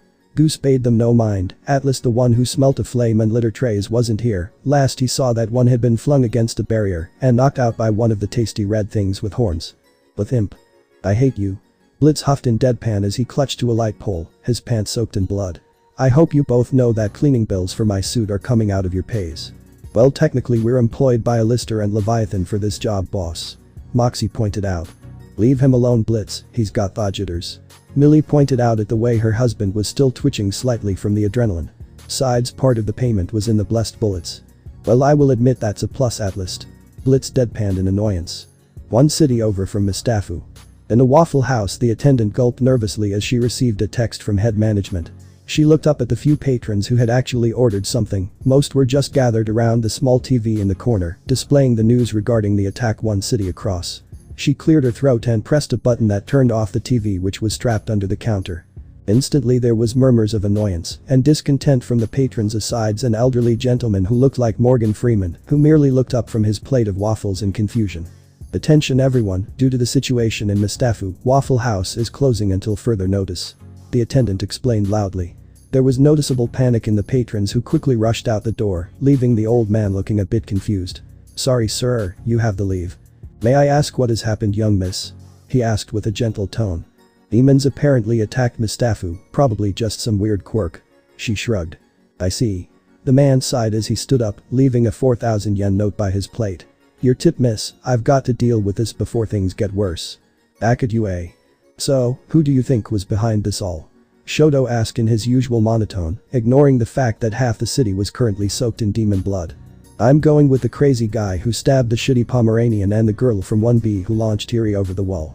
Achako deadpanned at the half-and-half team as she helped Kyoka remove the blood from her wings using a small towel created by Momo. Said woman was currently helping clean up the mess by using towels, sponges and mops made with her quirk. Iri was giggling as she played in the gore-soaked grass with the puppets who were half submerged in it all. The blonde woman. But it all seemed so organized, there were portals everywhere that just needed powering. Charlie added with a concerned look on her face.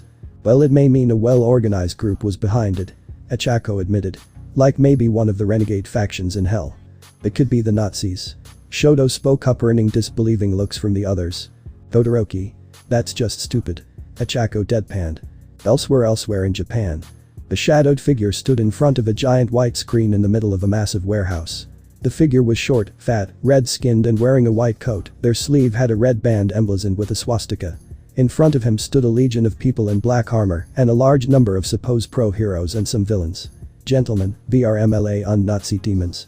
He grinned widely, deliberately sounding out the letters instead of merely saying the full name. "Sieg Heil. Sieg Heil." The majority of the crowd cheered with raised hands in a Nazi salute. Many of the MLA side looked uncomfortable with the notion, but were cowed into silence by others. "Wizel from our allies, we have gotten back to Earth to have a noser chance tanks to da icon of sin, distracting za armies of hell," the man crowed. "Sieg Heil. Sieg Heil." The crowd chanted back. "Unvivant var." The man continued, his hands spread wide. "Sieg Heil, Sieg Heil." The crowd called once more. "Unv. Uund, ihhhhhhchoots." The figure sneezed violently, their shoulders jerking as they did so. Gesundheit. Gesundheit. Chapter 62. Aftermath and Hype. But the immediate aftermath of the detonation of the icon of sin, the tidal wave of blood caused havoc through the city. Evacuation shelters were partly flooded with the drainage systems barely keeping pace with the tide of blood, and entire streets became clogged with cats and debris crammed through them by the sheer force of the blood. Most parks were reduced to blood-soaked marshes, and even UA was no exception, with the defensive trenches hastily erected during the battle were half full of blood. Atsu merely removed her goggles, wipes them off with a stained rag, and replaced them before returning to bossing about Shinso and Powerloader to have the anti-air cannon operating enough to mop up the remaining flying demons in the air. Iri found it all quite fun and had dragged the possessed puppets off to play. Christie meanwhile was hunched over and emptying her stomach. No matter how many times she was subjected to the Cenobites, a tidal wave of blood and gore would still make her sick. "Gross." Ciro uttered in disgust as he started tearing strips of tape from his elbows and used them to remove as much gore as he could. "I'm all for being seen, but this is just gross." Toru gagged as she wiped some blood from her face. The normally invisible girl was now bright red and sticky. "I still say the Nazis did it." Shoto deadpanned. "And I'm saying they couldn't have." Charlie replied as she shook her head. "Bet." Shoto replied. "If I'm right, I want cold soba." "Alright then, if you're right, I'll have Gordon Ramsay himself make you some." Charlie nodded. "Who's Gordon Ramsay?" Izuku asked in confusion. "Some chef with anger issues from the 21st century. He died of high blood pressure in his 70s and now works for Dad, given he can't cook. He's also probably the only person asides Mum who can yell at Dad and get away with it." Charlie replied offhandedly. "Okay, show of hands, who here needs towels?" Nezu asked from his spot atop the giant rubber duck. After a few moments, the majority of people present raised their hands. "Very well. Azawa, supply closest 5, ignore the gold robotic bear please." "Fuck my life." Aizawa groaned softly as he left the radio tent, shoved the headset off to the nearest person, that being Mina, and trudged off towards the supply room he was 90% sure contained a possessed robotic bear. UA staff room. Well, that was something. Inko smiled politely as she helped the hoodie-wearing woman to their feet. Several bees continued to buzz around them, with some even entering her empty eye socket. So are you Pop Step or Queen Bee? Pop Step. The Pine twins did something, so now I'm possessing Queen Bee possessing myself. The woman shrugged. I've given up trying to figure out how it works. Sometimes it's for the best, dear. Inko consoled the woman before looking around the room at the glowing ruins. I'm sure we can just toss a rug over this and nobody would notice. Sure. Pop Step uttered softly as she looked at the massive glowing marks on the floor, which not only covered a good majority of it, but also was bright enough to be uncomfortable to even look for too long, although that could also just be the nature of the ruins involved. She wasn't sure, and she sure as hell didn't want to find out. Oh, don't be so down, today marks the return of the supernatural to the world in an official capacity. Inko smiled as she led the self-possessing woman out of the room. I'll help sort out the whole mass murder and villain charges to your name that pesky bee caused while using your form. Back in hell. Bakugo snarled in anger as he tried to free himself of the damned ropes, as he was casually dragged through the chaos of Pentagram City by Cherry Bomb, as she hummed a tune to herself. The vortex above the city had now stabilized with the death of the giant demon he had seen through it, but it hadn't gotten smaller, if anything it had started to grow at a steady pace. He was annoyed that the stupid extras on Earth didn't seem to notice them, but they were just extras. Monsplody. Cherry grinned happily as she dragged him into a small shop and through a curtain of hanging beads. Hey Mrs. Aizawa, I'm back. MFF, FFFK. Bakugo's muffled question was audible in the silent room. Sitting in a chair across from and behind a table with a thin pale blue demon covered in hundreds of eyes. Oh Cherry Bomb and the brat my grandson taught. What can I do for you too? The elderly demon asked as all their eyes rolled. Right. 2,000 souls and I'll give you to your futures. Here we are Mrs. Aizawa. Cherry Bomb grinned as she fished out a few notes from her pocket along with a small tea bag. Jamaican herbal tea. You miss have just earned yourself a discount next time. The elderly demon nodded and ripped the small bag open before swallowing the dried tea leaves and hemp. She let out a sigh of contentment as she got up and pulled a silver-lined tray out of a nearby cabinet. Oh, that's the good shit. Why my son and daughter-in-law never touched weed I'll never know. Their loss. Cherry shrugged as she pulled Bakugo into a sitting position and removed the shoe from his mouth. The fuck took you so long to remove that bomb, bitch? Bakugo snapped. I'll fucking explode your ass. Shush, you can do that to me later. Cherry replied with a blush as the elderly demon started tracing patterns on the silver tray using her bony fingers. Soon a foggy image formed on the silver tray showing a war-torn city. A burning blimp crashed down from above onto a half-ruined tower, and blood flowed through a corpse-clogged street. Bakugo vaguely recognized a few heroes such as Ingenium and Gang Orca's sidekick Reverb among the piles of dead, most of which were clad in black uniforms with gas masks. It was then that a slightly older version of himself was fighting some ugly-ass bird-looking guy who looked vaguely familiar. Is that me? Bakugo asked in confusion before the vision version of him launched an explosion that turned the ugly-ass guy into a smear of chunky red in the blood-flooded streets. Is that me stronger than me? I'll fucking kill me. It was at this point a gray-skinned individual with blue flames for hair and a black toga appeared in a puff of smoke and brimstone, Cherry Bomb held under his arm with a rather noticeable bump under her shirt. Who the fuck's that guy? Bakugo asked with his nose scrunched in shock as the vision of Cherry Bomb was sat down before she glumped him. Hades, he works with Lucifer from time to time. Mrs. Aizawa shrugged uncaringly. The fuck's a Hades? Bakugo asked in confusion. Basically God. Cherry Bomb shrugged as she snuggled up to his side.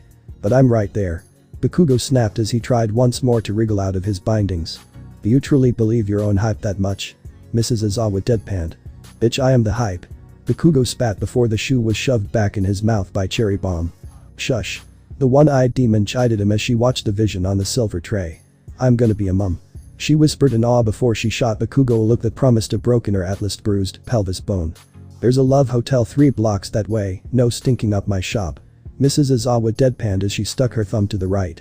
Now if that's all, it's almost time for a Lister's radio show and he's promised to fuck around with Sir Perrier's shit. Thank you Mrs. Aizawa, see you next time. Cherry grinned widely before dragging off the now seriously pissed off Bakugo. Ah young love. Mrs. Aizawa chuckled. If only my idiot grandson would hurry up and date that clown lady. Just as she was about to put away the tray, a short pale-skinned demon with grapes for hair stumbled in looking beaten, bruised and bloody. Help me. They croaked in fear. Who are you brat? Mrs. Izawa asked with impatient tone.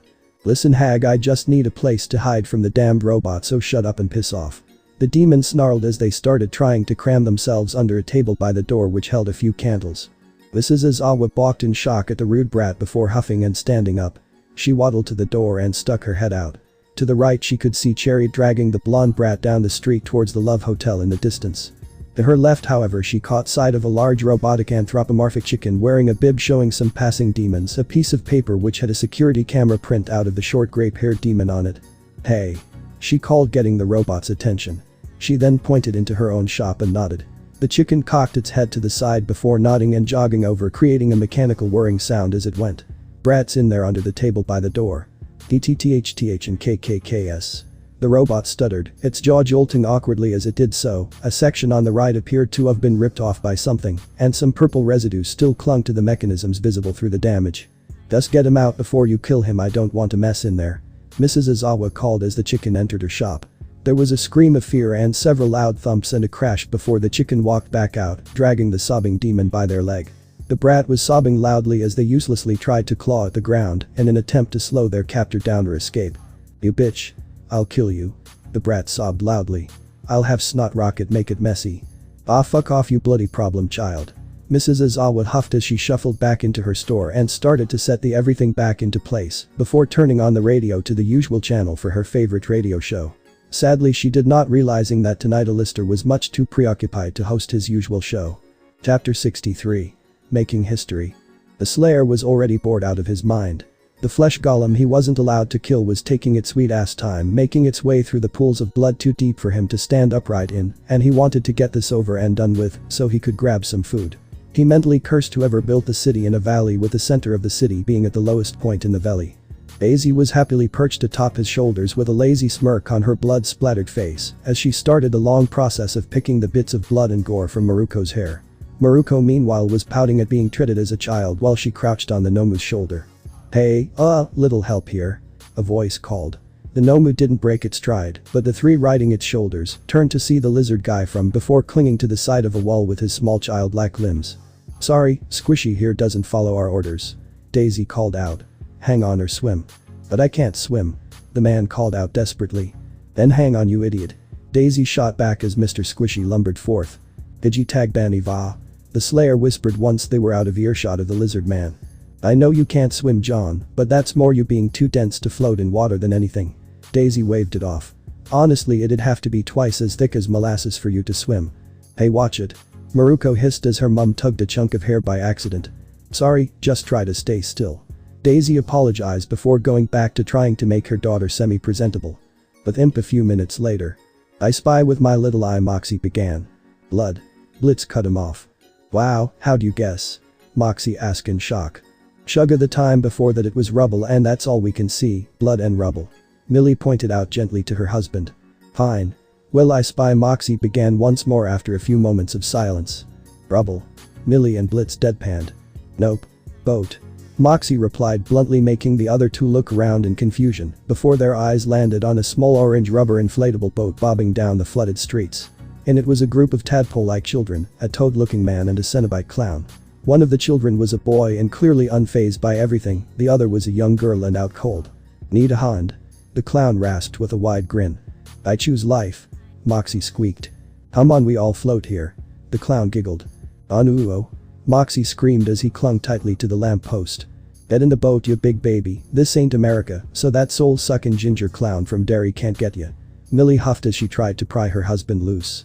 Meanwhile, Blitz just shrugged and slid down and onto the boat. Well, a Cenobite isn't any worse than drowning in blood, I guess. The imp shrugged before turning to the humans on the boat. Hey, name's Blitz, who are you brats? Do not be rude. The Cenobite snapped. They are under protection of Leviathan, little imp. Noted. Blitz gulped nervously. Dat. In. Fa.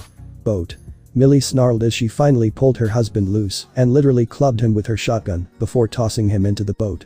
He let out a wince-like squeak as he hit the boat. Millie then merely slid down the pole and climbed aboard. Nice to meet ya, name's Millie, this is my husband Moxie and our boss Blitz. Nice to meet ya. Blitz shrugged before handing everyone a business card, asides the Cenobite. He may want business, but sure as Cain he didn't want Cenobites knocking on his door. Name's Blitz. The card says Blitzo. The tadpole-like boy deadpanned as he held up the card. Typo. Blitz insisted. Anyway, where we headed? UE. The clown replied as they once more continued to row down the street. Leviathan is waiting to make sure they are well. The school containing the children was messy. No need to sugarcoat it.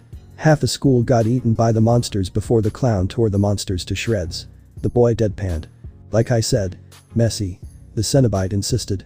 Young Sameter here was unable to handle the sight and passed out. I suspect the boy is in shock, hence lack of emotion. He's normally like that. Ganma replied while shaking his head. Well that sucks.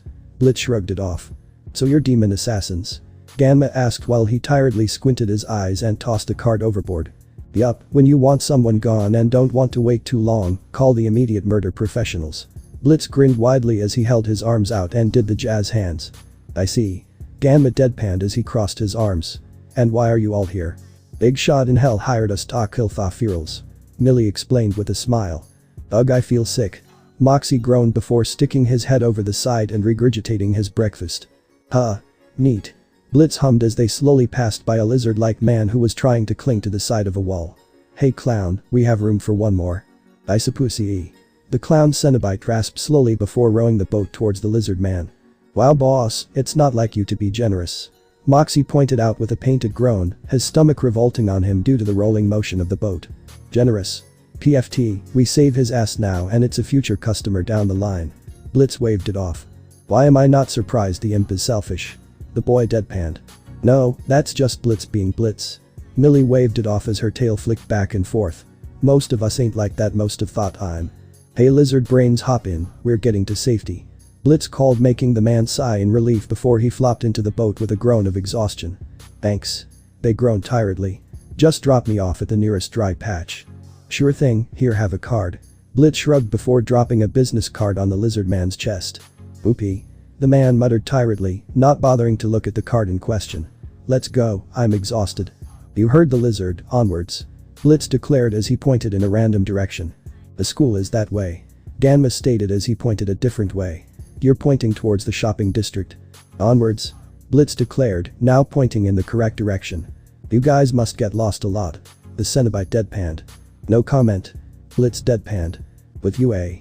Inko sighed softly as she tried to once more wrestle Toga into a chokehold to get the girl presentable. The blonde vampiric Cenobite, however, was having none of that and was doing her best to get away from the green-haired deity. Hold still, dear, you've got blood all over your face. Inko ordered as Toga tried to bite the deity's arm. Cut it out, you're just going to get grubby again. No. Toga grumbled around Inko's arm. Ish, so good. Ni mrrr blow. I know it's a practical smorgasbord for you, Toga, but it's been on the ground and it's feral blood. I will not have my future daughter-in-law contract some disease from tainted blood. Inko growled as she once more tried to wipe Toga's face with a small towel. Onichan, do I look good? Eri asked as she sat on one of the chairs made out of concrete that Cementos had made. Next to her, Izuku was fidgeting nervously with the tattered collar of his sport uniform, while Charlie and Luna were fixing Eri's hair. You look great, Eri. Izuku smiled briefly before he turned his attention to Nezu, who was already standing by a small podium, writing down a few notes, while Vaggie helped Ochako remove as much blood from Jir's now visible wings as possible. Thank you. Eri beamed as she continued to try and stay still to have her hair done. Alright. There. Nezu nodded to himself as he sat down the pen he had been using.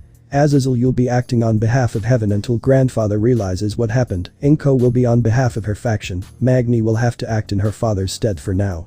I'll represent the school, which will surely piss off the HSC. Mayberry, you'll be manning the camera with our gas mask wearing guest. And finally, Aoi Rozu has already provided the lectern, microphones and the small generator.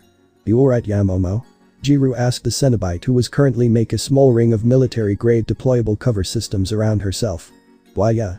She nodded shakily. They've her time. Vaggie shrugged as she continued to try and clean off Jiru's left wing, while Ochako was cleaning the right.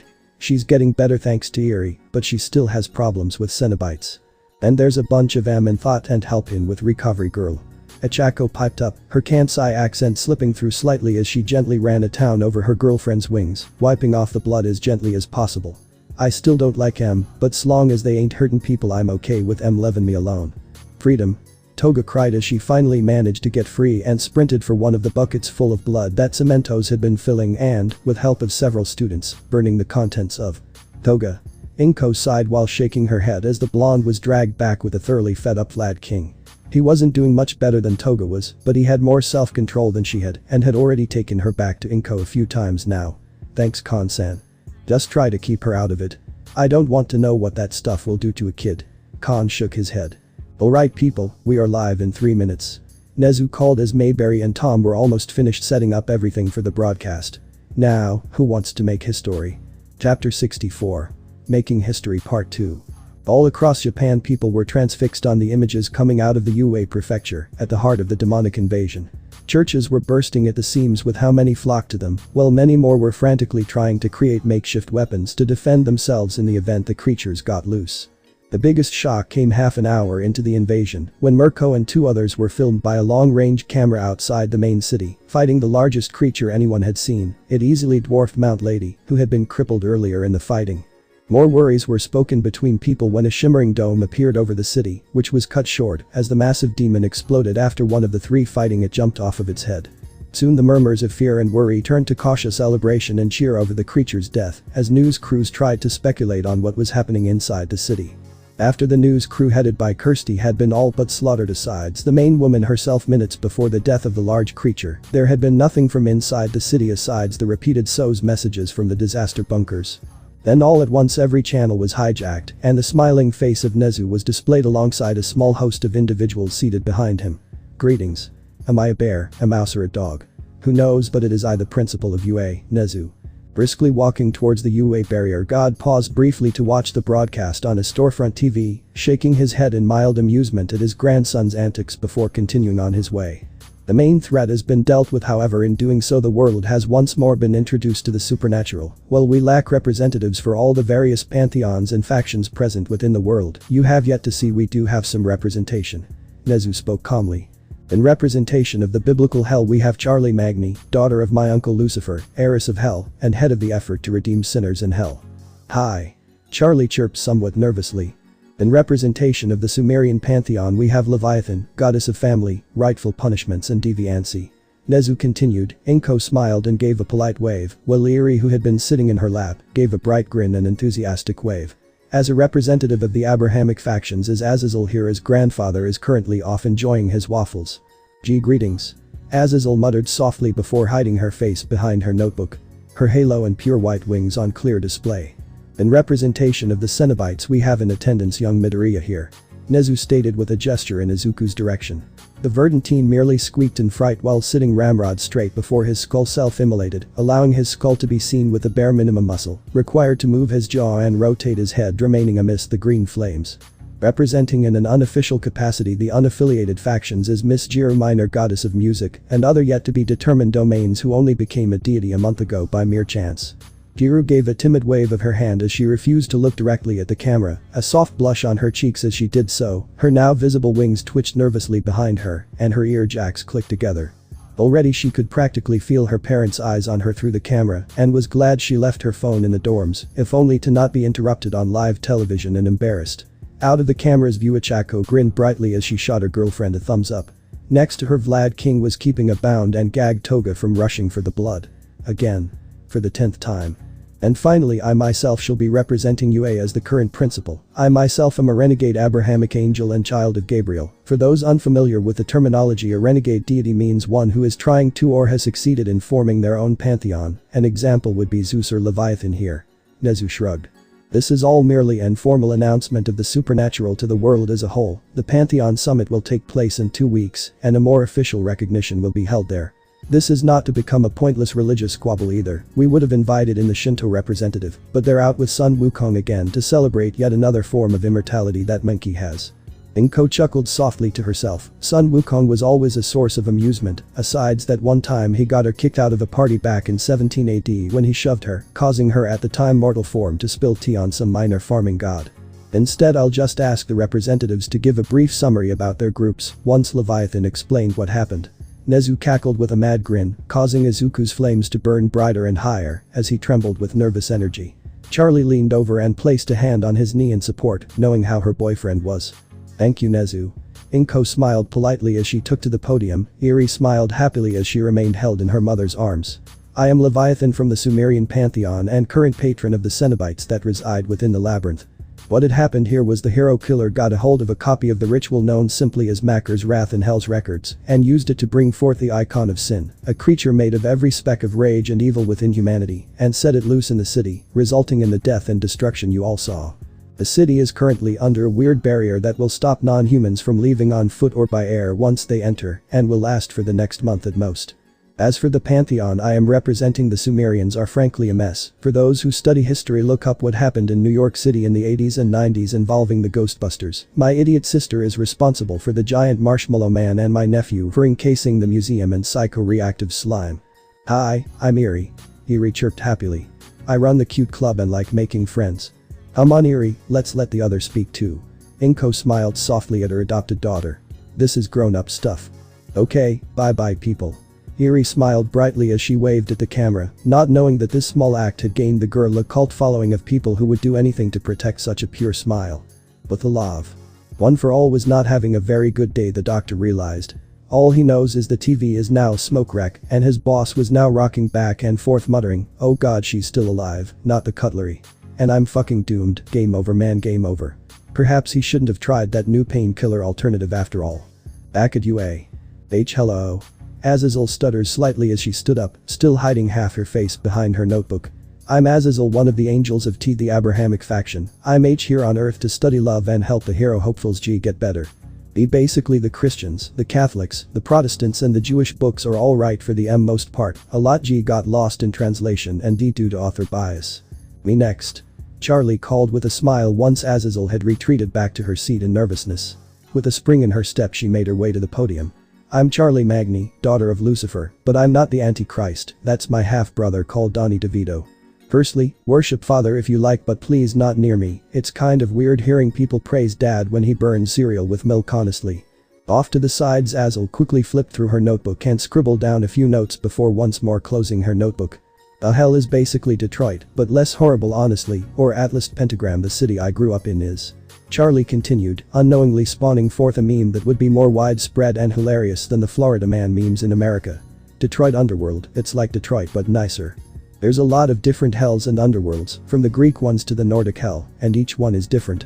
The Greeks use Elysium, Asphodel and Tartarus, depending on how good or bad a person was. The Nordic hell used to be for their followers who died outside of battle, but it's now reserved for traitors, rapists and murderers. And Loki when he is being a jerk.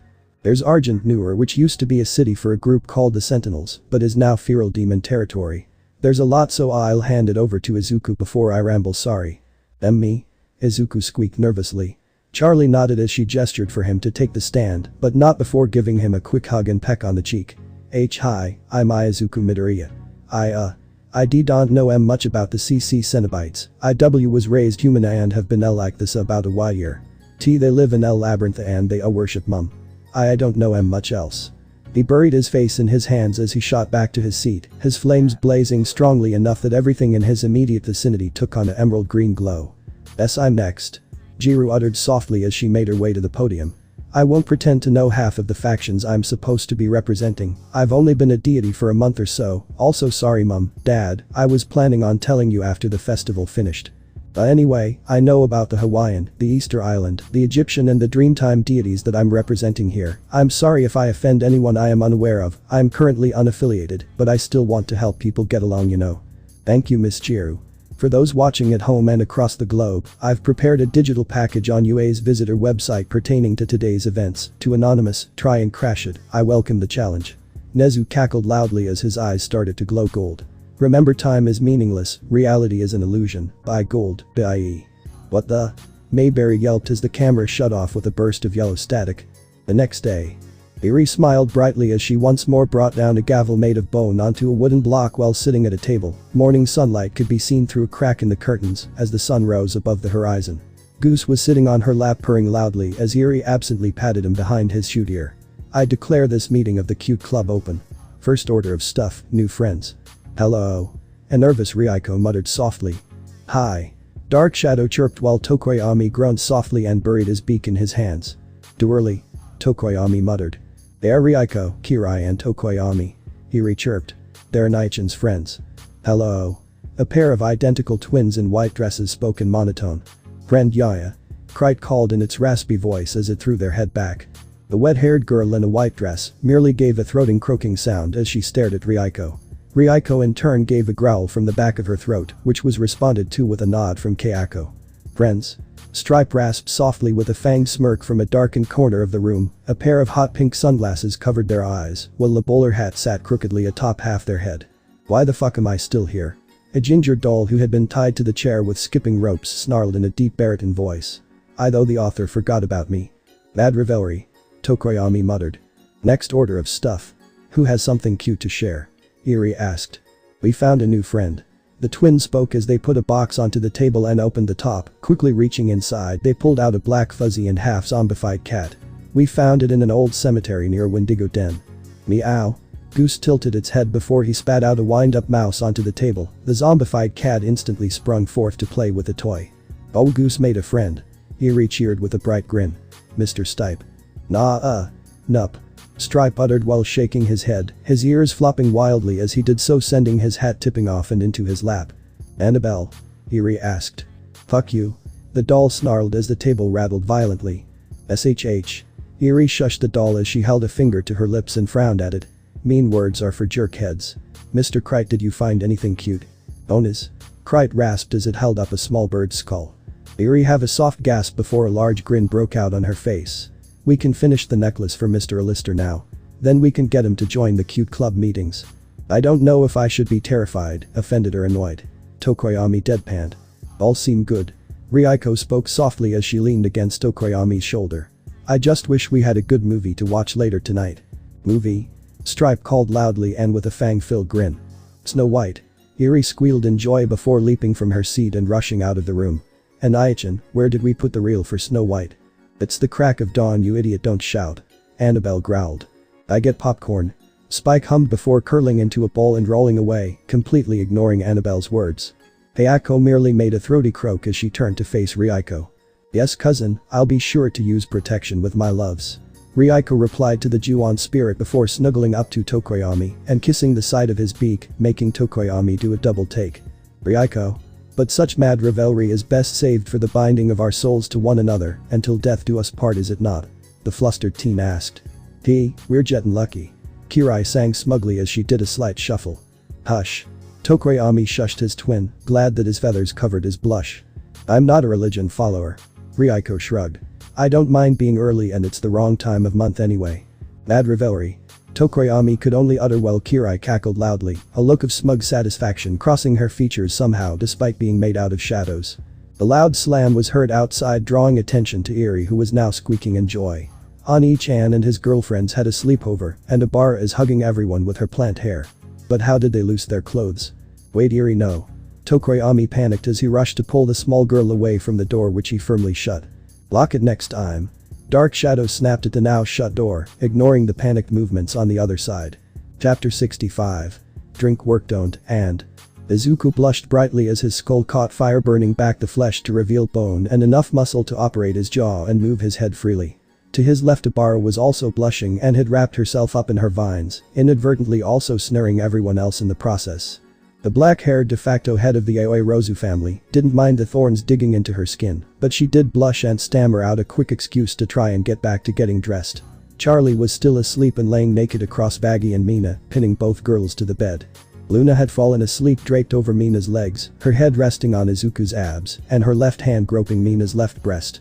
He still couldn't believe he had managed to not only lose his V-card, but in an orgy that was organized by a half-drunk Charlie. Last night. Izuku hummed as he went about setting up the table with help from Luna and Sayu's parents. Any parent who wanted to was allowed to stay in the school with their kids under protective wards and enchantments.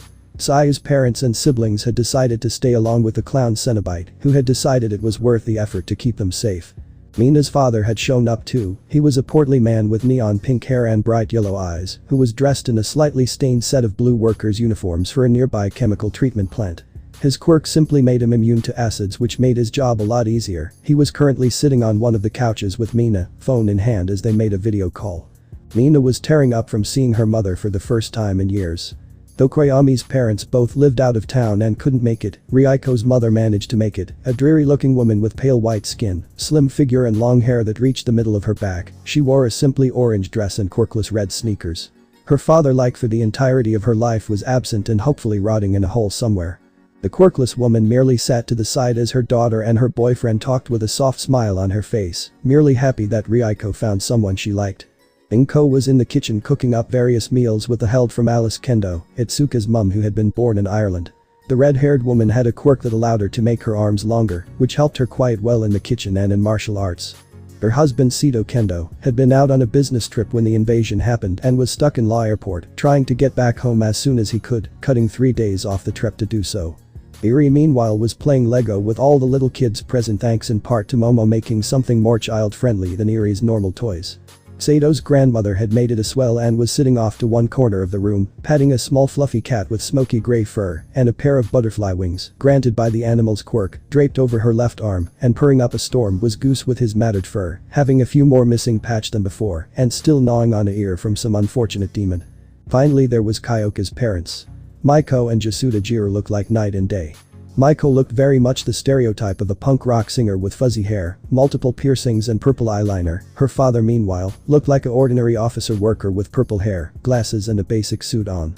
Apparently they had been setting up for a recording at a local studio when the invasion began and didn't have anything to change into. Achako blushed up a storm as she sat next to her girlfriend, who was also blushing brightly, her wings twitching about behind her.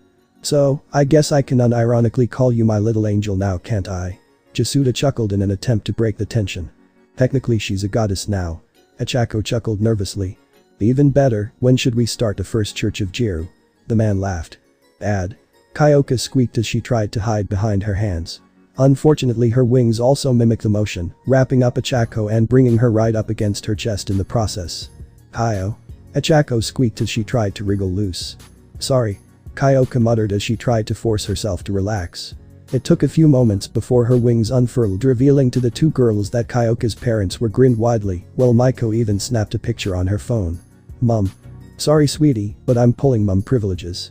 Maiko smirked as her earjacks tapped against the phone, sending the photo to her email as backup. "So I see Kyo got her quirk from you then?" Achako asked as she nodded to Maiko's earjacks, desperate to try and ease the embarrassment both her and her girlfriend felt. "Both of our quirks actually," Jasuda explained with a smile. "Maiko has the earjacks sure, but they're also very soft. My quirk makes my ears really tough to withstand my quirk's ability to produce sonic screams, similar to Present Mic only without the concussive force." Kyoka happened to get both. "Huh, that's neat." Achako nodded. "My quirk's a mix of my parents too. Mom's quirk is called weightless, she can negate her own gravity at the expense of having to double it later. My dad just has a cat quirk. I got a different version of Mom's quirk that makes me nauseous if overused, and cat toe beans on my hands and feet from my dad." "Wait, is that why you wear socks to bed?" Kyoka asked her girlfriend with a raised eyebrow, not noticing what she had just revealed in front of her parents. "Yeah, my quirk works just as well through my feet, hence the mittens and socks. I'm just lucky I can still walk around barefoot if needed, since I can only lift half a ton that way." Achako shrugged. "So, you know what she wears to bed then?" Maiko asked with a teasing grin. "Mum?" Kyoka squeaked in embarrassment while Achako covered her face, leading to her floating towards the ceiling. "Dinner's done," Inko called, interrupting the conversation. Spread across the dining table was several platters of katsudon, 2 bowls full of salad, several loaves of garlic bread, and a large bowl with a basic pasta in it. Off to the side was several plates, both plastic and porcelain, along with cutlery. Alice Kendo was already setting up a small folding table to the side of the main one, before draping a layer of cling wrap over it. "Thank you, Mr. Squishy," Iri called brightly as the Nomu lumbered out of the kitchen carrying a large platter with a roast pinky demon head on it. Several of the parents looked sick. "Duo, fresh meat." "Thank you, Inko-sama." Ibarra bowed politely. "You're welcome dear, but please call me Mum. Hound Dog and Cementos found it under the main campus wall earlier, and I figured you'd be sick of eating pork anyway." Inko explained as Mr. Squishy sat down the platter on the smaller folding table off to the side, where Alice also placed 2 disposable punch bowls full of a red liquid onto. "Blood." Toga drooled as she leant over the back of the couch. To her left, Vaggie was shaking her head in annoyance, while Zero raised his hands and backed away, not intent on getting anywhere between the vampiric Cenobite and her meal.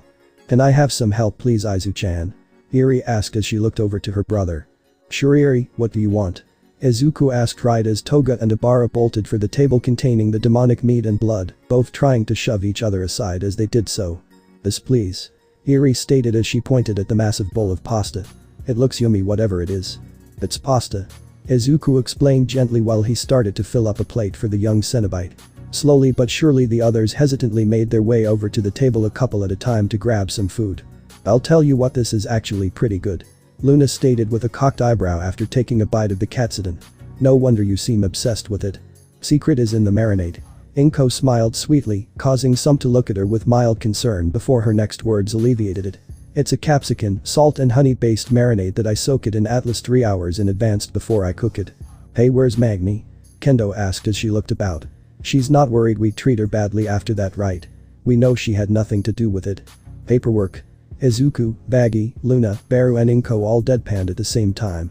All of them had first-hand experience with a literal nightmare made manifest that it was.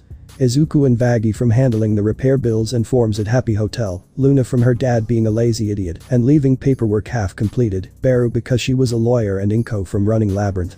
You'd think that last one wouldn't need any, but the IRS still found a way. "I'll take her some," Izuku stated as he filled a plate with some katsudon and pasta before grabbing some cutlery which he balanced on top. He paused briefly to allow Eri to rush past with Satsuki towards the kids' table before he made his way up the stairs towards their shared room. "Upstairs?" Charlie sighed tiredly as she worked her way through a stack of paperwork almost as tall as she herself was. The icon trashing the city had resulted in so much death that Killjoy and later Nezu had tried to spin in a positive light that her hotel was now overbooked. With over 40,000 new applicants and without many more staff working there, she wouldn't be able to have more than 100th of that number at any given time. "Why must this be so difficult?" Charlie moaned before slamming her head down onto the desk. "Charlie, are you alright?" Izuku asked in concern as he entered the room, a plate of food in one hand which he quickly sat down in front of Charlie. "You didn't come down for dinner and everyone was getting worried that you're buried in paperwork." The blonde whimpered pitifully, finishing his sentence for him. "I want to help them, but there's too many to help at once." "Maybe we should prioritize some people?" Izuku asked hesitantly. "I don't like the idea of kids being down in pentagram more than they have to be." "Splendid idea, my chap." A static-filled voice chimed in, making both Izuku and Charlie yelp in fright as a lister stepped out from the shadows in the corner of the room. "It'll give less chance for those ruffians like Kruger and that ginger doll to harm them." "Lister, what do you need?" Charlie asked in a forced chipper tone. The radio demon gave a fang-filled grin as static danced behind him, his shadow elongated and rubbed its hands together greedily. "Why, my dear, I wish to offer some services to the hotel in the form of new staff." "Let me guess, due to pure boredom?" Izuku asked flatly as he climbed back to his feet from where he fell on the rug. "Why, my good fellow, that is but part of the reasoning. The other is to get in the good books of my future daughter-in-law." Lister grinned brightly as he pulled a much smaller stack of files from inside his vest and placed them before Charlie on the desk. "What?" Charlie asked with a blush. "He's dating my mum, remember?" Izuku asked. "I know that, but why do you think we're getting married?" Charlie asked, causing Izuku's eyes to go wide and his skull to combust. "Oh, not now, my dear, but sooner or later you would want to settle down and have a family as most do. So long as things remain of the current course, Izuku here would happily pop the question down the line, whether that includes the rest of your menagerie is up to your future choices." The lister offhandedly stated with an amused grin before he turned and walked towards the door, his cane tapping with each step. "Now if you both excuse me, I promised young Eri a bedtime story." "Ta-ta." Downstairs an excited cry of story time was heard, followed by the sound of running feet despite protests that it was too early for bedtime. "Atlas Nezu was kind enough to allow parents to stay on campus with us." Charlie smiled. "Yeah, who knew Kendo's mum was that good of a chef?" Izuku chuckled slightly. So did you want me to stay with you for a bit and help with the paperwork?" "Sure, just let me know if you need a break." Charlie nodded as she absently started work on sheet of paperwork from a much smaller pile left by Lister, this one for a Sam Maxton, who had been crushed by falling rebar during the construction of Hoover Dam, his only sins being premarital sex and cursing. A small note attached read that he was looking for janitorial work. Meanwhile, Izuku had already started sorting out the application forms for potential hotel residents into different piles. Anyone with crimes against children were instantly tossed aside, given the general refusal to help those types of people at Happy Hotel. Children were grouped together with parents and carers, while some who passed away without parents were set in a separate pile, given Hell's only orphanage was a horrendous place to be. Eventually hours ticked on, and the pile shrank and separated into multiple much more smaller ones. Charlie had picked out a total of 30 extra staff members from the set of files Alistair handed her. She ended up having rejected the other 12 of the original applicants on sheer principle of domestic abuse, drug abuse, sex crimes or in one case cannibalism. She understood Ibarra kept a strictly non-sentient demonic wildlife or ferals which was okay in her books, but eating sentient individuals sat wrong with her. Izuku had managed to sort from the first half of the massive pile as many families with children caught in the attack as he could. Most of the children had been caught in the attack during school hours, and not many had died with their families leaving the kids alone in Pentagram for the time being. He sighed as he slammed his head against the desk, causing Charlie to jump in fright before looking over to see if he was okay. "Oh, Izu," Charlie whispered as she hugged at his side, tears running down his face.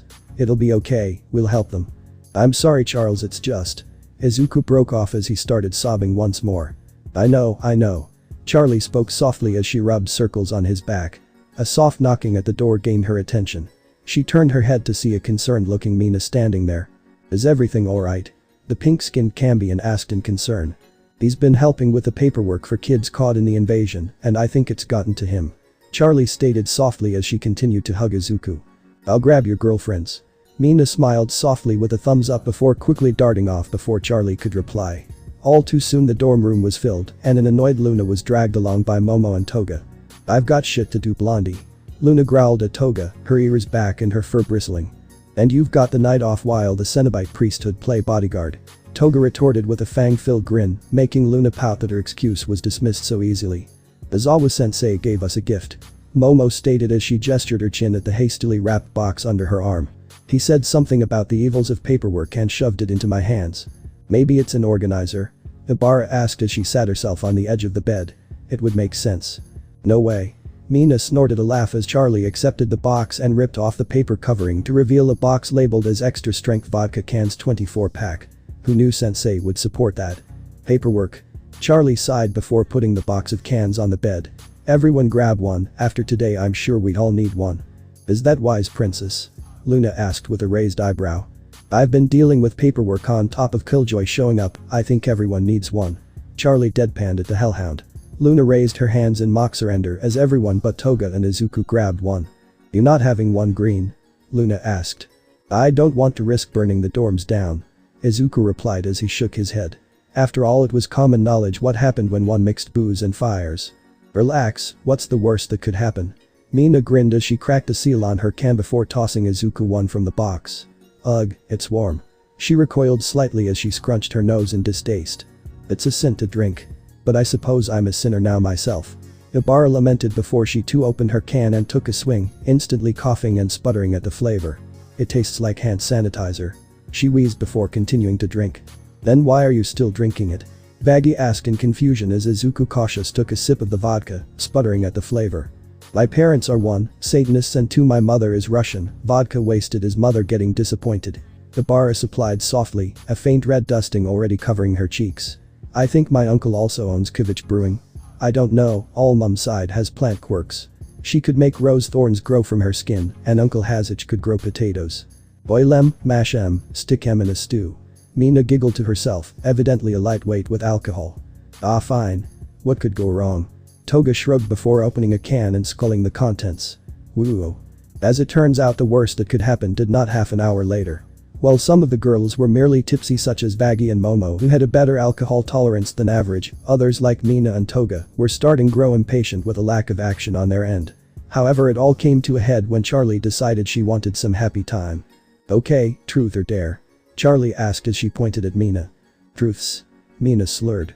"Do you like my Izu-kun?" Charlie asked as she sat down onto the bed. Yeah, he's hot." Mina nodded. "Wanna bang with us?" Charlie asked with a grin. Izuku meanwhile was too occupied with trying to stack a pack of cards Momo had made earlier into a pyramid shape to pay any attention. "Removed due to rules on French francs and Wapid." Izuku groaned as he squinted his eyes in displeasure at the sunlight leaking through the curtains. The sound of feet thumping through the hallway registered to his ears moments before the door was slammed open. His eyes went wide at the sight of Eri standing in the doorway. Ani-chan and his girlfriends had a sleepover, and Ibarra is hugging everyone with her plant hair. "But how did they lose their clothes?" Eri asked with a confused expression. "Wait, Eri, no." Tokoyami panicked as he rushed to pull the small girl away from the door and turned away, putting himself between them and Eri. The bar's vines shot out, slamming the door shut and piling against the wall. "Lock it next time." Dark shadows snapped at the now shut door as everyone rushed to get dressed, nobody wanting to explain to Inko what had been going on. "I don't know if the damned sun will stop being a bright prick or not, but it had better," Luna growled as she squinted her eyes. "Someone needs a V.E.T. Baggy grumbled. "The what? What's that spell?" Luna asked in confusion. "Wait. Is she joking?" Mina asked softly as she stumbled about trying to pull up her pants. "Nope, what does it spell?" Luna asked. "Vet." Toga groaned as she tried to shove her head under the pillow. "Vet? I don't need a vet." Luna shrieked as she bolted for an attached bathroom, slamming the door shut behind her. "No vets are needed." Soon the intercom system blurred to life and broadcast an announcement from Principal Nezu. "To the residents of dorms 1A and 1B, classes are cancelled for the next day. All individuals present in the unofficial dorm party please report to Recovery Girl's office for a checkup. Present Mick, you owe me 2,500 yen. Ha ha ha ha. We're so screwed." Izuku groaned. Mick 4, Halloween. All 3 UA macabre decorations were hung from the rafters, and jack-o'-lanterns were perched at each corner. The school staff had dressed in costumes playing off of their normal hero costumes or quirks. Vlad King had dressed as a vampire, Azawa as a mummy and Present Mick as a siren, just to name but a few. However, it being Halloween had led to a slight clash of cultures between the human staff and students, and those of a more supernatural nature. While the humans chose to dress up, trick or treat and watch scary movies, the supernatural among them had honored an age-old tradition, one which had started back in the 20th century, the dance of the Pumpkin King. Currently the majority of those involved in the supernatural and most of Class 1A was getting ready in a spare storage room off the side of Gate 3 onto the campus, the golden animatronic bear that resided in there having been tied in chains for the occasion to keep it in place. "We all set?" Charlie asked as she nervously adjusted the small tiara that rested upon her head. She disliked such things, but it was important to represent her family and the circles of hell that they ruled over for this occasion. "We're just waiting on the arrival of the scarecrow." Baggy replied absently as she helped Tokoyami and Dark Shadow go over their lines once again. "It's down the street, the concession is almost here, so places everyone," Alistair called as he clapped his hands together. The class scrambled to make final touch-ups and preparations before rushing to their positions. In his office Nezu grinned to himself as he rubbed his paws together. "Knock 'em dead, Jack." The unnatural mist courtesy of Shoto's eyes wafted through the air as music was played by a marching band of Cenobites, one of the members holding aloft a stuffed scarecrow with a pumpkin head tied to a crucifix. Lights around campus minus those nearest to the concession were flicked off, only turning on again once the concession was near to them under direction of Baggy and Luna, who had been given access to the controls by Nezu for the night. Boys and girls of every age. Wouldn't you like to see something strange? Pinhead started the song, his face set in a dour expression as they passed through the gates, ignoring the paparazzi that followed them recording everything. "Come with us and you will see. This, our town of Halloween," Angelique half sung as she avoided looking anywhere but straight ahead. She'd rather have been allowed to stay in Labyrinth and engrave her exposed skull, but her idiot boyfriend pissed her mother off and got them both in trouble. "This is Halloween, this is Halloween." Pumpkins scream in the dead of night, Sayu sang as she sat atop one of the many lamps that dotted the campus, her usually green-centric wardrobe having been replaced with blacks and neon yellows, giving her the appearance of a poison dart frog. "This is Halloween, everybody make a scene. Trick or treat till the neighbor's gonna die of fright," Monoma sung in his usual smug way, his face half obscured behind a Phantom of the Opera mask and his body hidden in a black cloak. "It's our town," everybody scream. "In this town of Halloween," Tetsu, who was dressed as a Frankenstein's monster, sang loudly, a massive grin plastered on his face. Being able to join in this kind of thing was manly as hell. "I am the one hiding under your bed."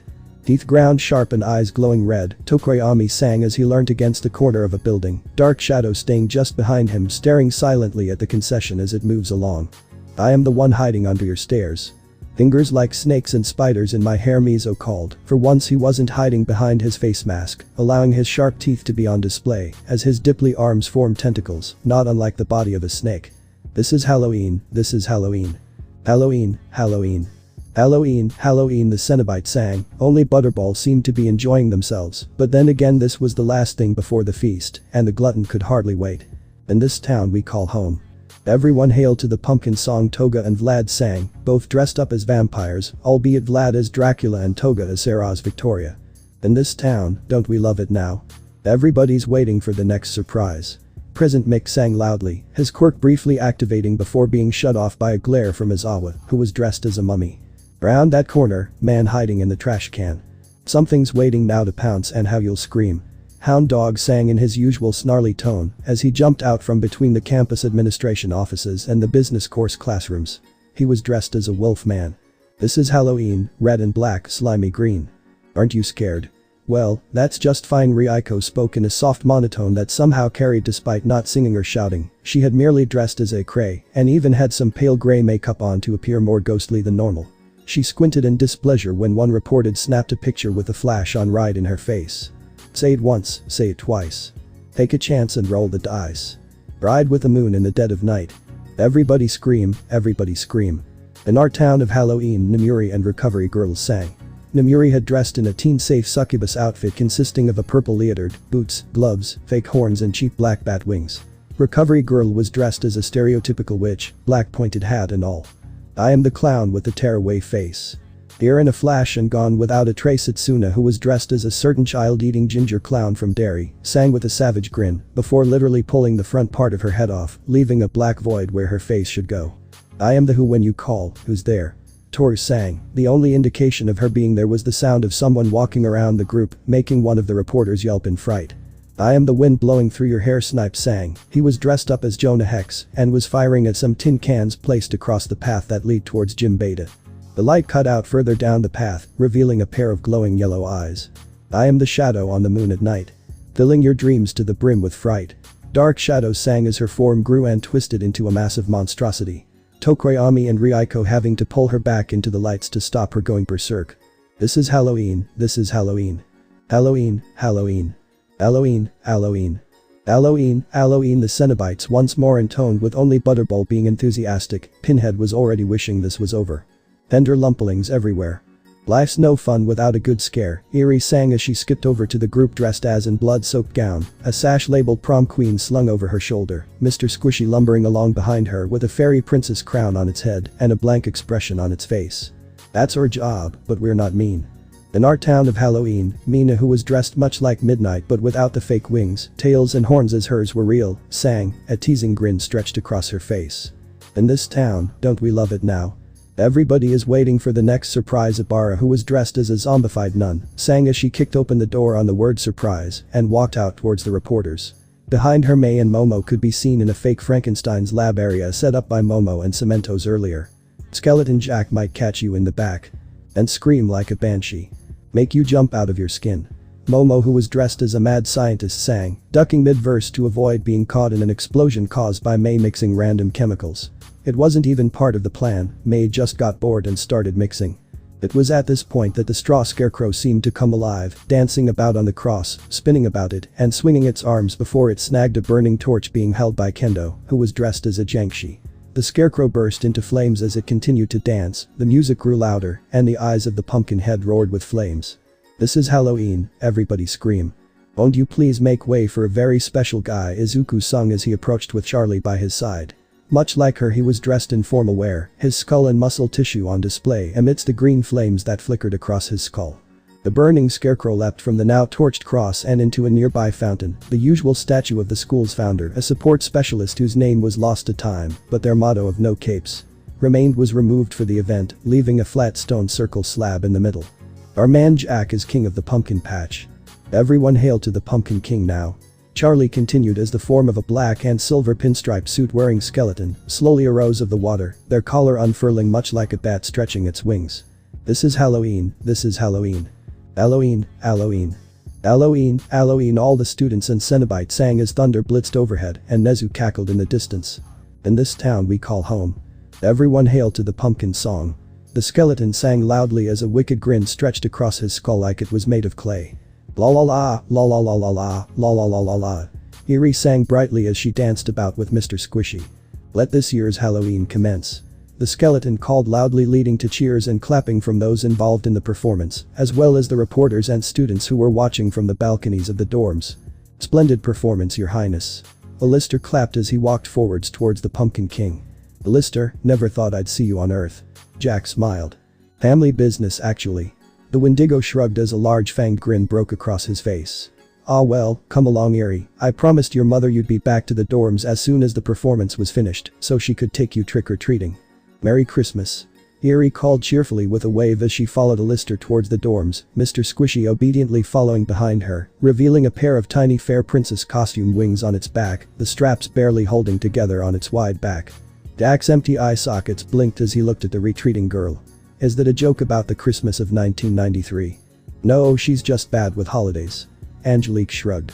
Excuse us, Butterball is going to have a fit if we hold off allowing him to eat any sooner. It's fine, go ahead. Jack grinned politely. The fat Cenobite with his eyes sewn shut waddled away rather quickly for one of their weight in stature, dragging behind them a Cenobite whose torso was split in two and held together with metal beams, revealing their still beating heart. I'm here to enjoy this as well. The only human contact I've had in years was Miss Kirai possessing her brother and wandering into Halloween Town when they were 6. Is that why you're like this? Mina asked with no tact towards Tokoyami. Hush. The bird-headed teen huffed as he looked away, but made the mistake of not denying it to Mina, which was all but a confirmation to the Cambion. A Pumpkin King, sir? One of the reporters asked, trying to gain his attention. Please, just Jack is fine. Jack tried as he readjusted his tie. A lot of records are lost from before the dawn of quirks. Could you tell us what the Christmas of 1993 was about? The reporter asked as they held out a microphone. Of course, not one of my brighter moments in all honesty, but I shall share with you all a tale. You see, it all started with a song. Jack grinned wide as the celebrations around the campus finally kicked into full swing. Chapter 66. Consequences. Recovery Girl shook her head in disappointment as the group of young adults sat before her looking thoroughly chastised. One girl, however, was staring into space with an unreadable expression on her face, as was Izuku. I hope you know this will have consequences. Recovery Girl deadpanned at the group. A smattering of mumbled yes ma'am and yeah reached the old heroine's ears. She huffed before making her way over to a small cupboard and ditching a box from inside at Izuku, nailing the greenette in the head, which snapped him out of his stupor. He fumbled slightly but caught the box before going bright red as his head and upper chest combusted into a raging inferno. Next time use these. They're super tough with a high melting point. Magnum Quirk Proof 50 pack. Luna read before a snort left her lips. Fuck, I knew he was big, but damn. Well, you're the one who insisted we turn the lights off. Mina pointed out for the hellhound. Well, I suppose it could be worse. Ibarra stated softly as she fidgeted with the ends of her vines. At least only one of us got pregnant, that means it'll be easier to help them. I'm so dead. Izuku muttered in shock. Her dad's going to kill me. Your problem, brat, not mine. Now everyone out. Recovery Girl snapped as she raised her cane in warning. There was a mass exodus as everyone rushed to get out of the range of such a painful weapon. On the bright side, at least you'll have a bigger family. Charlie smiled as she tried to cheer him up, baggy hanging limply over her shoulders due to lack of feeling in her legs after last night. Trust me, why you overrated. I've got too many cousins to count. Baggy admitted tiredly through a yawn. I don't even know if I'll be a good dad. Izuku admitted softly as they shuffled on back to the dorms. An occasional burst of machine gun fire from the turrets that now lined UA's walls sounded through the air as another demon was reduced to a bloody pulp. I hope that was a pinky. The one Inko prepared last night was delicious. Ibarra hummed as she licked her lips and looked out towards the now smoking machine gun barrel. The blood was okay, but Izu baby's was best. Toga smirked as she winked at the green-haired teen. Too bad you didn't put Ibun in my oven. I'd love to be a mummy. Somehow that seems like a bad thing. Mina admitted. Imagine having to drink enough blood for 2. So? Periods result in me needing triple the amount of blood to drink. It was fun the first few times, but now it's just annoying. Toga pouted as she crossed her arms. Nobody chose to comment of the blonde-haired girl's revelation about her personal health, but the girls were all left wincing asides Mina, who just looked confused. Wait, periods, as in plural? Mina asked, looking confused. Isn't it just a one and done thing? That's succubus biology, everyone else goes through it once every few weeks. Baggy explained. Oh shit. Screw that. Mina scrunched her nose in disgust. Lucky. Ibarra pouted in jealously. Lucky bitch. Luna huffed. Fuck you. Momo groaned, uncaring of her crass wording. All too soon they arrived back at the dorms where they found a passed-out Nito hanging above the door frame out cold and in just a pair of stained boxers. He got fucking up, hey. Pony chuckled as she peered through the front window. Call me bitch in Spanish, I speak happy Spanish, and kick him in balls. It's I speak good Spanish, but close Pony. Mina smiled at the exchange student. The American had taken a distinct pleasure in pissing off or humiliating Nito after it was revealed just how much he lied to her about. She was just glad she checked with Shishida before going about dressed as a cheerleader between the first 2 events at the festival yesterday. Lavia Eerie squealed from somewhere upstairs. Well, at least she's occupied. came a tired groan from the couch as they entered the dorms. Looking over, they found a disheveled-looking Beru who was buried under her two youngest children. Her husband Ganma was sleeping on the opposite end of the couch in his sweat-stained work clothes with a bucket of popcorn in his lap. "Are you okay, ma'am?" Izuku asked in concern as the tired girls went about sluggishly getting their breakfast aside Vaggie, who was sat at the table and proceeded to slump back and start snoring as she fell back asleep, clearly exhausted. "I'm fine, Kiro." The woman yawned. "Just wish there was more room on the couch available." "My dear madam, I must agree." A half-asleep Alistair admitted from the kitchen table, a mug of piping hot coffee in hand. "While I was able to acquire some sleep last night, it is unfair that several others did not, in part due to the ruckus made by the drunkards." "To be fair, Alistair, we could hear you and Mrs. Midoriya going at it as well." Luna growled in agitation before grabbing a carton of orange juice from the fridge and chugging the entire thing in one go. "Well, at least we all had fun." Mina giggled softly as she rummaged through the cupboard looking for the Pop-Tarts. Izuku merely nodded in agreement at this and got himself a bowl of rice and egg for breakfast before sitting at the table, his cheeks a bright red and his hair sparking, but not yet exhibiting.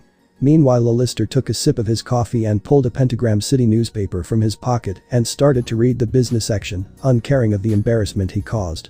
The lumbering thumping of bare feet on the floor filled the air as the Nomu lumbered into the kitchen with a note taped to its beak. Momo, being the closest, removed the note and read it aloud. "Mr. Squishy needs help to grab popcorn, please, from Eri." Momo read before smiling and opening a small cupboard next to the fridge where various snacks were located, along with a chart and clipboard left by Iida to keep track of who had what snack. She merely noted down her own name and popcorn before grabbing out a small sachet of microwave popcorn. "Microwave is broken, my dear, and for safety reasons the gas stove was disconnected last night." Alistair spoke up without looking up from his cup of coffee. Momo nodded as she grabbed a tin container of popcorn before sighing. She looked about before walking towards Izuku and held it above his head. "Sorry, Izuku, could you please use your fire?" "Momo?" Izuku asked in confusion. "For the popcorn," Momo admitted. "I don't think that is a good idea." Ibarra spoke up. "Just as I am forbidden to cook, so too are you." "Alright, someone have the extinguisher ready just in case though, please," Izuku asked. Turns out Mina was the first to grab the fire extinguisher and pull the pin out so it was on standby. "Ready, Izu?" Charlie smiled with a thumbs up as she dumped a literal bag of sugar into her hot chocolate mug, a oven mitt on hand to help pad out any fires. A burst of green flames shimmered to life across Izuku's skull, exposing bone and muscle. Beru flinched slightly at the sudden light and heat, but those who were from hell or had been around Izuku long enough barely even twitched. As the seconds ticked by, the popcorn slowly started to heat up, and eventually, slowly at first, the popcorn began to pop before the reaction spread up and the snack began to sound like machine gun fire. Is that normal?" Izuku asked in worry at the sound. "Yeah, it's normal for popcorn to do that. What, never had it before?" Toga asked with a tilt of her head, a glass full of blood and a plate of half-eaten jam on toast in front of her. However, the normality of it ended with a loud bang as the popcorn container ruptured into a hailstorm of charred popcorn and ash, which blanketed the immediate area. Mr. Squishy absently licked a piece that had stuck to its beak before shuddering and gagging once, but otherwise remaining still. The three young children with frog quirks, meanwhile, slept through such a loud bang, and Gamma's leg twitched and his nose scrunched briefly, but otherwise he remained asleep. "It's official, not even Nomu can eat your cooking." Mina deadpanned as she started picking out chunks of popcorn from her hair. "I'm terribly sorry, I'll grab the broom."